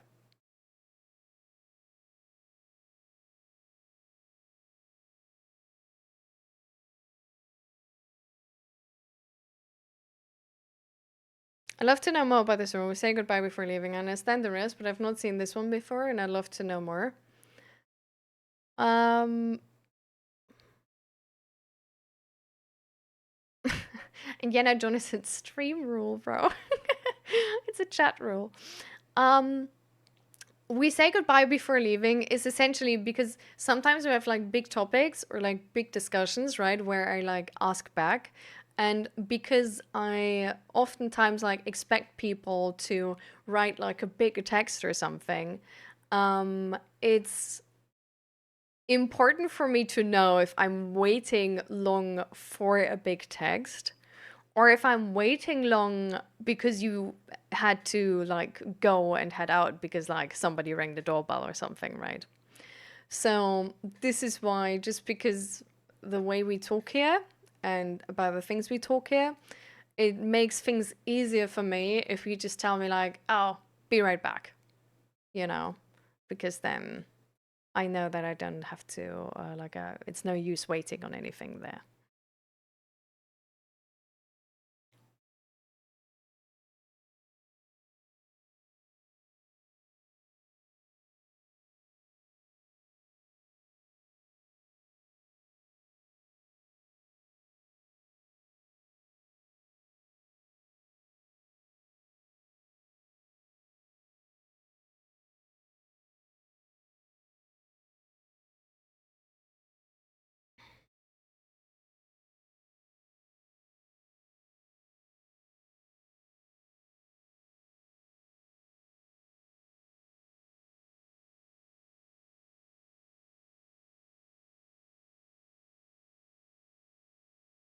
In-game focus streams. Yeah, exactly.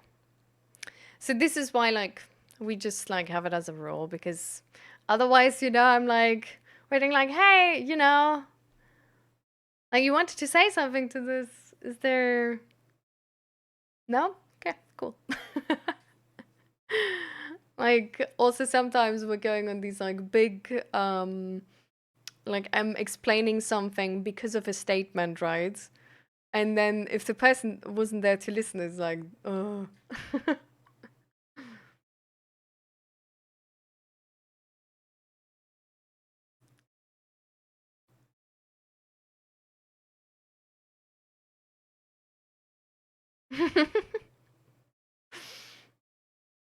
Exactly. So this is why just like a quick like be right back is gonna like do all the difference. Just like be right back and then like once you're back, like I'm back, right? To know to like where we can like pick up and stop at.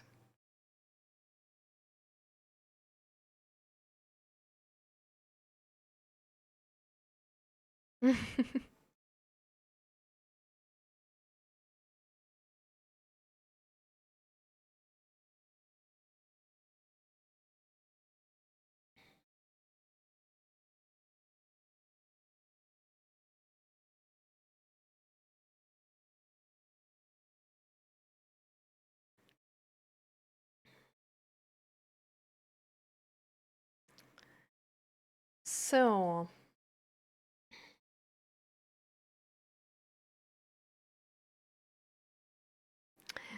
well, thing is, we're gonna go into our, or I would recommend now that we actually go to our ending the stream ritual. So if anybody has some questions, like ask them now, because otherwise I would say let's start belly braving, stretching, and all stars, and wrap up the stream for today, and then come back to it on Monday.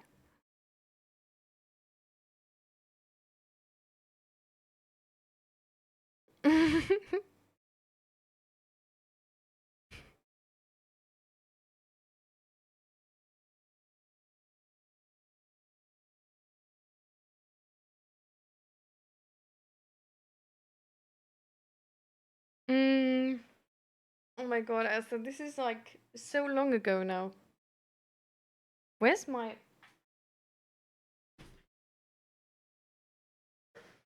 Sorry, I'm lacking a second shoe.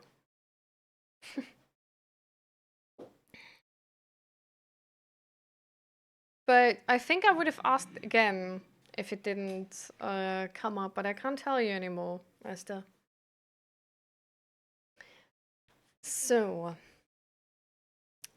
but yeah, so if nobody has a question still, then let's go to the belly breathing prompt. Um, Belly breathing is a really great exercise to de stress and actually connect with your bodily needs. So, especially for people who are noticing, like, well, all of these things you said, because I like from like what I can be exhausted. I have no fucking clue from what I'm exhausted. I just know I feel bad and I don't want to feel bad. Um, this might be just the perfect exercise because this sort of settles you to hopefully give yourself enough space to feel what's actually going on in your body and in your mind and what you need for yourself.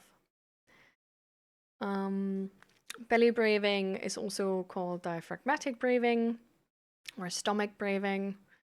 And it's commonly used for, well, like de-stress, but also for anxiety, for example. And yeah, it's a really great exercise for mindfulness as well. It's something we do at the end of every stream if we have time to just notice what we need in a moment. Hiya. How belly breathing works is by having a one hand on your belly, one hand on your chest, and With this, you essentially try to notice if you are breathing like this, of like lifting your chest, or if you're actually breathing into your belly, of like pushing your hand away on your belly. You can sit either just like leaned against the back of your chair or at the front of your chair, but just sit in a comfortable position, upright. And then breathe in through your nose. And you want to breathe out through your mouth. I always push my lips together so there's a bit more resistance. So breathing out is even slower. And you breathe all the way out. And you can, if you want, combine this with an exercise where you breathe out in for a certain amount of time, hold the breath, breathe out for a certain amount of time, hold the breath. I usually just do it by feel. I try to breathe calmly and slowly and combine it with a bit of like letting my shoulders down. Um, and I always close my eyes. I think that helps me to focus on the breathing. And what you do to make sure you really calm down is to breathe, like to count to 10 breaths. And if your mind wandered and if you don't remember the number anymore, you start from zero again and then count up again.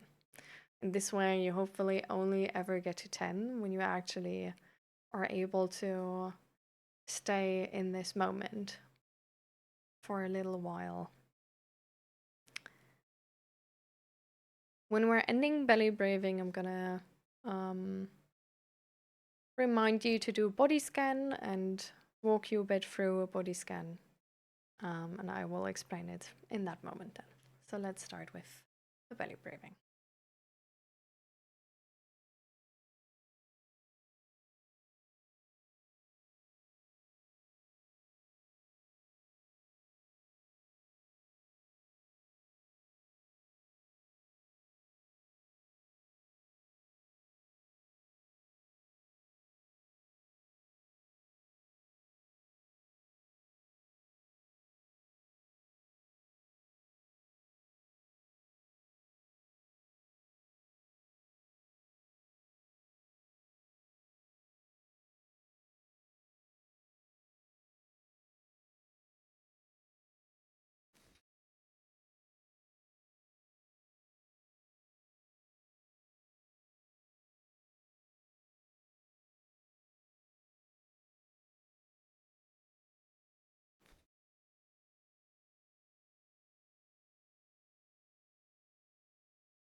So at the end of belly breathing, you can do a body scan.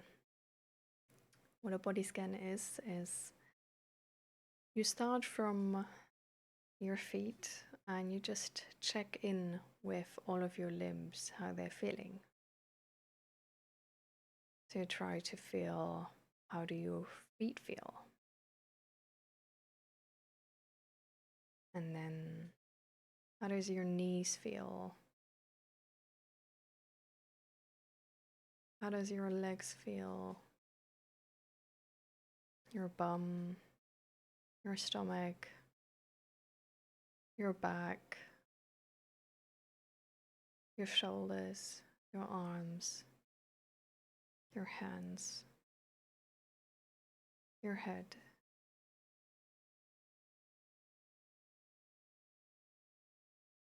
Just check in what's going on in your body.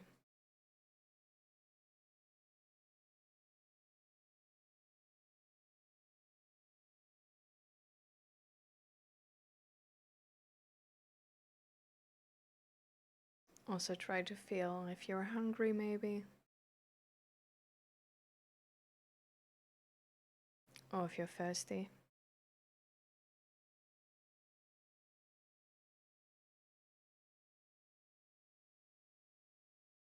Does the air in your room maybe feel, I don't know, a bit stale? And you want to air out your room?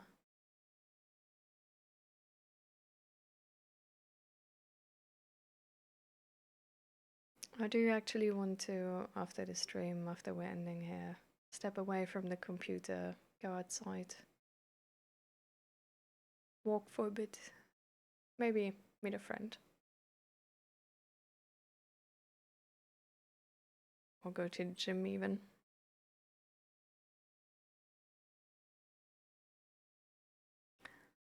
Last but not least, because we're now going over to stretching,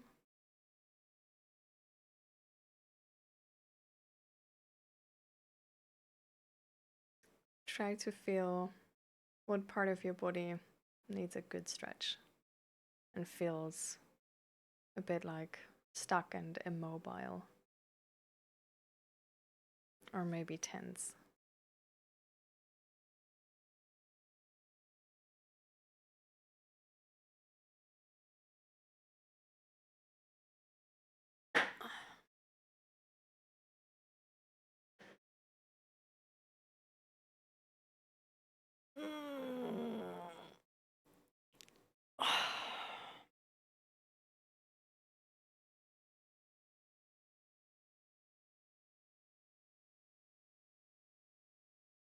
I'm trying to make myself really, really long. Trying to touch the ceiling.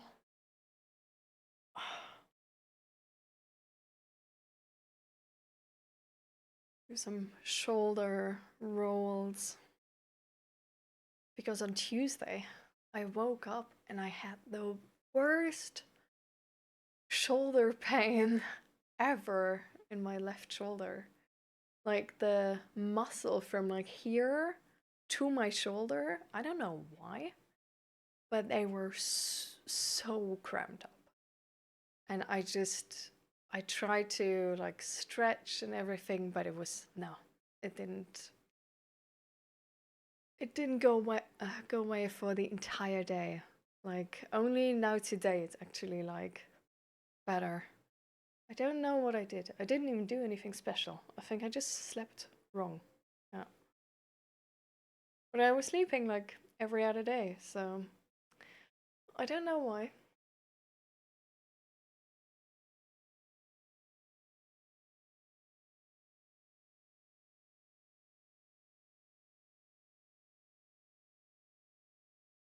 So, what I'm gonna do next is just sitting on the front of the chair. So, just like on the edge of the chair. And this is a little stretch which was recommended by me by my chiropractor, especially for sitting at the PC after having sat at the PC for quite a while, to get this like lower part of the spine a bit mobile again and create some space there, because that's usually sort of like getting a little bit like stuck and tense while sitting. It's a really easy stretch. So you just sit on the front of your chair and then you have your arms hanging, well, in the direction of the floor, hopefully. Like there shouldn't be anything in between your shoulders and the floor here, so you can just like hang your arms down. And then you try to like, while keeping your like upper body sort of like in line, so like not crouch forward, but keep it like keep your shoulders above your hips. You just try to reach down on your right side. And you don't need to go far, but you will feel the stretch like here.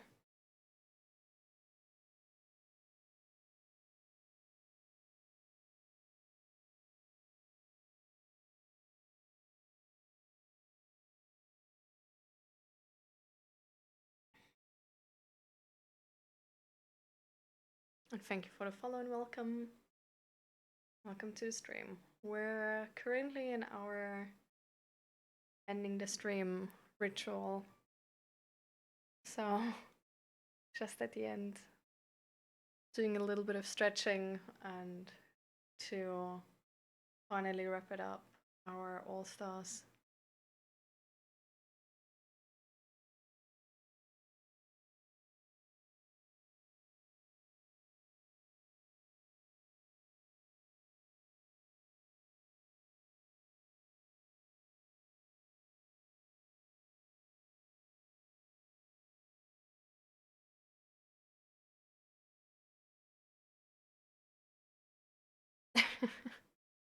I am okay, welcome, welcome.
I feel like these stretches always feel super nice after having sat for like 5 hours. I don't know about you guys. But afterwards, I always feel like, oh yeah, all the things are clicking back into place. Like, I'm okay. Oh, well, the stream is only in English. Like, I'm really sorry. But that's gonna be tough if you don't understand English.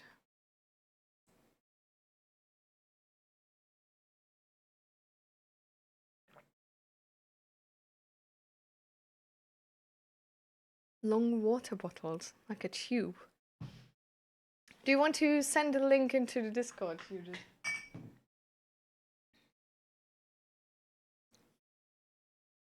I only need to think wrong about moving a body part and it cramps up. Maybe it's like micro movements or something. Damn. I guess it's probably micro movements or something, but that's crazy.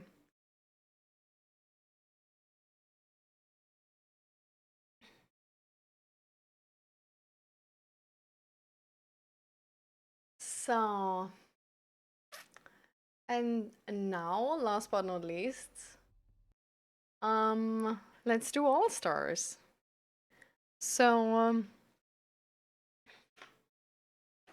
what was your favorite part about the stream, guys?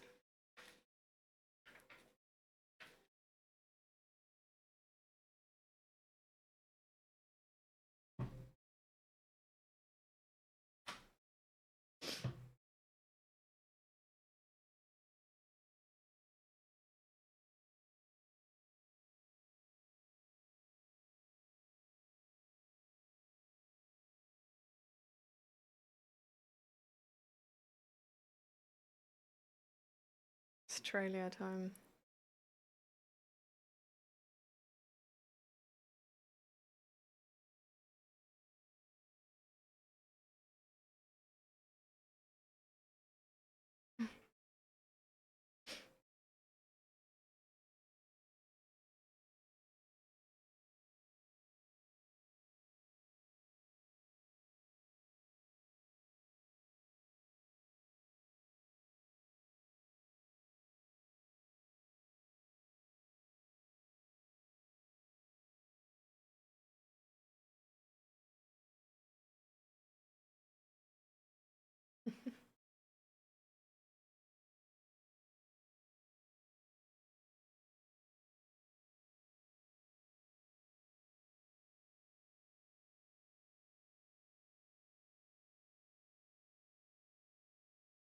So, which state are you in, Shashut? Then Indiana Jones can help you.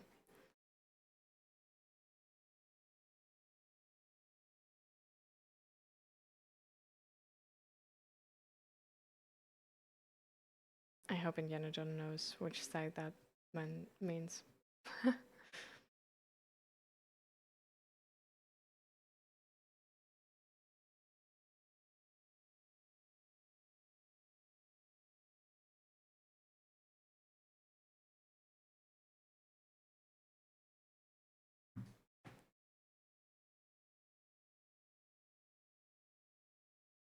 Yeah, actually, we can just switch the channel name to general now.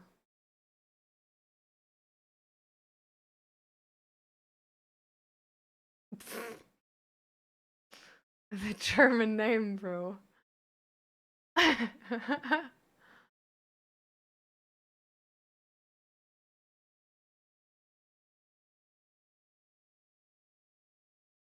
Bro, that's wild. It's just these long warming bottles, these long tubes for warming bottles.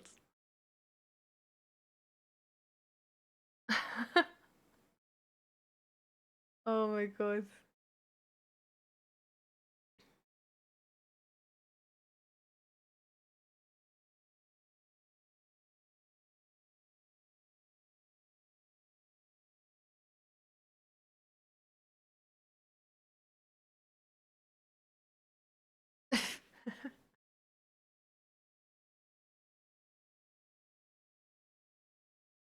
Wild.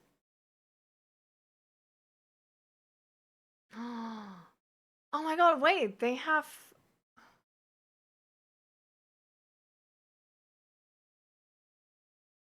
I'm gonna get one of them.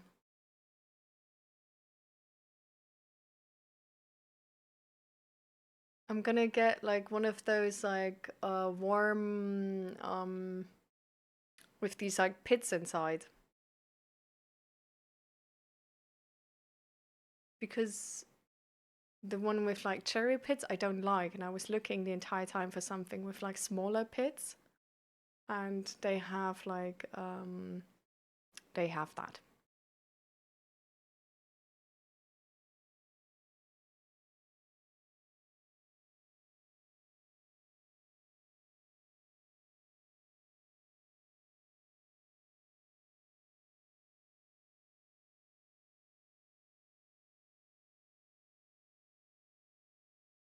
So these are like the starts of the streams in like CEST. So I'm depending on like you could Google because it depends on like which part of like Australia you live in, right? So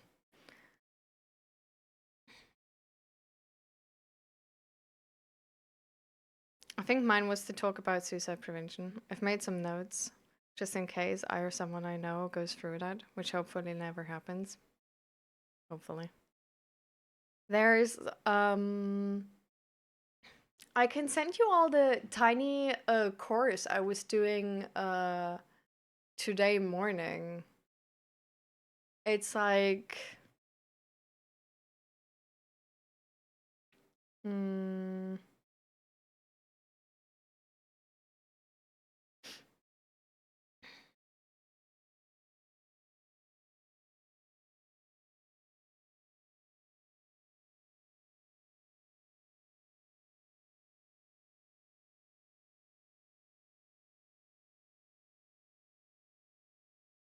I'm sending it to you in Discord and mental health channel. Um,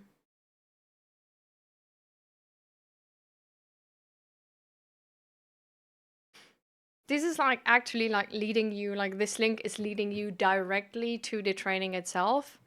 It didn't take long. It's like it's a very small training. But it did have some like I don't know, it was like sort of well, it was like limited interactive and sort of like really base level, but it's one of the more modern ones I've seen. And so in that regard, maybe like if anybody's interested, it doesn't take long. Um, and it sort of also talks about how to help a stranger if you were to encounter someone um, who's showing signs of emotional distress.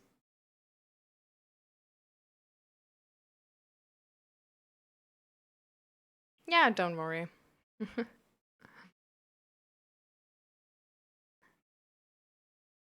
Don't worry, Cheshire, about not seeing that.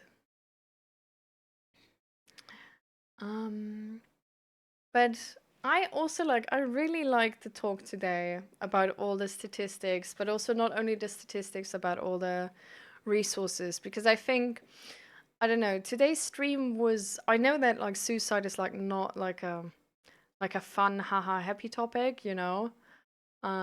But I think it's a very, really important topic. And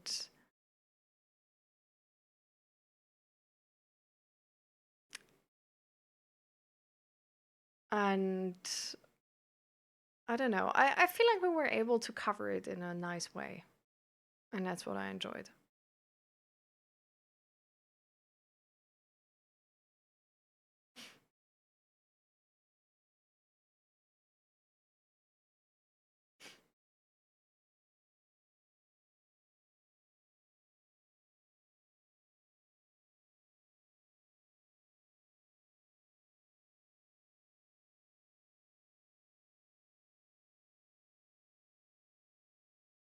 What? Daylight savings?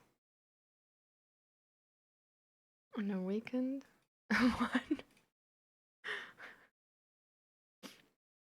What are they doing in Australia?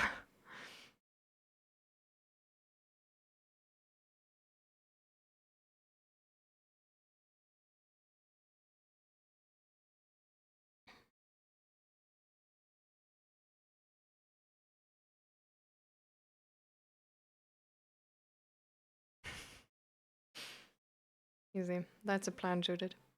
Right there.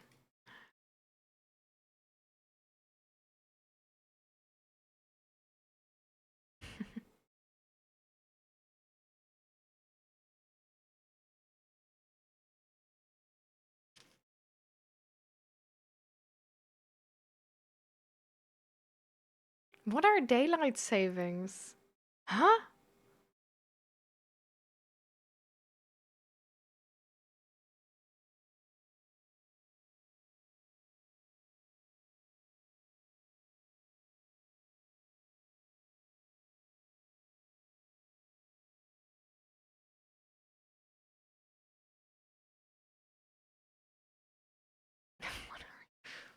What is Australian daylight savings?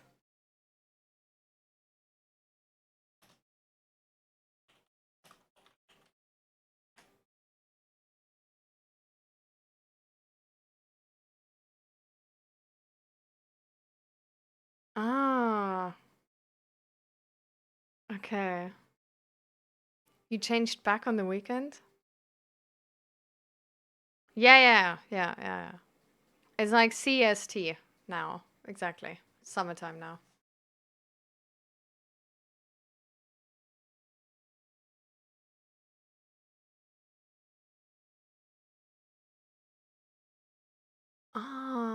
Oh my God. So half Australia moves to summertime, like has summer and winter time, and half Australia doesn't have summer and winter time, but actually stays the same. Oh, that's crazy.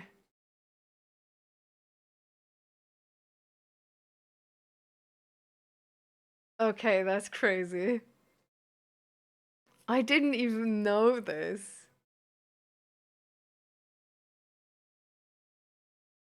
As if the countries like not the same in that regard. What the hell?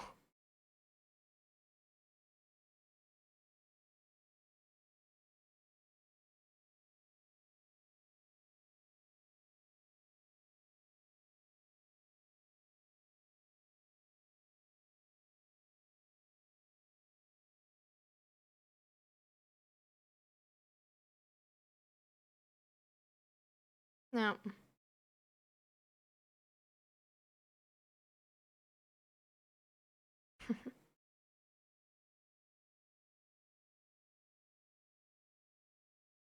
Australia, is there a reason I don't see?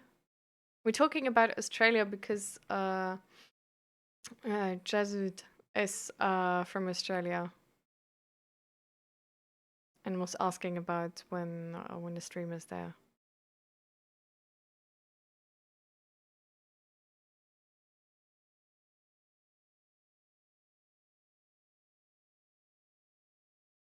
What? That was a legit reason? Cool. Nice. Chill. Why not? Why not? Of course.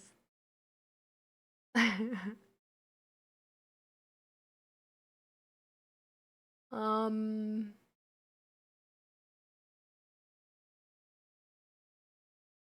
Hi Miss Forever, welcome, welcome. We're going offline though now. So what are like what are your all stars from everybody else?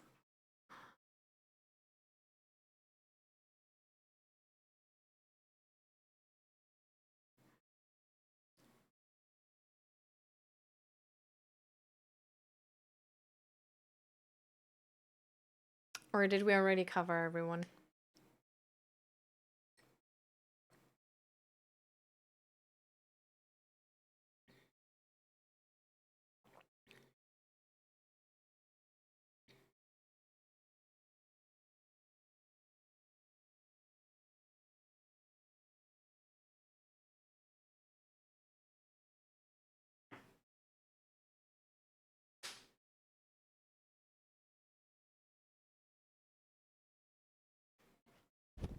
A picture fell.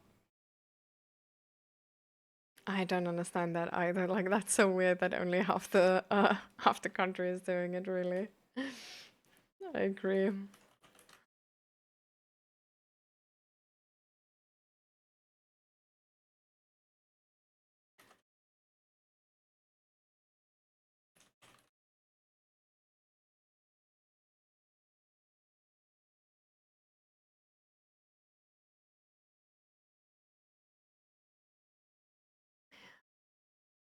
All right. Mine has gone blank and I swear it's important. I mean, what do we do now then?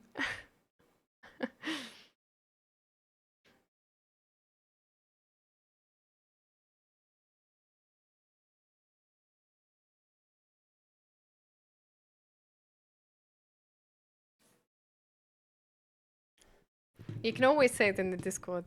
So, so, because I would go blind now. Um, but thank you all for the stream. It was a really nice stream. And I do want to say again, I really enjoyed the topic. Like, I thought it was really easygoing how we could talk about the topic. Um, it was a really respectful and respectful conversation where it showed that you all are interested, and that was really nice. So I don't know. I enjoyed that we were able to cover that today, and that we were able to cover that in such detail.